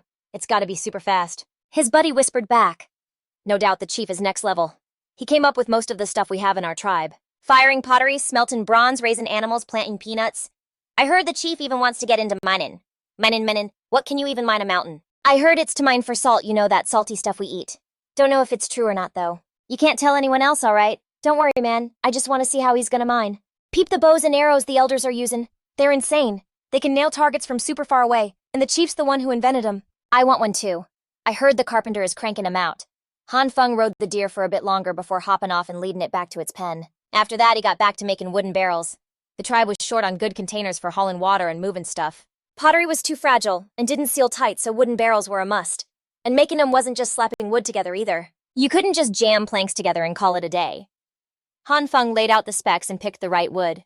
Using the leftover fir wood from the boat build, he had Mu Dun and his crew follow his method to a T. Just like that, wooden barrels of all different sizes started popping up one after another in the Han tribe, some for hauling and some for everyday use. They even had ones with handles, you name it, they made it. The elder looked at the huge stack of barrels and just had to ask, "Chief, what's with all these barrels?" Han Feng just grinned and said, "They're for us, of course. And if we got leftovers, we can trade them with other tribes. Wooden barrels are way better for carrying water than pottery, so I bet people will be all over them. But I ain't trading them for less than 10 strong dudes." With the barrel situation handled, Han Feng put all his focus on building the big cart. The most critical part of the cart was the wheels. Making them was a real pain, and they had to hold a ton of weight, so the wheelbarrow method was a definite no-go. After thinking for a sec, Han Feng gave Mu Dun 2 sets of exact measurements and told him straight up, "Make 4 wheels with these specs. 2 big ones and 2 small ones. The wood's gotta be super tough." Mu Dun took the wooden plank, which was covered in numbers. He pulled out a bronze ruler, carefully checked the numbers, and nodded over and over. "No sweat, Chief. You can count on me." Making the big wheels took forever, and Han Feng didn't have time to just sit around. He bounced to take care of other important stuff. Next thing you know, the mud shell over the pyrite iron ore had been cooking for 11 days, and time was almost up. Next up, since he had to whip up some nitric acid and didn't want any accidents, he decided to go solo from the rest of the tribe. He was gonna finish the last steps all by himself. Han Feng went all out working super carefully, and after 2 days he finally nailed it. He ended up with 2 big jars of sulfuric acid and over 10 kilograms of iron oxide crystals. These crystals were the iron powder they'd be using to make iron stuff from now on. Now that he had the sulfuric acid, making nitric acid was a piece of cake. Han Feng busted out a brand new distillation setup. He poured the saltpeter and the pure sulfuric acid into the distillation pot. After cooking it for a bit, he got his nitric acid. Even though he had enough concentrated nitric acid and glycerin, Han Feng knew he couldn't get sloppy. This nitroglycerin was some seriously explosive stuff. Just a light tap or even a small temp change could make it go boom in a flash. To play it safe, it was best to mix the two right before using them to avoid any screw-ups. Now everything was good to go, except for one last key piece. Han Feng turned and told Liu Zi to whip up a batch of bronze arrowheads with a 5-to-2 copper tin mix. He made sure to tell him to make one with a round head, which he'd use later to pop the charge from a safe distance with a bow. First thing the next morning, Han Feng stood in the middle of the tribe and yelled out, "Aight, today the women are gonna stay home and hold down the fort. The men, grab your tools and follow me. We're going to get salt." The second he finished talking, everyone got hyped and was ready to go. Shufu heard this and ran right over, his eyes lit up as he asked, "Chief, can I go too? I want to see it for myself." Ku Bing, that sharp little dude, ran up too, grabbed Han Feng's leg and started shaking it, trying to sweet-talk him. "Leader, I want to go too. I promise I'll be good." Han Feng looked down at Ku Bing. He thought for a sec, then nodded. "All right, you two roll with them. The elder's gonna stay back and hold down the fort." The old man was totally cool with it and agreed without a word. Even though he was super curious, someone had to keep an eye on the tribe. The second he heard that Ku Bin was so hyped, he just took off running. The kid was practically bouncing off the walls. Soon a badass crew of over 50 people rolled out. Right then and there, that squad of over 50 was heading straight for the cave. The Bald Tribe's cave. Nuke Bao and Hoi Sun were leading the charge up front. Everyone was packing bronze shovels and strapped with bows and arrows. They were leading oxen, loaded down with baskets and wooden barrels. Ku Bin was riding Bonbon, his little head on a swivel, just taking it all in. Han Feng was carefully cradling 2 jars with both hands. Inside was the good stuff, nitric acid and glycerin. The crew hiked until about 1 or 2 in the afternoon. They finally made it to that sketchy cave that used to belong to the Bald Tribe. Han Feng gave the signal for everyone to chill out and grab some grub. Everyone started dropping their gear and quickly scarfed down some food to get their energy back. Half an hour later, Han Feng got up and clapped his hands. He gave the signal for everyone to get to work. A few of the heavy hitters immediately got on it at the cave entrance. With a massive heave-ho, they shoved the big-ass boulders blocking the way. Luke scratched his head all confused like, "Man, this salt cave is tiny. How are we supposed to make it bigger? This rock is hard as hell. Back in the day, we wouldn't even touch this kind of rock for grinding stone pots." Han Feng narrowed his eyes, sizing up the entrance to the cave. He said on the down low, "Use these 2 jars I brought. Everybody get outside for a minute. Bring the bronze shovels and get ready to dig a pit." Then he passed a torch to Daithu and pointed at the salt cave entrance. "You take this and post up right at the mouth of the salt cave. I'm gonna go find a good spot outside." Daithu grabbed the torch and without a word, hustled over to the cave entrance to wait. Han Feng stepped out of the cave, scanning the whole area. With eyes like a hawk, he spotted the perfect little hill about 80 yards from the cave entrance. From there, he could clearly see the torch in Daithu's hand. That meant he had a direct line of sight to the salt cave entrance, which was perfect for taking a shot with an arrow. Han Feng snapped off a branch and jammed it in the ground to mark the spot. He yelled out, "Hey, everybody get over here. I need a few of you to start digging a pit right here. Make it deep enough so it's up to your waist when you're in it. Pile all the dirt you dig out on the side closer to the cave and pack it down real tight with your shovels." The second he gave the order, everyone started digging. When the pit was almost done, Han Feng told everyone to take all the oxen. "Take them over to the mountainside about a click away. 'Cause in a little while, there's gonna be a massive explosion here and the ground is gonna shake. Wait until everything stops moving, then come back to this pit and find me." Everyone nodded, looking serious, and then led the oxen off into the distance. Han Feng also hustled back into the cave with the 2 jars. Inside, the firelight was flickering and the vibe was so tense you could barely breathe. Han Feng took a deep breath, slowly popped the lid on the jar of concentrated glycerin, and carefully poured in the nitric acid bit by bit. He was scared that one wrong move would set the whole thing off. Finally, he had a full jar of nitroglycerin. Han Feng carefully placed the jar right at the entrance to the salt cave. Then he used some rocks to brace it on all sides, making damn sure it wasn't going anywhere. Next, he ducked down and headed deeper into the cave. He lit up a bonfire and to get some light, making it easy to see the target from outside. After he got everything set up, but his gaze was rock steady. He stared hard at that clay jar sitting in the firelight inside the cave. The pit was 80 yards from the cave entrance, and the salt cave entrance was 35 yards from the main entrance. That meant the blast itself was only going to be 15 yards away from him. Normally, a shot from this distance would be no problem, but today this arrow meant everything. Han Feng tried to steady his nerves. Seeing that everyone was pretty much clear, he slowly drew his bow, knocked an arrow aimed at the target, and with a whoosh, the bowstring pulled taut. The arrow shot forward like a bolt of lightning. Han Feng didn't waste a second ditching the bow and immediately dropping down. At the same time, he opened his mouth wide and clamped his hands tight over his 2 ears. A second later, a massive explosion ripped through the air, shaking everything. The whole ground shook. The shockwave from the blast spread out like a monster wave, kicking up a crazy strong gust of wind. Granite boulders tough as steel got wrecked in a flash. The salt cave entrance was blown straight into a bottomless pit. Huge blocks of salt from deep inside the cave were suddenly out in the sun. The whole roof of the cave was blown wide open. Shrapnel rained down from a few hundred yards away. Dust was everywhere, you couldn't see a thing. A blast of air, dirt, and rocks shot out of the cave. Like some roaring demon, it blew away all the dirt piled up in front of the pit. Han Feng couldn't dodge in time and got buried under all the rock and dirt. The shockwave kept tearing through a 500-yard radius. Birds dropped dead out of the sky left and right, and trees snapped and fell over. The animals in the woods freaked out, screaming and running for their lives, but a lot of them still got caught in the shockwave. It knocked them dead on the spot. Over at Bolai Mountain, about half a mile away, everyone from the Han tribe was on edge. All of a sudden, a huge tremor hit. Lu Tu, who was leaning on a staff, stumbled and almost ate it. Right after that, a hell of an explosion ripped through the air. Everyone looked up totally shocked and saw tons of rocks, big and small, flying into the sky like fireworks.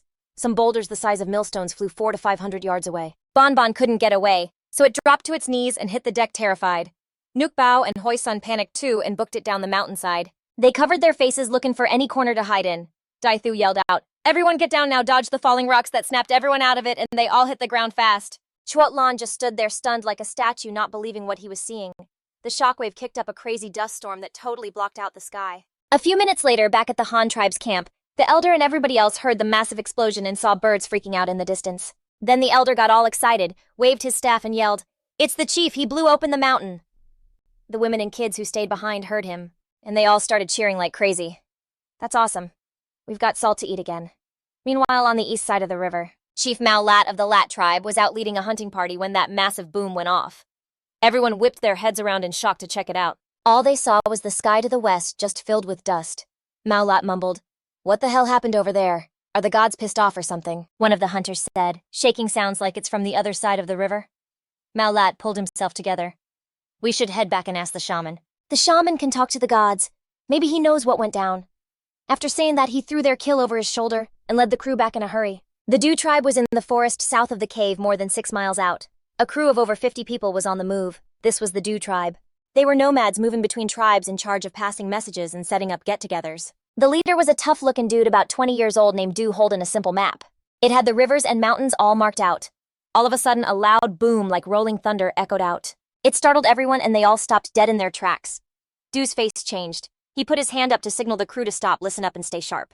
At the same time, his sharp eyes were scanning every direction. One of his guys asked, all worried, Dew, that sound ain't normal. Could it be some monster showing up? Dew frowned and said in a low voice, don't freak out. Listening to it sounds like it's coming from the northwest. A sound that loud, it's definitely nothing ordinary. After he said that, he quickly spread the map out on the ground. His finger traced the mountains on the map, a speculative glint in his eyes. The northwest is the western mountain range, which is usually. Besides some nasty beasts, there's nothing unusual. For it to be this loud today, could some tribe have caused it? Everyone on the team started murmuring, all of them worried and suspicious. Dew stood up, brushed the dust off himself, and said, quit guessing. Let's head over there and check it out, but everybody keep your weapons ready. Everyone nodded real quick. They pulled out their stone axes and wooden clubs and carefully crept towards the source of the blast. Meanwhile, over at the western cave, it was half collapsed from the explosion, and dust was swirling like a thick fog that just wouldn't clear. Han Feng was buried under all the dirt and rock. He felt like he was being crushed by dirt and rocks, his chest tight and aching. Every breath was a struggle. He tried to twist his body, his 2 hands digging frantically. There was only one thought in his mind: he had to get out now. A moment later, he heard anxious calls from outside. Leader, leader, where are you? It was the voice of Chuot Lan and the crew. Han Feng felt a new surge of strength. He used all his strength to push up with his head, his 2 hands digging furiously and slinging dirt to the side. Huff! Huff! Han Feng's head finally broke through the dirt. He greedily sucked in the fresh air. I'm here, he yelled, his voice hoarse from all the dust he breathed in. Chuot Lan and the others heard his voice and rushed over. Seeing what a mess Han Feng was in, everyone's eyes welled up. Without a word, they tossed their bronze shovels and started digging Han Feng out with their bare hands, murmuring nonstop. Leader, we finally found you. You scared us to death. That explosion just now almost scared the life out of us. With help from the others, Han Feng got his head straight, stood up, brushed himself off, and said with a smile that he was okay, then hurried everyone over to check the salt mine. Everyone walked towards the cave together, and Han Feng saw that the once small and narrow entrance was now a pit the size of several houses. On the walls of the pit, layers of pure white rock salt were exposed, sparkling in the sunlight like a silver mountain. Everyone stood there, completely floored and speechless. Without hesitating, Han Feng quickly signaled for everyone to start mining the salt. That finally snapped people out of their daze, and they eagerly got to work. Some brought oxen to the edge of the pit, along with wooden barrels and large baskets. Some people used bronze shovels to carefully chip large blocks of salt from the pit wall, then gently place them into the barrels. A few of the more nimble folks also wove simple ropes from vines to make carrying the salt easier. While everyone was busy, Han Feng glanced into the cave and saw several figures huddled on the ground. Startled, he moved closer to get a better look, and his expression immediately turned grim. They were the dried-out bodies of several children. They were just skin and bones, dressed in ragged clothes, all huddled together in a corner. It looked like they had died in total agony and despair. Han Feng's eyes stung and his gut twisted. He turned and said softly, "Go find some dry firewood. We're gonna cremate these children to give them a proper send-off." Several of the tribesmen nodded in silence. They turned to go find firewood. A short while later, a pyre was built in the cave, its flickering flames lighting up the solemn faces of everyone. Han Feng took the lead, carefully laying the dried-up bodies on the pyre, muttering something under his breath. He said a prayer for the poor kids he'd never even met as the fire roared to life. The dried-up bodies slowly turned to ash, and white smoke drifted up like it was carrying the kids' troubled souls to the sky. When it was all over and the smoke had cleared, Han Feng took a deep breath to get himself together and yelled out, "All right, y'all, let's get a move on. Once we're done getting this salt, we're heading back to the tribe." Everybody cheered like hell. They started moving way faster, working like crazy. And before they knew it, the wooden barrels and big baskets were all packed with salt. Seeing it was getting late, Han Feng waved his hand and said, "Aight, let's wrap it up. We got a huge haul today. Let's get back to the tribe and celebrate." Hearing that, everyone went wild, leading the oxen loaded down with salt back home. But they hadn't gotten far when from the south, this rustling sound suddenly came from the forest, and it kept getting louder. Han Feng was instantly on high alert, throwing up a hand to signal everyone to stop. He whipped out his bow and arrow and hissed, "Shut it, everyone, stay sharp." Hearing that, all his people gripped their weapons tighter. They got into a defensive formation, their eyes glued to the forest. In the blink of an eye, a whole crew of strangers wearing animal skins and carrying some janky-looking weapons came out of the woods one by one. The guy in front was Chief Dew of the Dew tribe. He threw both his hands up, showing he meant no harm. "We're from the Dew tribe, just passing through. We heard a hell of a racket coming from over here, and just wanted to check it out." Han Feng, though, wasn't letting his guard down. With an arrow still ready on his bow, he asked coldly, "The Du tribe. Never heard of ya. What's your business here?" Du quickly explained. "Our Du tribe were nomads. Our whole gig is traveling between tribes to help them communicate. We spread the word and set up get-togethers. We just happened to be around today and got curious. Besides, I can see your crew is seriously geared up. You guys must be from a big-shot tribe, so we wanted to make friends." Han Feng narrowed his eyes as he sized Du up, thinking to himself that them showing up right now was way too convenient. Even though the guy claimed he was cool, Han Feng knew he couldn't let his guard down. He asked all casual like, "So you want to be friends, huh? What are you bringing to the table to prove you're for real?" Du scratched his head and chuckled. "For real? Well, we know all the juicy gossip about the other tribes, and we got the scoop on where to find resources. We can share all that with you. Plus, if you ever need someone to do some legwork for you down the line, we'll definitely do whatever it takes to help." Han Feng snorted. Talk is cheap, who'd believe that crap? Du's eyes darted around like something just clicked. "Oh right, a few days back we heard about this massive spring festival. This thing is the big yearly get-together for all the tribes. All the tribes from around here will be there to trade goods and compete in all sorts of skills. This info's gotta be super useful for your tribe." Han Feng's ears perked up when he heard that. He knew that for the tribe to really grow, they needed to connect with the outside world. This spring festival was a golden opportunity to score more resources, but he played it cool and kept a straight face. "It's just some news about a spring festival. Who knows if it's even legit? And even if it is, you didn't just stop by to tell us that." "I bet you're after something else." Du laughed, kinda awkwardly rubbing his hands together. "Look, to be real with you, Chief, we wander all over the place. We're fresh out of food and now we're starving. If you could hook us up with some grub, then about that. Spring festival. I swear I'll tell you everything, no holding back." Han Feng frowned, glancing over at his own crew who were loaded down with salt. He faked a tough look. "We're kinda short on food right now. As you can see, we just finished up mining salt. Everyone's beat and we're counting on this grub to get us back to our tribe." Du was eyeing it greedily and kept on pleading not giving up. "Just a little bit would be fine. Even a couple pieces of jerky or a handful of wild greens would be enough to hold us over for now. When we get back to our tribe, I promise we'll pay you back big time." Han Feng thought for a second but ultimately shook his head. "It's a really bad time right now. How about this? You can roll with us back to our tribe, and when we get there, we'll hook you up with some good food and booze. Then you can give us the lowdown on the spring festival." Hearing this, Du's eyes lit up. "That's awesome. Thanks for your generosity, Chief. We'll follow you." And just like that, the two groups headed out together toward the Han tribe. The sky got darker and darker as night fell like a huge black blanket. The Han tribe folks lit up their torches, making the whole convoy look like a fire dragon glowing in the dark. The Du tribespeople stared at the bright torches, curious and totally impressed. Du couldn't stop himself from walking up to Han Feng to ask, "Chief, your torches are insanely bright. How do you make them? We usually have a hell of a time traveling in the dark." Han Feng smiled, held up a torch, and started breaking it down. "It ain't that hard to make a torch. You find a thick stick, wrap one end with some cloth or dried grass, then dip it in grease or fat and light it up." Du nodded along as he listened. "That's a smart trick. I'll get my people to try it when we get back."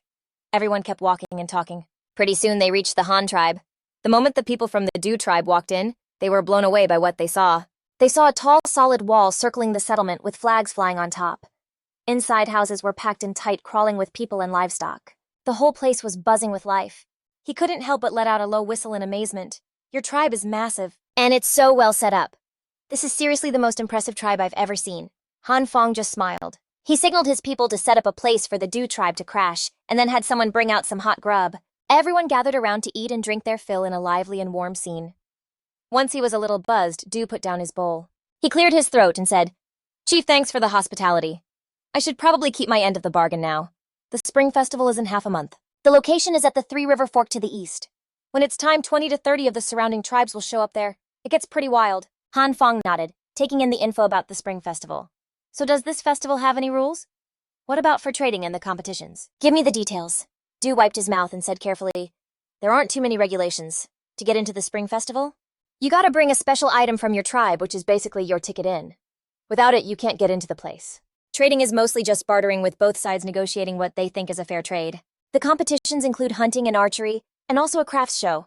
The winning tribe gets some sweet rewards. Their rep will also get around far and wide."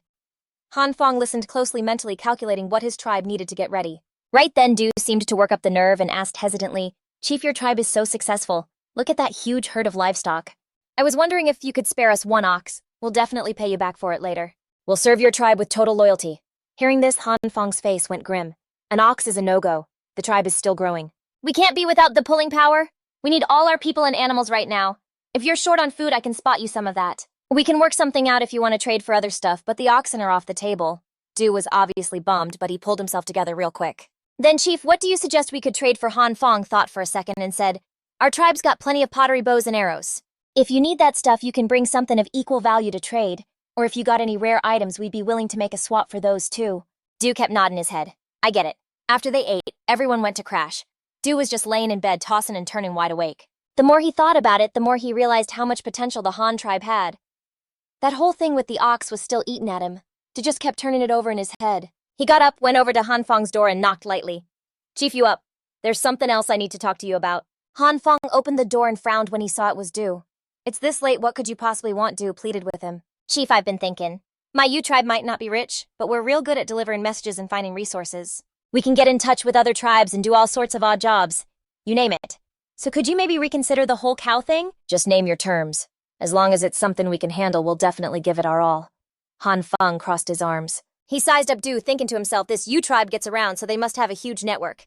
If he could get them on his side, it'd be a major advantage. Han Feng thought for a moment, then said slowly, since you're so serious about this, I'll just be straight with you. Right now, what the tribe really needs is clothes.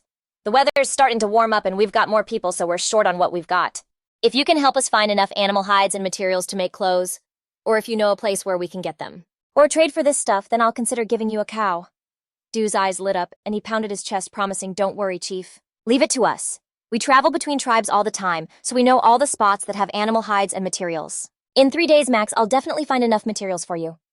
Han Feng's lips curled into a small smile. Good, I hope you don't go back on your word. If you pull this off, you can take the cow right away. If you fail, don't you ever bring this up again. Du nodded over and over and left totally stoked. Watching him leave, Han Feng felt a surge of hope. He knew this could be a chance for the Han tribe to level up. On the third day, Du came back with his people, just like he promised, bringing a ton of animal hides and clothing materials. But the place was a long way from here. Even for a fast guy like him, it took a whole day's journey to get there. But Han Feng just smiled without saying a thing. He turned and brought out an elk. Du had seen this kind of deer before, but he never thought one could be so tame. It was chill enough for people to ride. Seeing this, Han Feng patiently showed him how to make the elk run and stop. Du only needed one test ride to fall in love with this awesome way of getting around, and then he asked Han Feng, can this elk be part of our original deal? Hearing this, Han Feng shut him down immediately. You can only choose one, the cow or the elk. The reward he offered was already pretty generous. Du didn't press the matter, but he was even more hyped for their next team up. Early on the morning of the third day, Han Feng and Du each led 2 elks and headed out. Before he left, he told his people back home to clear the wasteland on the north bank of the man-made river so they could plant the harvested hemp as soon as he got back. The 2 of them rode their elks all the way to the northwest. A journey that would have taken a whole day on foot was done by noon. They'd arrived at the place Du mentioned. It was a mountainside covered with lush green trees, and the slope was full of hemp plants. Just looking at it, this place had to be over 2,000 acres wide, but there wasn't a single other plant in sight. Han Feng frowned. This dude ain't setting me up, is he? Somebody definitely planted this whole massive field. If we get busted, we're gonna get the crap beaten out of us. Chief Han, ain't this the kind of grass you were looking for? You pointed at the huge spread of hemp plants on the mountainside. This is exactly the grass I need. But this whole patch of grass already belongs to someone, right? Is there a tribe around here? The Bian tribe is here. But they ain't cool with outsiders, so we hardly ever came around here. Damn you did this on purpose, didn't you? You're just trying to set me up. But since we're already here, we can't just leave with nothing. We'll just have to jack a little and then dip out fast. With that thought, Han Feng grabbed from the back of his elk a large basket and started harvesting like a madman. Seeing this, you pulled out his bone knife too, and started helping out. But right when the 2 were totally zoned in on harvesting, the sound of gongs suddenly rang out all around them. Han Feng jumped. Damn it, we're made. We got caught red-handed, before he could even move a muscle. They were surrounded by a whole mob from every direction. A quick look showed at least 30 to 40 people, and they were all grown-ass men. Without even thinking, Han Feng and Yu jumped on their elks, planning to break through the crowd and escape. But the mob suddenly threw out a bunch of ropes, blocking their escape route. The next thing they knew, the 2 of them were caught under 2 huge nets made of hemp rope, just like they were catching pigs. They got hauled off towards the mountainside. The 4 elks were also led away, following right behind them. Han Feng's heart dropped. Getting caught red-handed stealing is so damn humiliating. He looked up ahead. He saw the leader was a young woman. She had this cocky smile on her face with her long black hair flowing down her back. She had a piece of hemp cloth wrapped around her waist for a skirt. The girl was crazy hot, but Han Feng was in no mood to care. He turned and shot a death glare at Yu, who was also getting carried. Damn it, this is all on you. It wasn't long before. The 2 were hauled back to where the tribe lived. The chief of the Bian tribe had also come out to see them. What really threw Han Feng for a loop was that their chief was a woman. She was rocking a cloak also made out of hemp cloth. The same kind of stuff as the lead girl's skirt, but this one had a hood. The girl from before ran right up to Han Feng. She was all hyped up and told the female chief mom I was the one who spotted him first at the hemp field. You gotta give him to me as my reward. It was the first time the girl had ever seen someone riding on the back of a huge beast going that fast. On top of that, Han Feng was also super handsome. So the second she found him, her first thought was to make him her husband. The Bian tribe was a matriarchal tribe. In the whole tribe, the women held all the power. Their chief was a woman over 30 years old named Chang, and the girl right in front of him was Chang's daughter, Xiao Die. Xiao Di was 12 this year and had just come of age. For the last few days, they'd heard about the spring festival and were thinking about what kind of guy she should find. They never thought someone would just show up on their doorstep. Chang walked up to Han Feng, checking him out from head to toe, then said to Xiao Di, "This young man is definitely special. You said he rode this horned beast to get here?" "That's right, both of them rode elks here. Mom, you have to give him to me as my husband. I don't want to go to the spring festival anymore, but I don't think he's just some regular guy." Chang's eyes scanned over Han Feng, especially that bronze helmet on his head. She'd never seen anything so shiny and golden before. No way some regular dude is wearing something that fancy. He's gotta be a chief. Or a chief's kid. Keeping a dude like that locked up is just asking for trouble and could even kick off a war between our two tribes. Just then, one of the tribesmen brought Han Feng's gear to Chang. "Chief, this is their stuff too." Chang grabbed the bronze spear from the guy. It was golden, and the tip was super sharp, she thought to herself. If his whole tribe is rolling with weapons like this, we for sure can't keep him. Then she picked up the bow and checked it out for a minute, but she had no clue what it was for. So Xiao Di yoinked the bow from her mom's hand and started strumming the bowstring over and over like she was playing an instrument. Looked like she thought it was some kind of musical instrument. Seeing this, Han Feng gritted his teeth, totally pissed. He knew that. Dry firing a bow without an arrow totally wrecks it. Meanwhile, Chang pulled an arrow from the quiver, checking out the feathers on the tail. And the bronze arrowhead was just as sharp. She could tell this was a weapon too, but she had no idea how to use this little spear. Han Feng couldn't get what she was mumbling, but it was pretty obvious after watching the mom and daughter fumble with it for half a day without a clue. He knew exactly what was up. He yelled out, "Let me go and I'll show you how to use it." Chang had no clue what Han Feng was saying either, but she could tell he wanted out. She turned and grabbed a handful of hemp from the big basket and asked Han Feng, "Why'd you steal our tribe's hemp?" Just then you piped up from the other net. "We didn't know this was your stuff, but you better let us go. We're both tribal chiefs." The Bian tribe folks were all shook when they heard that. "How do you know our language?" Looking at the guy next to him who got him caught yet, was somehow chatting up their captors, Han Feng wanted to both punch him and admire him. How the hell does this guy know so many tribal languages? I'm the chief of the Du tribe, and we trade with other tribes all the time. So we gotta learn the languages of the tribes. Thuong thought for a sec and remembered that a Du tribe had definitely visited before. So she confirmed Du was legit, but she was still sketched out by Han Feng. "What about him? Why do you say he's also a chief?" "His tribe is no joke. They've got just as many people as you, and they're packing a ton of powerful weapons. You'd be better off not keeping him, otherwise your tribe is gonna be in deep trouble." After hearing this, Thuong was leaning toward letting Han Feng go. Two tribes with about the same number of people fighting would most likely just wipe each other out, which was not something she wanted. But when she heard this, Xiao Deep shot it down. "We're not afraid of him. What weapon could possibly be more powerful than a spear? That short spear can't even be thrown far. You're lying to me. I'm definitely keeping him." Du looked at Xiao Deep's stubborn face. He just smiled without saying a thing. Truth was, he didn't know how to use that weapon either, just that it was crazy powerful. Seeing Du's smug smile, Xiao Deep got pissed. "You're lying to me. You're lying, I'm keeping him." Unlike Xiao Deep, Thuong wasn't about to act so recklessly. Even though she didn't know what a bow and arrow was, just looking at the sharp bronze arrowhead, she could tell how deadly it was. Thuong pulled Xiao Deep back and said, "You can go, but you've damaged a lot of our tribe's hemp grass. How are you going to compensate us for this?" Hearing that her mother was about to let them go, Xiao Deep panicked. "Mom, you can't let them go. I want to keep him as my husband." But Thuong, being the chief, obviously understood the situation and shut that down immediately. "He's the chief of another tribe. We can't keep him." At this point, Du couldn't hold back any longer. "What exactly do you want for compensation?" "Just take it and let us go." Thuong thought for a minute. She pointed to Han Feng's bow arrows and his golden spear, then pointed to the deer. "We want these weapons. And that deer too." Du refused without a second thought. "No way, that's not my stuff." "And he's not going to give them to you either." Seeing Thuong point at his weapons and the deer, Han Feng asked Du, confused. "What does she want?" Du explained. "She says we wrecked their hemp field. She wants to keep the weapons and the deer as compensation." Hearing this, Han Feng's face turned purple with rage. "Isn't this just a straight-up shakedown? I only cut the stalks. I didn't rip them out by the roots. How can she say they're ruined? And even if we owe him something, it shouldn't be this much." But suddenly he felt like something was off. She said we ruined their hemp field. Could it be they only harvest it one time a year? Du didn't get what Han Feng was saying, but translated anyway. Chief Han asks, "Do you guys only harvest the hemp grass one time a year?" Hearing this question, Thuong was also stunned. Isn't hemp grass only supposed to be harvested one time a year? Just by looking at Thuong's expression? Han Feng knew right away they didn't know jack about how the hemp plant grows, so he calmly told Du to tell her. He's not giving up the weapons or the deer, and he's gonna keep harvesting the hemp grass.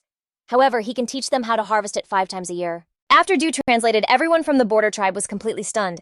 Harvest hemp grass 5 times a year. Doesn't that mean they'd get 5 times the yield? This method was a total game changer.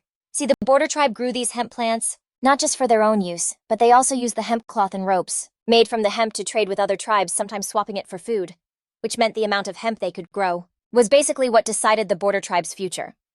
If what Han Feng was saying was for real, the border tribe would never run out of hemp again. This was an offer they just couldn't refuse.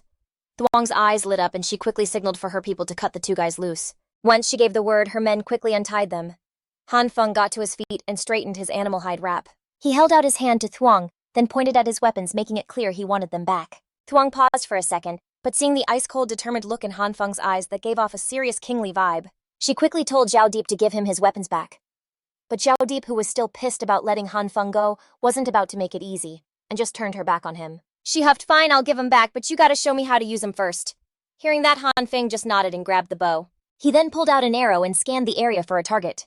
Suddenly, he spotted a small wild boar still kicking, tangled up in a net about 100 feet away. He immediately drew the bow, nocked an arrow, and let it fly without even really aiming. With a whoosh, the sharp bronze arrowhead tore right through the boar's hide, went clean through its body, and slammed with a thud into the wooden post behind it. The boar let out a blood-curdling squeal as 2 streams of blood shot out of its sides. A shiver went down their spines. They never imagined a weapon could pack that much punch. It was a damn good thing their chief had decided to let them go. Otherwise, if they ever threw down with the Han tribe, they'd get totally wiped out. But Zhao Deep, seeing the dead boar, wasn't scared in the slightest. Instead, she was hyped about how badass the weapon was. So that's how it works. That's sick. Thuong was also completely blown away. She never dreamed the weapon was that deadly. If that boar had been a person, she didn't even want to think about it. And on top of that, it was just 1 arrow. Han Feng still had dozens more in his quiver. That looked like more arrows than she had men in her entire tribe. Thuong started to get a real bad feeling. Just how freaking scary was this weapon? She absolutely could not make an enemy of the Han tribe. Han Feng snuck a look at the group, seeing how shook and scared they all were. He was totally loving it on the inside. "Yeah, try treating me like some animal to be captured now." Then he yanked his arrow out and put it back in his quiver. Then he turned, grabbed his deer, and led the whole crew over to the hemp field. Once they got there, he casually pointed at the hemp plants and showed them the right way to harvest it. First off, you don't just rip the whole plant out. You just gotta slice the stem right where I'm pointing. The plant will grow right back. Before the first snow, you can harvest it like this at least 5 or 6 times. Du stood by his side, translating everything. The border tribe folks were blown away. They'd always just yanked the whole plant out before. They had no clue you could do it that way. Zhao Deep, totally amazed, asked, "How do you know all this stuff? You grown hemp before Han Feng just casually made something up?" "Yeah, I used to grow it when I was a kid." "So why'd you come to chop down our hemp? You gonna take it back to plant and weave into clothes?" Zhao Deep was kinda thrown off by what Han Feng said. "You know how to weave fabric too, duh. I can make stuff that's way better, wider, and thicker than yours." While he was talking, he peeped the hemp clothes they were wearing, which were basically see-through and didn't cover a damn thing. Thuong didn't even question what Han Feng said. His weapons were all the proof she needed that his tribe had some next-level crafting skills. Even though he just got let go, Han Feng wasn't about to miss a chance to play it smart. "Nah, can't do it. I only teach my own crew." "Unless you join my tribe." Bouncing to another tribe, especially one run by dudes, wasn't even on Thuong's radar, so she gave him a hard no. Han Feng didn't expect her to say yes right away. He was just trying to plant the idea in her head, a little seed of curiosity. He then played it cool and told Du to get back to chopping down the hemp. Thuong just stayed quiet. After all, that was part of the deal. But she was already cooking up another plan, hoping to set up a trade with the Han tribe down the line. Han Feng turned to look at her, then at her border tribe crew behind her, and said a trade could happen. But he was only interested in kids and dudes. Thuong nodded. She was cool with that. Han Feng didn't say another word. He and Du kept on cutting the hemp. 30 minutes later, 4 huge baskets were stuffed full. He strapped them to the deer's back and got ready to bounce. Right then, Zhao Deep, who was standing close by, suddenly snatched the reins. "Can you please not leave?" After Du translated, Han Feng's face got all red, but he still gave her a hard no. "I got my own people. I can't stick around here." With her eyes getting all watery, Zhao Deep pouted and asked all pitifully, "Then can you at least tell me your name?" Han Feng didn't answer. He squeezed the deer with his legs, then pulled out an arrow and shot it into a spot about 6 feet away from Zhao Deep. Zhao Deep ran over and yanked out the arrow. She gave it a double take and finally spotted 2 clean characters on the butt of the shaft. One side said Han, and the other said Feng. "Mom, this symbol is a dead ringer for the one on his helmet." The girl held up the arrow for her to check out. "Keep it safe and don't mess it up. Let's see if we can try to make a weapon just like it." Du and Han Feng were practically flying on their deer, getting back to the Han tribe, just as the sun was setting.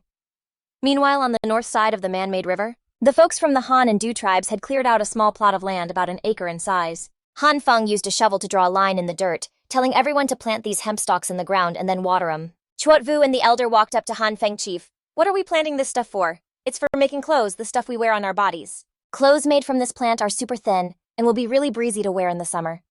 Everyone nodded when they heard that they had just learned a new word. Clothes are the things you wear on your body. Now that Du's job was done, he came looking for Han Feng to collect his reward.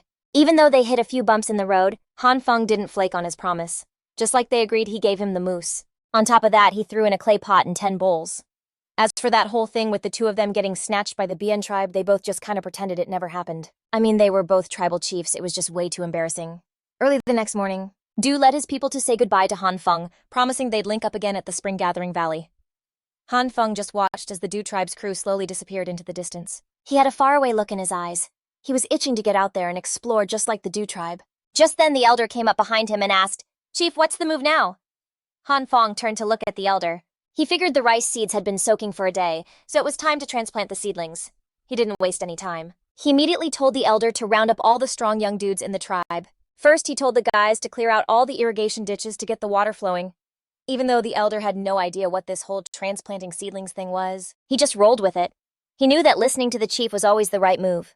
Pretty soon, the guys carrying bronze shovels went to each ditch and cleared out the blockages. River water came rushing into the rice paddies. Meanwhile, Han Feng got the women started on pulling up the seedlings, tying them into small bundles. He also told Lu Tu to cut some small wooden sticks about 16 inches long. They were going to use these to measure the distance for planting. When all the prep work was finished, everyone gathered around to learn how to transplant the seedlings from Han Feng. Use 2 fingers to hold the bottom of the seedling and plant it straight into the mud, then use the wooden stick to measure the space for the next one. Everyone seemed to get the picture, but some guy from the Black Rat tribe asked skeptically, "Chief, can we really eat this grass?" As soon as he said that, all eyes shot over to Han Feng. Clearly that was the question on everyone's mind, but nobody else dared to ask it. Everyone had seen the livestock and the peanut farming for themselves, but this crop Han Feng was talking about, they'd never seen it before, and felt like planting this stuff was a complete waste of time. But Han Feng wasn't pissed. He patiently explained, "You're right, you can't eat this grass directly. We eat its seeds." With that, he had Thach Dao bring out the remaining 30-something pounds of rice seeds for everyone to check out. "Here, these are the seeds from the rice plant. They're called paddy. You peel off this husk to get to the rice we'll eat. This rice is super hard and you have to cook it in a pot to make it edible." Everyone still looked confused as hell. So Han Feng decided to just cook up a pot of rice from the leftover seeds for everyone to try. The elder and Chu Fu were too old and beat to be bending over transplanting seedlings, so they came along to watch him cook too. First, Han Feng found a heavy-duty urn. Then he put the brown rice into a clay pot, gave it a good rinse, and added water with a rice-to-water ratio of 1 to 1.2. He put it on the fire to cook. Chu Fu looked at the tiny bit of rice which barely covered the bottom of the pot and asked, "Chief, how is a little bit of rice like that enough to eat?" Han Feng just smiled and explained, "The rice expands when it's cooked with water. All the water in the pot will get completely absorbed. All that's left is soft, expanded rice." "The rice can expand!" the elder and Chu Fu blurted out at the same time, completely shocked. They'd never heard of any food that could get bigger when cooked. The kids from the tribe crowded around the pot too. Before you knew it, the amazing smell of cooked rice filled the air, making the kids' mouths water. Han Feng himself was getting pretty emotional too. Such a familiar smell. It had been a hot minute since he'd eaten rice. While he was cooking, the several hundred tribe members had finished transplanting the seedlings. Now they were all crowded around the pot just sniffing that amazing rice smell. Real quick, a pot of fragrant, fluffy white rice was done. Han Feng told everyone to grab their bowls and chopsticks and line up since there wasn't much to go around. Each person was only getting a small bite to try. The first few people in line who got the rice eagerly popped it in their mouths. While they were chewing, they couldn't stop making happy noises. This rice is insane. It's soft and smells amazing, and if you chew it long enough, it even gets a little sweet. Hearing that the folks who hadn't eaten yet got super impatient, yelling at the people in front to pick up the pace. Soon the whole camp was just filled with the sound of slurping. They were used to chowing down on meat, so this soft, fragrant rice was a whole new world, and a treat for their taste buds. Now nobody in the tribe was doubting Han Feng anymore. On the contrary, because he'd discovered paddy rice, his standing in everyone's eyes got even better. After the rush was over, Han Feng started handing out jobs for everyone again. The dudes were on tree chopping, chicken catching, hunting, bronze smelting, pottery, and woodworking duty. The women handled firing bricks, catching fish, and raising the animals. They were also refining rock salt. The process was a lot like making saltpeter. First, they had to get all the gunk out of the rock salt. Then they boiled it with clean water, and finally let the water evaporate to get the salt crystals. The white salt they made wasn't just for their own tribe to use, but also for trading with other crews. With the spring gathering coming up, they had to prep a whole lot of salt and pottery. This was all must-have stuff for the other tribes. There was no doubt they'd be able to sell it all. On top of that, he also needed to get a big cart ready to haul so much merchandise. They were going to need it to travel any real distance, so he called Mukdan over to check on the progress of the wooden cart. Mukdan didn't waste any words. He just led a crew of over 10 carpenters pushing a 4-wheeled cart right in front of Han Feng. The second Han Feng saw it, he was totally floored. He never expected Mukdan to be so damn resourceful. He'd only told the guy to make a simple 2-wheeled pushcart before. But now the thing in front of him already had the basic shape of a horse-drawn carriage. It had a huge cargo bed in the back. Even though it didn't have a cover, they could just throw a tent made of animal hide on top later on. It would definitely be just as good as a real carriage. Plus up front there was a flat plank where 2 people could sit. Later on they'd just need to hitch up 2 oxen to pull it, and the person on the seat could drive the cart. Han Feng was hyping Mukdan up like crazy. Then he threw out some suggestions for improvements. Mukdan was totally hyped and got his team of carpenters to work on it right away. This time with Han Feng's pointers and everyone working together, the first ox cart in human history was created in just 3 days. Now this cart was exactly what Han Feng had pictured. It wasn't just slick and good-looking, it was also super practical and efficient as hell. In the blink of an eye, the first month of spring was pretty much over. For almost a month they'd been hauling in some major hauls.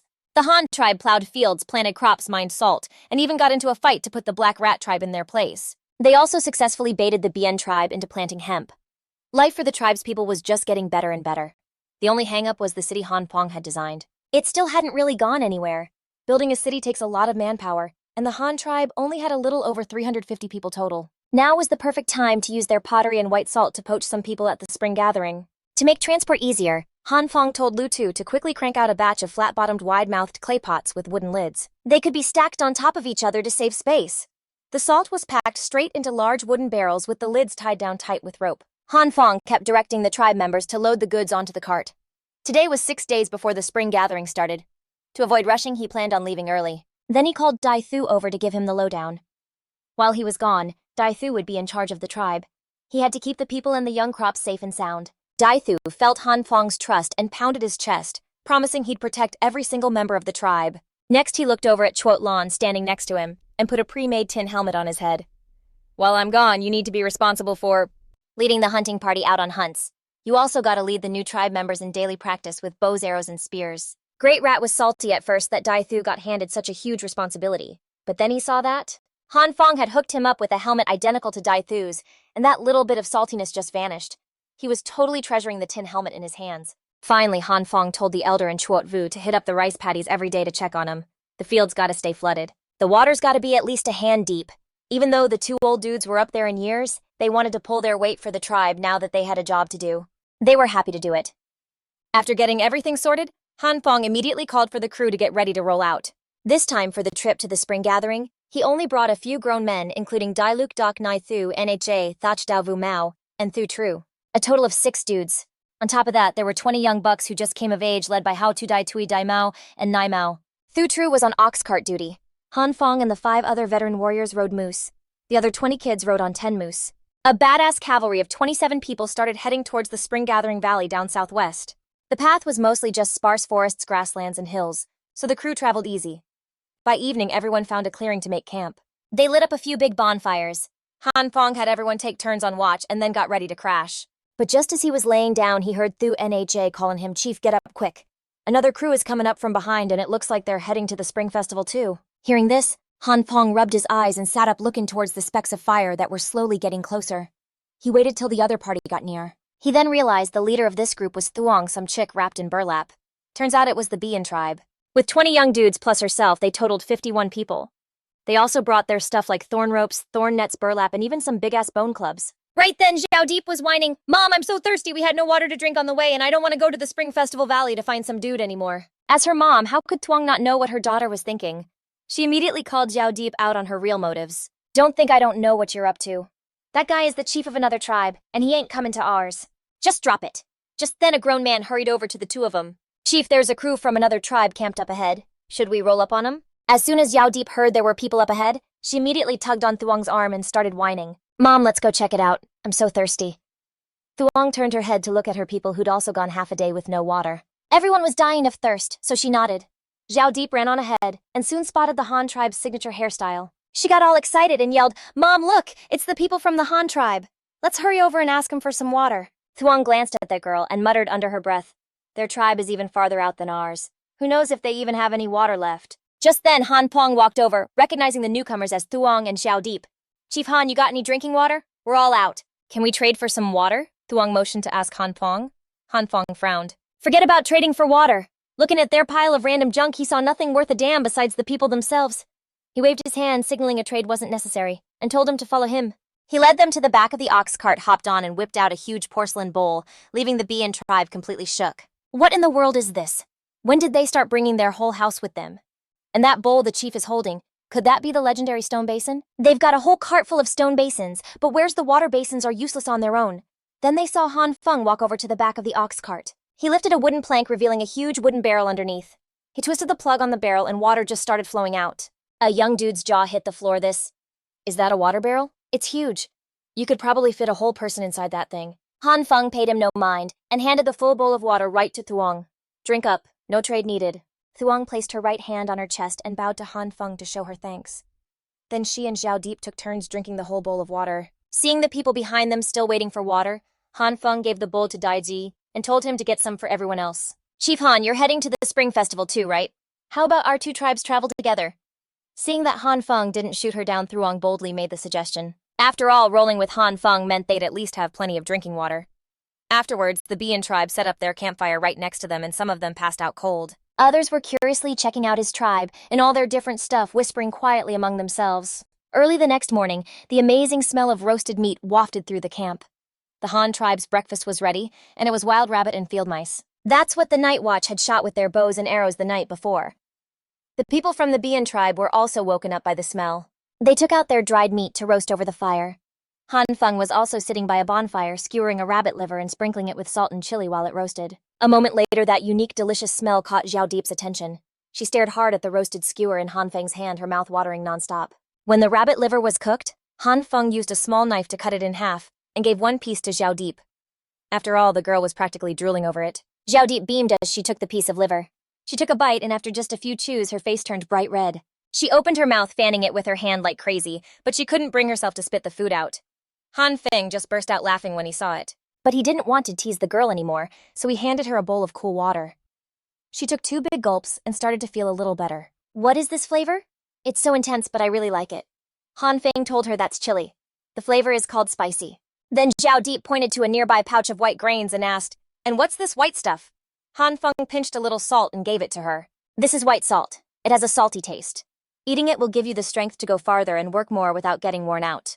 Xiao Deep tasted a little, and her eyes immediately lit up.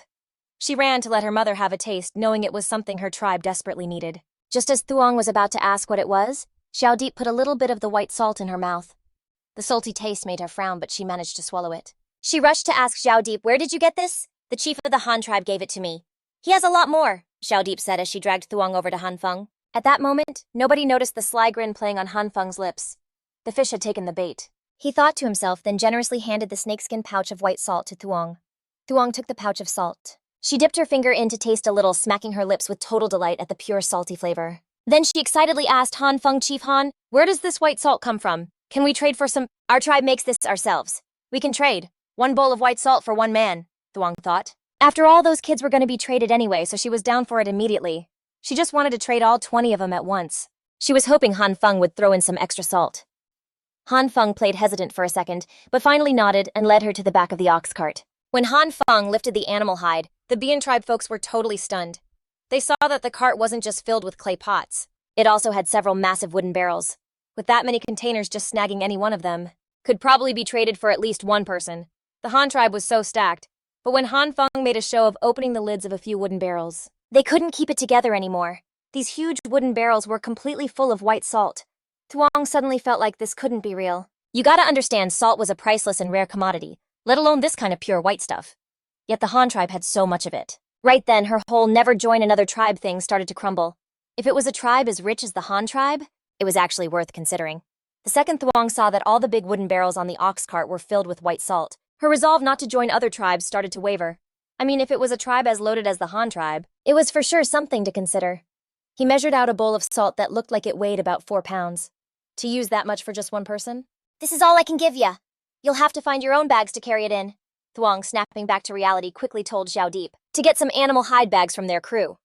In the end, they filled up 2 huge bags which were hauled by the 2 strongest guys in the Bian tribe. The 20 kids from the Bian tribe were now officially Han tribe members. The group, which started with 27 people, had now swelled to 47. This made him super happy. He'd made a killer deal before even reaching the spring festival, which was a real good omen for the rest of the year. Real quick, the group set off again, but this time their pace was a little slower, mainly because of the Bian tribe's people. Except for Tuong and Xiaodeep, who were riding on the ox cart, everyone else had to walk. As for the 20 new kids who just joined, they took turns riding the deer with Han Feng's 20 OG members. After trekking southwest like that for another 2 days, they ran into other groups. Among them was Du, also riding a moose, and holding his 2 sons who were about 3 to 4 years old. His people were walking right alongside him. Traveling with them was another tribe, the Snake tribe. Their group had 31 people, including 10 hardcore warriors. The rest were 10 young guys and 10 young women. Their leader was an old dude with white hair and a white beard, who was also the strangest person he'd ever met since he got dropped into this world. That's because the old man was sitting on a litter being carried by 4 people. He had a real relaxed look on his face and was playing with a big green snake. Du was super happy to see Han Feng. He went ahead and greeted him, Chief Han. I didn't think you'd get here so early. Let me introduce you. This is the Serpent King of the Snake tribe. The snake on him is their tribe's serpent god. Their serpent god is amazing no matter what kind of venomous snake bites you. You just need to let the serpent god bite you once to be cured. When I was a kid, I got bit by a venomous snake, and it was my dad who brought me to the serpent god for treatment. Du boasted proudly to Han Feng. It seemed like he was on real good terms with the snake tribe. But as for this so-called serpent god, he definitely wasn't buying it. But the power to cure snake bites was probably real. In his past life, he'd heard that. In the old days, there were wandering healers who raised snakes for medicinal purposes, and most of them were highly venomous snakes. Trained since they were kids to treat venomous snake bites, facing a primitive medicine man like this meant you had to give him the proper respect. Han Feng put his right hand over his heart and gave the snake shaman a little nod.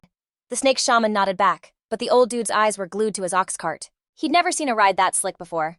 Compared to his own litter, it was a whole different world. And just like that, the crew set off again. The whole group was now almost 160 strong. Du spotted the 10-plus riders in the back. Du was mad jealous. Man, it'd be so dope if his Du tribe could ride deer like that too. So he hit up Han Feng again. Yo, Chief Han, you got any more gigs for us? I'm still trying to score some more moose. To be real, he didn't want to trade livestock anymore. I mean, his tribe didn't have that many to spare anyway. He then told him that for now, moose were off the table for future trades. Only other stuff could be used for payment. After hearing that, Du was pretty bummed, but his quick mind cooked up a new plan. All I want is a ride. Why's it gotta be a moose? An ox cart would work just fine too. Chief Han, can you hook me up with an ox cart like that? I'll do whatever you want. This dude was straight up dreaming. An ox cart was a pain to build, and took forever. No way it could be used for a trade. A handcart, though, that was possible, but it'd cost him 50 adults. If he wanted an ox, that'd be another 10 people. He laid it out for him straight. I'm guessing your tribe probably doesn't have that many people. But I bet you know how to get people. Hearing this, Du looked super confident. Damn right I can get you at least 100 people. But I want that big 4-wheeler cart, and it's gotta have 2 oxen pulling it. He didn't shut him down right away. Instead, he was actually pretty curious. Where was this dude getting all this confidence? The chief of a tribe with less than 50 people had the balls to say he could find over 100 people. Adults! If you're talking about kidnapping, I don't want them. Nah, of course I wouldn't do that. The people I find are all wildlings. Wildlings. Hearing that word, he was shook. Damn, in your eyes, we're the wildlings. Could there really be people even more savage than us? Seeing he looked skeptical, Du broke down who these so-called wildlings were. Basically, they were lone wanderers. Most were disabled folks kicked out by their tribes, and some had messed up and gotten exiled. He thought about it for a sec and then agreed. His tribe had plenty of work, so there was always a spot for them. The disabled could roll with Liu Zi, and the stubborn ones could be put on grunt work. He wasn't worried about them not listening. He did set a deadline, though. He wanted him to bring the people to the Han tribe before the second full moon. Du was all for it. After that, he decided to skip the spring gathering and immediately took his crew back. After all, he had a lot of places to hit up. Team 5, now rocking a crew of over 100, kept on moving, heading southwest toward Wan Station. While they were passing a small hill, he and Duer were scouting ahead when they suddenly spotted 3 terror birds. They were full-grown and their nest was close. He immediately told Duer to head back and get more people while he stayed behind to keep an eye out. The 3 terror birds were chowing down next to their nest, looking like they were enjoying their meal and paying him no mind. A little later, the main crew showed up. Besides the Han tribe members, there were also 6 warriors from the Snake and Bian tribes. This made him frown. There were only 3 targets. Why'd so many people show up? Chief, I told him, but the other 2 tribes insisted on tagging along. They said we've cleaned out all the game on our route and they're running low on food. Tell him we'll toss him one of these 3 terror birds. But the feathers gotta be ours. Tell him to round up some firewood. We only need 16 of our dudes. The rest will stay back and guard the ox carts. Duer then passed that word to the 2 tribes, and they all climbed the hill to check it out. Next, he let out a huge shout. He led the charge straight on. The other 15 riders split into 2 squads and followed right on his tail. The 3 terror birds in the middle of their meal were totally shocked for a sec. They'd never seen a scene like this before, and quickly craned their necks, letting out some freaky calls to try and scare away the people coming at him. But he was coming right for them, so how could he leave empty-handed? He immediately ordered his tribesmen to use their spears to block the terror birds' escape route. The terror birds saw that these guys weren't just not scared, they were charging straight at him full force. Boxed in with no escape, they had no choice but to charge his way in a last-ditch effort. As the gap closed, he crouched down low. He thrusted his spear straight ahead. The moment it connected with the terror bird, the spear punched right through its chest. The massive momentum drove the spearhead clean through its body. He gave a light tug on the reins, steering his deer past the terror bird. In a flash, he ripped the spear out from the terror bird's back. With just that one hit, the terror bird went down for the count. The other 2 got taken down right after. One got nailed in the neck and back by Mao and Shui working together, dying on the spot. The toughest one, while it was fighting Shoya, even opened its beak to take a shot at him. But Shoya just had to lift his spear tip a bit to stab it right through the throat, killing it instantly. Xiao Deep, seeing this go down from the ox cart, jumped up and yelled, "Mom, the Han tribe's chief is so freaking incredible." Chang couldn't help but be amazed herself. The Han tribe doesn't just have a strong chief, they're not only loaded but also have some seriously tough warriors. A tribe like this is one we absolutely have to get in good with. After thinking for a sec, she asked her daughter, "Deep, what's your take on the Han tribe's chief? If I let you go with him, would you be cool with that?" Hearing this, Xiao Deep froze for a moment, then quickly nodded. "But the women in our tribe have always only had men marry into our tribe. We've never married our daughters off." Even though she was into him, she had never even considered marrying into the Han tribe. She couldn't stand leaving her mom. Chang felt helpless about it too. The guy was a chief. There was no way he was going to join their tribe. They figured they'd just have to head home and think it over then. As everyone dragged the 3 terror birds back, they decided to set up camp and stay the night. The Han tribe got all the feathers from the 3 birds, while the meat was shared with everybody. They all gathered around a campfire to eat and drink. Xiao Deep kept stealing glances at him every now and then, which made even a tough guy like Han Feng feel a little weird. He had to go to the edge of the campsite to get some fresh air. The night breeze was cool, and the clear star-filled sky was awesome. He turned his head to look southwest toward Dream Valley. In the distance, a low mountain was faintly visible. It looked like there were tons of fireflies on the other side of the slope. Just then, the snake shaman came up beside him, glanced in the same direction, and started mumbling. Dream Valley is a really beautiful place. They got glowing insects there and even plants that light up in the dark. Even the lake water glows. It's the perfect place for young couples to open up to each other. He kept on mumbling, but he couldn't understand a single word. But he could clearly hear the hissing from the guy's sacred snake. He knew he needed to bounce and get away from this weird old man fast. You gotta remember, that was one seriously venomous snake. The next morning, Team 5 hit the road again, following the snake shaman's lead. Everybody took the long way around and finally hit Dream Valley around 2 in the afternoon. Dream Valley was this massive valley with a freshwater lake about 3,000 to 4,000 acres smack in the middle, and the water could just shoot straight up. Fresh flowers were blooming everywhere, and swarms of hand-sized butterflies were fluttering all over the place. The most common tree in the valley was some kind of willow he'd never seen before. Its branches were white and its leaves were a light pink. Countless willow branches swayed in the wind like a girl's long flowing hair, driving all the young dudes wild. Seeing a sight that beautiful, the young women couldn't help but jump into the sea of flowers, chasing colorful butterflies and making pretty flower crowns. The young guys were just gawking like idiots. He walked up and smacked their butts like, "What are you looking at? You guys never seen a girl before. Get a move on and unload the stuff. With all this good gear, you really think you won't be able to find a partner?" The guys just laughed awkwardly, scratching their heads, and started to set up camp, tying all the animals to the willow trees nearby. The grass here was super lush, so the animals could eat their fill. More than 10 guys worked together to haul over a massive stone slab. They laid out all kinds of pottery and white salt on it. The Bian tribe also pitched their camp right next to the Han tribe. They strung up hammocks between 2 trees and put out their jute cloths and grass ropes for show, making a little stall. The snake tribe set up on the other side of the Han tribe. Their gear was mostly snakeskins and some different herbs. Looked like the snake tribe really knew their stuff when it came to healing. In just that one afternoon, a bunch of other tribes rolled in one after the other. This was a real trip for him, since he'd never seen this many people all together in this world. The folks from the Vine tribe rocked outfits made of leaves. They were built tough and were insane climbers, especially when it came to swinging on vines. They could go a whole day without their feet even touching the ground. The Jade tribe brought raisins and brown sugar. They'd figured out how to dry grapes and how to cook down grape juice to make brown sugar. The Turtle Shell tribe was made up of people who wore giant turtle shells on their backs. They looked like some kind of turtle warriors. There was also the Trident tribe, where everyone carried a 3-pronged spear. They were total experts at using those things to fish. And the Coon tribe, whose people were covered in jungle fowl feathers. But they weren't about singing and dancing. They were all about catching those birds. A bunch of other tribes gradually showed up, and by sunset, there were about 20 tribes all together with nearly 1,000 people. The second the last ray of twilight faded, all the young people in the valley were shook for a second, and then just started cheering like crazy. Just then, the whole valley suddenly lit up, making everyone feel like they'd walked into some kind of insane, captivating dream.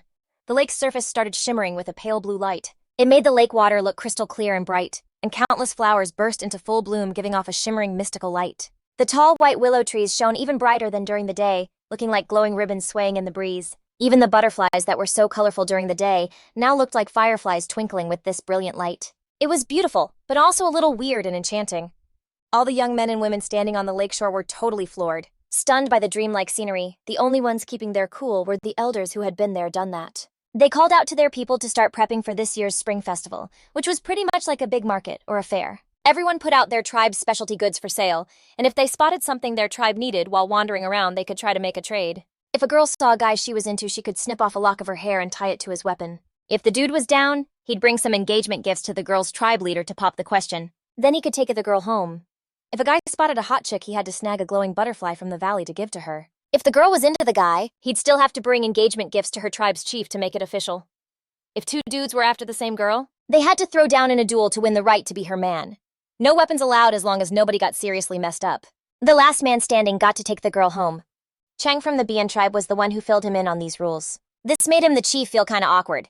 He let out a couple fake coughs to cover it up, and then yelled at his crew, "What are y'all still standing around for? Get a move on and catch some butterflies?" Right away, 40 young dudes yelled and charged after the butterflies. The other tribes weren't just sitting around either. Some started wandering around, some went to hit on the girls, and others started to barter. As for him, he was on cooking duty. They still had a bunch of that big beast meat from yesterday, so he chopped it up into small chunks, skewered them on bamboo sticks, and grilled them over the fire. While flipping the meat skewers, he sprinkled on some salt and chili powder. Shitu even set up a flat rock by the lake and started frying up some fish on it. The fresh, tasty fish were cleaned out and then fried to a perfect golden brown on the stone slab. Shuya also whipped up 2 stoves out of rocks, plopped some pots on top, and started making fish soup. Pretty soon, the smell of the grilled meat pulled in all the girls from around. They crowded around to check out the Han tribe's cool way of cooking. They were also curious about the Han tribe's unique outfits. All the guys had their hair tied up with some flashy bling in it.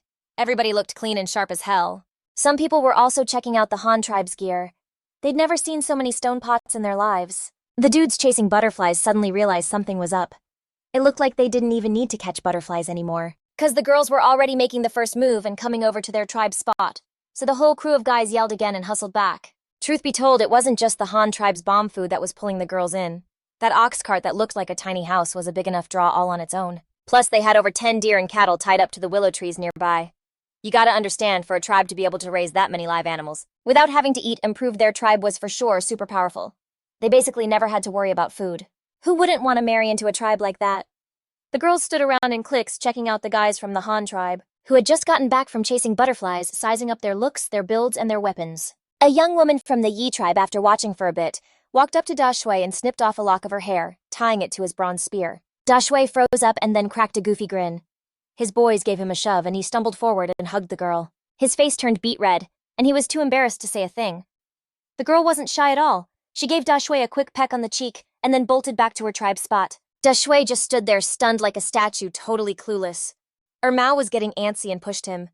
"What are you just standing there for? Go make your move." That finally snapped Da Shui out of it, but he was worried 'cause he hadn't prepped an engagement gift. Mao, being the sharp one, instantly came up with a plan. He told him to go ask the chief to figure something out.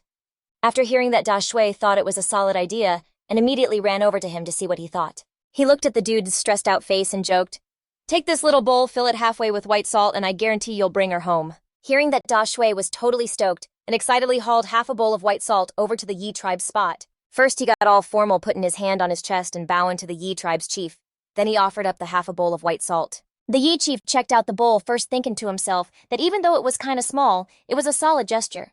But when he saw the white powder inside, he was totally stunned. Since he had no clue what it was, he took the bowl and gave it a sniff. But he couldn't smell a thing, so he pointed at the bowl and was like, "What's this stuff? What's it for?" Even though Da Shui didn't get it, he could totally tell the Yi chief was suspicious, so he pointed at the bowl. He said white salt, then dipped a finger in and tasted it, so the Yi chief did the same, pinching a little and popping it in his mouth.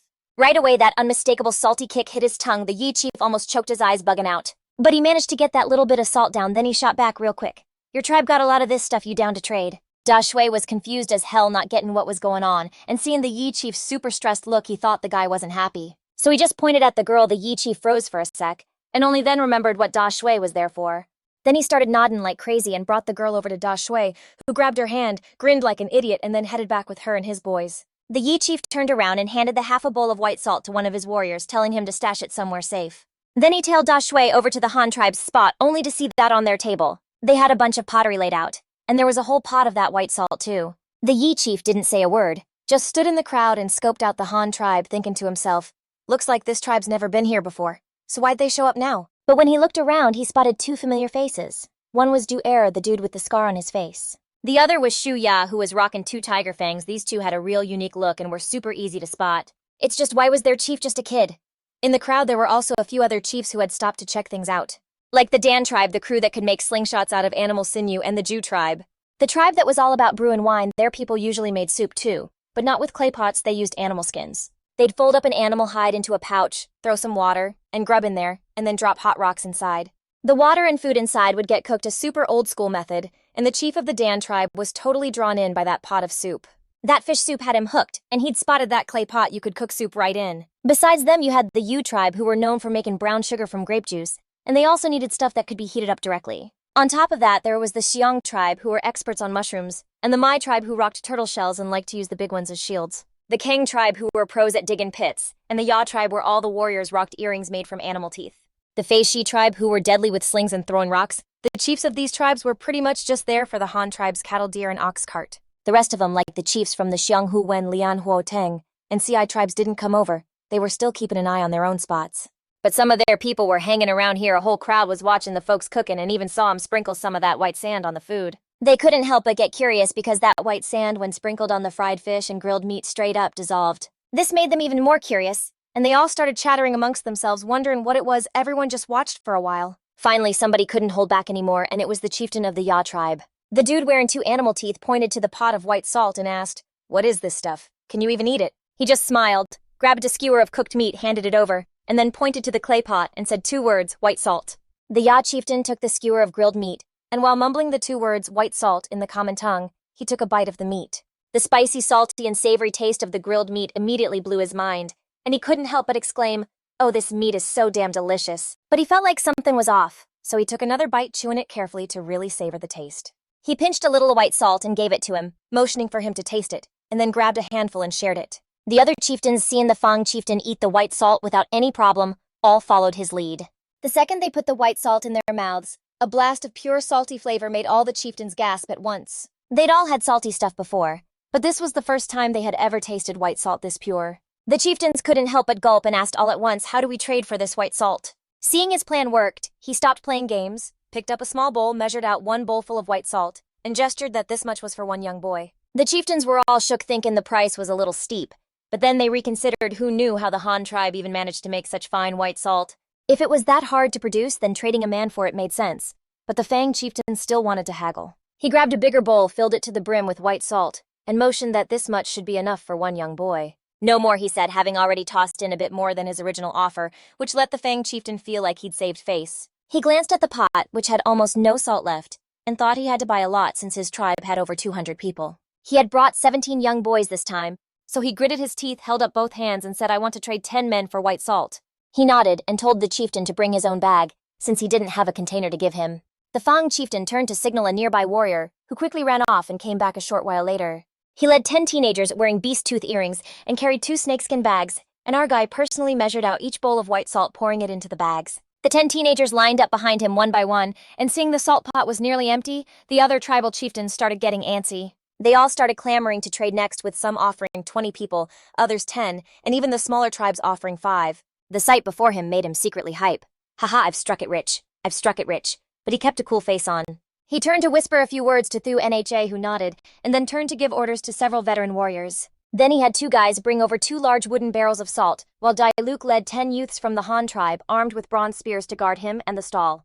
Doc Nai took another 10 dudes to watch the ox carts and animals, while Vu Mao, Thach Dao, and Thu Tru were in charge of handling the new tribe members. They used hemp ropes to tie up their hair, making it easy to spot them from the other tribe members. The other chief saw the salt pot was almost empty and started bugging out, telling their people to hurry it up, but right then, they spotted some guys rolling up with 2 massive wooden barrels. and more guards popped up as he dumped the last half barrel of salt into the pot. He grabbed a wooden mallet and busted open the lid on another barrel, showing off the salt inside, and all the chiefs around were just gawking at the smooth round barrel. They were totally blown away. They'd never seen a barrel so huge, slick, and perfectly round before, and this thing even had a lid that could seal it shut. This was some next level stuff.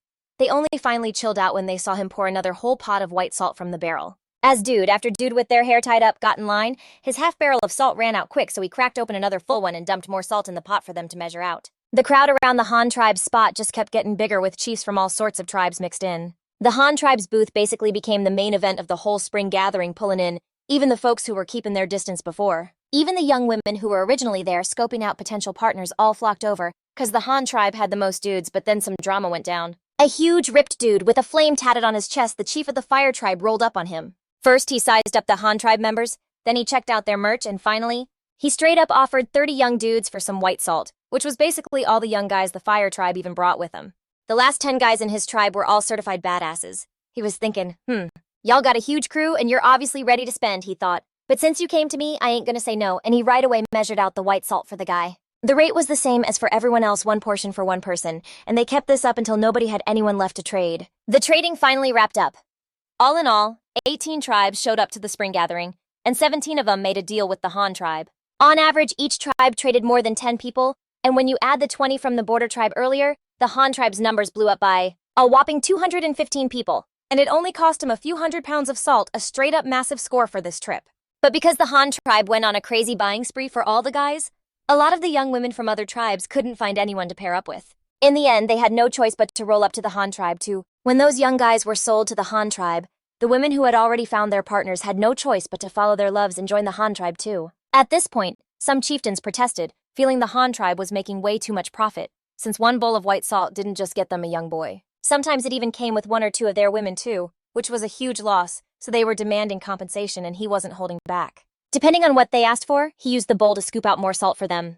The Jade tribe was even given a big wooden salt barrel supposedly for storing grape juice, and he took 10 of their women in return. He just didn't know if they would actually use the wooden barrel to ferment grape wine or not. After a while of trading, the goods brought by the Han tribe were almost gone, and their population had shot up at a crazy rate. The number of young women who married directly into the Han tribe hit 343, meaning on average each young guy got 1 or 2 wives, mostly because the Han tribe was seen as super wealthy. A ton of young women wanted to marry into the Han tribe, and the total number of new members hit 558, even more than the Han tribe's original population. Of course, not every woman was happy with this arrangement, you gotta understand that.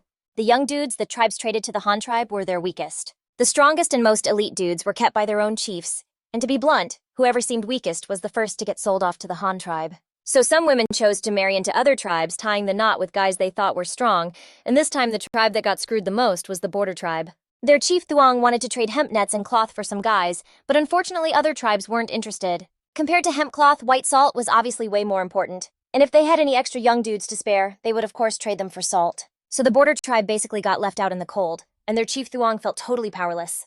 Do you want to join the Han tribe and make their chief your husband?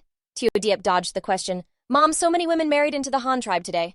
Why didn't their chief pick anyone for himself? Is he not into women? I also get the feeling he's not interested in me. In reality, a lot of women had their eye on him that day since the Han tribe was crazy rich. And besides, he was handsome and the chief of a tribe with hundreds of people. He was a total catch for a lot of women, and one bold girl even took a lock of her own hair, planning to tie it to his weapon. But she found out that he, a whole-ass chief, wasn't carrying any weapon at all, which left the women baffled, wondering to themselves, did he really have to be that careful? Could he maybe be into guys? In reality, he was totally straight. It was just that none of those women had caught his eye while he was busy measuring out salt for everyone. A chick from the bear tribe came up to him with a lock of hair, startling him so bad that his hand shook and he spilled some salt. I mean, can you blame the guy? The girl from the bear tribe was as brawny and rough as a troll, but she was trying to act all seductive. When she flexed an arm to show off her... At this point, Thuong wasn't sure either. Maybe he hasn't come of age yet, so he's not looking for a partner so soon. Or maybe he just hasn't met the right one, Teo Diep asked uncertainly. So you think he might be into me? He didn't pay any attention to the other women today. Thuong said gently, why don't you give it a shot? After thinking for a second, as if she'd made up her mind, Teo Diep whispered, okay, I'll try. Teo Diep then took a lock of her own hair, wove it into a small braid, and sliced it off with a stone knife. Hiding it in her hand behind her back, she walked over to him as he sat in front of his stall eating some roasted meat, and she suddenly came up from his side. She whipped out her small braid and tied it right onto his wrist, making a tight knot which startled the hell out of Han Feng. He turned to look at the young woman trying to claim him as her husband, and asked, "What are you doing?" Teodiep declared proudly, "You are your own weapon." After saying this, she waited for his reaction, but too bad for them, neither one understood a word the other said. Han Feng just stared at Teodiep with a serious look. He thought back to those beastly women from earlier and compared her to them. Turns out this girl was actually pretty easy on the eyes. But going by Han Feng's taste, Xiaodi was at least a solid 70, even though she was totally barefaced. Not like the babes from his past life who couldn't even unlock their phones with their makeup off. This was a primitive society after all. It's not like he could have super high standards, but accepting it was one thing, there was still one point he just couldn't get on board with. He shook his head, letting the girl know he wasn't going to follow her back to her tribe unless she joined his instead. That was the only way he'd agree. But Zhao Di got what he meant, and immediately started nodding her head like a chicken pecking at grain. Then she headed back to the Bian tribe to tell her mom what was up, carrying a clay pot full of white salt he had given her. Around midnight, the tribe started heading back to their camps to crash, since everyone who'd gotten there early to do all sorts of trading was completely wiped out. Only a few young guys and girls full of energy with nowhere else to burn it off were hiding in the flower bushes to fool around. The next morning after breakfast, Han Feng took Xiaodi to go check out the other stalls too. Ever since he got there, he'd been too busy selling stuff to see what kind of special goods the other tribes had brought.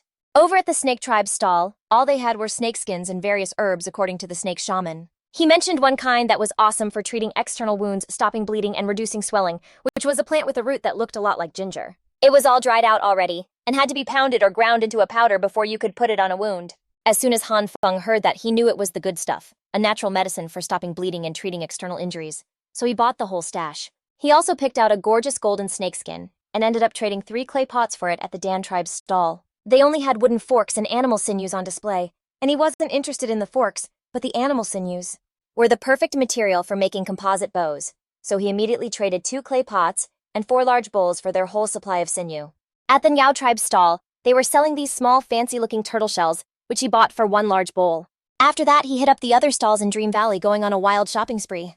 Some of the stuff was super important, like medicine, while other things were just nice to have, like animal hides and food all, while Zhao Di held his hand and trotted along behind him as they traded away goods like there was no tomorrow. They had used up almost all the clay pots they'd brought, and of course he accomplished his goal as the chieftains watched him splurge on all their stuff. They were all pretty happy about it because even though most tribes had already traded people for white salt, they were also really into the pottery. It's just that they didn't have any more people to trade, and seeing that the Han tribe had so much pottery, tons of people were secretly jealous as hell. Now that he was personally bringing pottery right to them, even though it wasn't a lot, each tribe got a few pieces, and their initial jealousy died down a whole lot. Their opinion of this generous young chieftain also got way better, and at this point the purpose of the spring gathering was basically fulfilled. Some tribes started leaving one by one, and it was time for the Han tribe to head back too, so he told everyone to pack up their stuff. Getting ready to head home, the Snake tribe and the Bian tribe were going the same way as the Han tribe, so they were all going to travel together on the way back. The 558 young guys and girls were temporarily split into 20 teams, each led by a kid from the Han tribe, with Duer and Yu Mao riding moose up front to clear the path. Shuju drove the ox cart in the middle of the group with the snake shaman and Thuong riding on it, while the people from the Bian and Snake tribes traveled in the middle of the pack. Dali and she too were riding deer at the rear, keeping watch, and when Zhao Dia saw he wasn't taking her, she jumped right in front of him and grabbed his reins. Seeing this, he leaned down and held out his hand to Zhao Dia, saying, "What are you waiting for? Get up here and come home with me." Hearing that, Zhao Dia happily grabbed his hand, and he pulled her up to sit in front of him, the two of them sharing a deer at the back of the line. A spring breeze smelling like flowers drifted by, making her long waist-length hair brush against his face. That plus the sight of her pale bare back showing from her top made him, a guy who'd lived 2 lifetimes, feel a little something. To get his mind off it, he started teaching Zhao Di the common language, pointing out everything they passed along the way. He'd say their names in the common tongue, and have Zhao Di repeat it back to him all the way until they made camp for the night. Dali and Thu Nha brought back a leg of wild boar, while Zhao Di went to grab some grass for the deer, and Han Feng had already gotten a bonfire going. When he saw Dali and Thu Nha get back, he asked him straight up, "So I told you guys to watch that crew. Did they make any moves?" Thu Nha reported what he saw. Chief, out of the 30 people from the fire tribe, 6 of them are leaving markers on the trail. This was all just what Han Feng expected. That fire chief was definitely up to no good. The fact that they traded away all their young people proved they were plotting something, but he wasn't sweating it. If that's how he wanted to play it, then he'd teach him a lesson he'd never forget. But Dali asked impatiently, "Chief, so what's the plan? Trash all those markers and then off all those kids from the fire tribe?" Han Feng cracked a wicked smile. "Why off them when we just scored some free labor? Why would I be dumb enough to waste it since they don't want to live a good life with us? Then they can all go dig ditches and haul bricks for me." But she too piped up again. "So what about those markers? We just gonna leave them be? What if they track us?" Han Feng calmly explained that leaving markers proves they ain't gonna attack right away. "But the way they've got it figured, by then they'll be working together from the inside and out, hoping to land a killer blow on us." For now, we're just gonna ignore those markers and leave them, but we can't head straight back to the tribe. We gotta take a detour to ancient Waterfall Mountain. But when Dali asked why we needed to take the long way around, Han Feng didn't answer him. He turned and told Thu Nha to pass his orders on to Duer, while Dali would be in charge of keeping an eye on the 30 kids from the Fire Tribe, and once we get to ancient Waterfall Mountain, we're gonna split them off into their own crew. Shy 2, you'll ride with everyone for 2 more days, and after 2 days you're gonna ride a deer straight back to the tribe and report tell Dashu to bring the hunting party to ancient Waterfall Mountain. They need to set up camp first and wait for us. And when we get to ancient Waterfall Mountain, we gotta tie up those 30 dudes from the Fire Tribe right away and set up an ambush all around and wait for the Fire Tribe to walk right into our trap, then we'll bag them all at once. But Dali was still lost and asked Chief, how do you know the Fire Tribe will even show up at ancient Waterfall Mountain? What if they just skip it and hit our tribe directly instead? Thu Nha, who'd already figured out Han Feng's plan, turned and explained it to Dali. Man, you're thick. Aren't there guys leaving markers for them? If we take the guys leaving the markers to ancient Waterfall Mountain, then the guys following those markers are definitely gonna go there too. It finally clicked for Dali. Oh, so that's the play. The chief's plan is genius. Han Feng went on to tell them that from now on they had to keep it under wraps. No loose lips, period. And tell the team leads, they gotta be on high alert at night. Every squad needs to have people taking turns on watch. Everyone shouted, got it, all at once. And after that he went back to grilling some meat with Zhao Di, and the next day the crew hit the road again. They had a chill journey like that for 2 days, and then the Snake Tribe's crew had to part ways with the Han Tribe, so the Snake Shaman led his people to say their goodbyes to Han Feng. Chief of the Han, this is where we split hope. We cross paths again someday. Even though Han Feng had no clue what he was saying. He could pretty much guess what he meant though. So he put a hand on his chest and bowed back and after the Snake Tribe. Left Shitu rode his moose over to Han Feng's side and told him to get back to the tribe ahead of everyone and tell Da Shu to get the people ready. They needed to build some shelters for the new people. And then he had to meet up with Da Shu to lead the hunting party to camp out at ancient Waterfall Mountain, reminding him to bring plenty of arrows and several jars of fat. Shitu got his orders and took off immediately, and at the same time the Fire Tribe had made it back home and was now getting their crew and supplies ready to attack the Han Tribe, because the Fire Tribe was a massive tribe of nearly 2,000 people, but their population was seriously unbalanced. They only had about 300 grown men, a little over 500 adult women, and just 100 or 200 older kids. There were over 700 kids under the age of 5, and on top of that, not a single one was a baby girl. And the reason for this mess was all because of the Fire Tribe's current chief, a guy named Li Yan, who was only 19 years old this year. 6 years ago, the Fire Tribe actually had less than 300 people. And back then, Li Yan wasn't the chief, but ever since he was a little kid, he loved to play with fire. He even had a huge burn scar on his chest, and that year when Li Yan was 11 years old on one summer day, when his parents weren't home, he was playing with fire inside their thatched hut, because this kid was completely fascinated by flames. He especially loved watching the flickering orange flames, and listening to the crackling of the burning wood. He thought it was a huge thrill. So while this kid was enjoying himself, an ember shot out and caught the thatched hut, causing the whole place to go up in flames. The dry thatched hut burned up real quick. The fire just blew up, and Li Yan stared at the flames like he was hypnotized. It was like he saw God inside the flames, and the tribe's shaman who was staying behind to watch over everyone saw the fire. He rushed over, and even with the insane flames charged in to pull the dazed Li Yan out. The kid got a massive burn on his chest, but didn't cry out in pain. He just kept staring blankly at the fire. The shaman had just pulled Li Yan out of the fire, and before he could chew him out, he heard a terrible scream from inside the hut. It was the sound of Li Yan's little sister, who wasn't even 3 years old yet, and the shaman was about to rush in to save her. But how could a hut made of wood and straw hold up against those flames? Before the shaman could even take a step, he heard a loud crash. The thatched hut had collapsed. When Li Yan's parents came back in the afternoon, they saw the hut they lived in every day. It had been turned into a pile of ashes. Their daughter, not yet 3 years old, had also become a pile of black charcoal. Li Yan's mother hugged the pile of black charcoal and cried until she fainted, while his father took a rattan cane and beat him half to death. From then on, Li Yan was bullied by his friends every day, who cursed him out for burning his own sister to death. His parents also gave him the cold shoulder, barely giving him any food. But Li Yan never changed his ways, and was still obsessed with fire every time he got beat up by his friends. He would sneak off somewhere else to keep messing with fire. It seemed like only the flames could warm his heart, since he barely had enough food or clothes. He accidentally caught a huge long-haired brown rat. This thing was slow, practically blind, and real fat. It ran super slow. Ladiam tied it up and chucked it straight into the fire, burning it alive. The rat was going nuts in the flames, screaming its head off. Ladiam just sat there totally fascinated, waiting for the rat to cook, but he waited and waited, and the thing just kept on burning. After a bunch of twisted experiments, he finally figured out why. The fur on the big rat was super durable. A big rat could burn for a real long time. So Ladiam named this species of big rat the fire rat. Discovering the fire rat made Ladiam even more psycho. He even built a stone tank himself just to raise fire rats in it, just so he could torch 2 of them to death every day, both to fill his gut and for his own sick kicks. As Ladiam got older, he straight up killed the old chief and took over as the leader. Anyone who didn't fall in line was taken out by him one by one.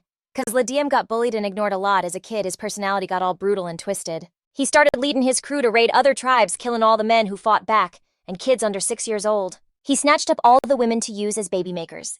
The next time he hit up other tribes, Ladiem forced the captured male prisoners to charge in first. Anyone who disobeyed, he'd use their women to threaten them. Or he'd burn their older kids alive as a warning.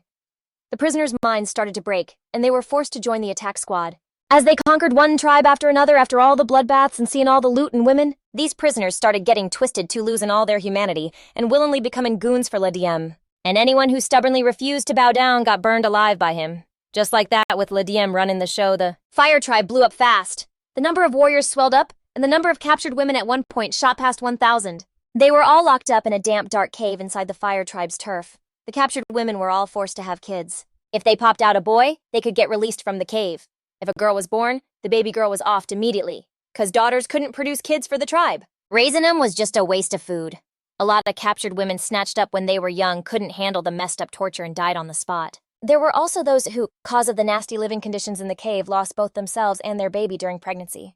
And then there were the ones who just went numb, feeling nothing at all. They kept popping out kids for the fire tribe, only to end up dying from exhaustion and sickness from the non-stop childbirth. On top of that, in this era, there was no medical tech, so people often died from tough births and bleeding out. That's why the death rate for the captured women was crazy high. From a peak of over 1,000 people, only a little over 500 were left. Among these, more than 500 people, over half, were pregnant at the time. The women getting no rest to recover would all eventually die from having way too many kids. Or for some other reason. There were also women who had kids for the fire tribe and tried to bounce, but if they got caught, the payback was a total nightmare. Ladiem would torch the escaped women alive in front of everybody. This scared the hell out of the other women. They didn't even dare think about escaping anymore, and could only accept their fate becoming baby-making slaves for the fire tribe. And that's exactly why the fire tribe had such a seriously out-of-whack population. Over 700 kids under 5 were all born in just the last few years. And that's not even counting the hundreds of baby girls who, as soon as they were born, were killed. After the spring festival wrapped up, Ladiem led 10 warriors back to the fire tribe. He had to round up more warriors and stock up on supplies to hit the Han tribe. This year's spring festival was a real eye-opener for Ladiem. He and Han Feng were both obsessed with snatching up people. Han Feng used white salt and pottery to get people to join the Han tribe willingly, while he used brute force and bloodshed to force prisoners to become warriors and to make women pop out as kids. Comparing these two methods, Han Feng's method showed Ladiem a whole new way of doing things. Turns out you could actually get people to join you like that. In the fire tribe, someone questioned Ladiem. Since they were about to hit the Han tribe and those guys had so many people, could they actually pull off a win? Ladiem just scoffed, saying that yeah, the Han tribe had a lot of people, but they were mostly women and kids. Those people couldn't fight for crap. Besides, the Han tribe's chief was just some wet-behind-the-ears kid. His plan was to send in about 200 guys first to torch the Han tribe's settlement. They'd wait for the fire to get real big, then use the chaos to charge in and snatch all the women's stone pots, white salt, and moose from the Han tribe. Someone was worried that the Han tribe's settlement was too big, and the fire might not burn the whole place down. Ladiem said, "I've already got it covered. I sent 30 guys ahead. The second I give the word, they'll light the whole tribe up. Then the Han tribe will be total chaos, just sitting ducks for us to wipe out," Ladiem added with a smirk. He told him about the trade with Han Feng at the spring festival, making fun of how he acted like he thought Han Feng was a total idiot. Seeing this, his boys all started kissing his ass. Ladiem then told them to get their gear ready fast and to bring a ton of fire rat skins. "'Cause that stuff is the best for starting fires." Ladiem also made sure to promise his guys that they'd be snagging a bunch of young women this time. "Once we grab 'em, I'll let you all have at 'em." After that, everyone in the fire tribe got busy getting ready for war. They rigged up these mace-like weapons by tying a rock to the end of a stick and then wrapping it in a layer of long-haired fire rat skin. In a fight, all they had to do was light it up and chuck it at the enemy. This way it could both mess someone up and start fires. Right then, 2 dudes were carrying a dead woman's body. Only stare at the body completely dead inside their faces, blank like a bunch of zombies. While the guys making weapons were laughing and joking around, not paying it any mind at all. But just as these 2 dudes dumped the body at the burial ground, all hell broke loose. Out of the tall grass on the side of the road, some dark figure suddenly jumped out. One of the 2 guys froze up instantly, right after he heard a whooshing sound right behind his neck. The 2 guys whipped their heads around to see what was going on, but just as one of them turned, he heard a whoosh right by his ear and saw a club as thick as a forearm smashing straight into his head. His head caved in right away with blood and brains splattering everywhere. The other guy, totally freaked out, turned and bolted. He ran screaming for help, but before he even got 2 steps, that whooshing sound came from behind his ear again. The next second, he hit the dirt too. The shadowy figure grabbed the 6-foot-long wooden staff, jammed it into the grass with a thud, and then casually lopped off the 2 dudes' heads. He used his big staff to skewer the two heads, threw him over his shoulder, and then crouched down again. He hoisted the woman's body onto his shoulder and bolted into the deep woods. Meanwhile, back at the fire tribe's camp, some guys were hanging out chipping away at flint tools. One of them suddenly asked, "You guys hear something?" Another dude wasn't so sure. "Yeah, I think so," he said. "Sounded like someone screaming for help." Then another guy realized that the two dudes who went to dump the body still weren't back. They all froze, shot each other a look, and went to check it out. When the guys cautiously crept up to the burial site, all they found were two headless bodies. The woman's body they'd just dumped there was gone without a trace too. Everyone freaked out. "Hurry, get back and tell the chief." By the time they hauled the two headless bodies back to him, Lydium furiously smashed the bowl in his hand, snarling through gritted teeth, "Damn it, it's that bastard again. When I get my hands on him, I'm gonna carve him up piece by piece and eat him alive right in front of his own eyes." On the fourth day after the spring festival, Chief Chang of the Bian tribe brought his people to say their goodbyes to Han Feng since their settlement was close by. That meant they couldn't travel with the Han tribe's 5th squad anymore. Han Feng, holding the moose's lead, just stood there quietly watching Zhao Di and Chang hug goodbye. Finally, Chang gave Han Feng another bow, and then led the Bian tribe away. Zhao Di stood next to Han Feng holding his hand, watching the Bian tribe walk away silently crying. Han Feng gave her hand a gentle squeeze and told her, "From now on, if you miss your mom, I can take you back to the Bian tribe to see her." When she heard that, Zhao Di threw her arms around his neck. They finally made it to the slopes of Waterfall Mountain. Just then, Dali and Big Mouse rode their moose up next to Han Feng. He gave them both a nod and said, "Start from the back." The two guys nodded and took off. Zhao Di was sitting in front of Han Feng. He just steered the moose over to the Thunderbeast's grave and stopped. Still confused, Zhao Di turned her head to look at him, then looked ahead again. Just then, Dali and Big Mouse showed up with the hunting party all in formation. They pulled the fire tribe's young bucks out of the line, jacked their weapons, and ordered them to help carry the round logs already cut on the side of the road. The other young guys and girls in the group were secretly sighing in relief that they weren't the ones picked for work. But they had no clue what was about to go down with those dozens of people. Groups of the young guys hauled the round logs to a spot out of sight. That's when they saw nearly 100 people, a mix of men and women armed with spears, bows and arrows and ropes, just waiting and giving them a cold stare. The fire tribe kids carrying the logs instantly knew something was up. They dropped the logs and tried to bolt, but the hunting party who were already waiting had them completely surrounded. Using spear shafts and clubs, they beat the hell out of them. The fire tribe kids tried to fight back, but their weapons had been jacked, and after hauling those heavy logs for so long, they were too gassed to put up any real fight. After the brutal beatdown, they were all shoved to the ground and tied up. In all the chaos, one huge kid from the fire tribe. This dude was built almost made a break for it, but Big Mouse clocked him in the face, knocking 3 of his front teeth out. All busted up and bleeding, they threw him to the ground and beat him down some more before finally tying him up. Zhao Di slapped a hand over her mouth, in total shock just staring at the whole mess. She was stunned for a sec and not believing her eyes turned to him like, "Why are you snatching them?" Doubled back a little ways down the trail the 5th crew had just taken. He pointed out a bunch of spots on the trees and in the bushes that had symbols on them. These marks all had one thing in common. They all pointed the way the Han tribe was moving. Zhao Di's jaw hit the floor. It finally clicked for her what those symbols were for. They were marking a trail. Han Feng broke it down for Zhao Di. "They're trying to lead their whole crew here to waste our people and to jack our women, our pottery, and our white salt." But what Han Feng said had Zhao Di straight up shook. She had never been through anything like this, and she'd never even heard of some other tribe rolling up to smoke people and jack their stuff, let alone trying to snatch her too.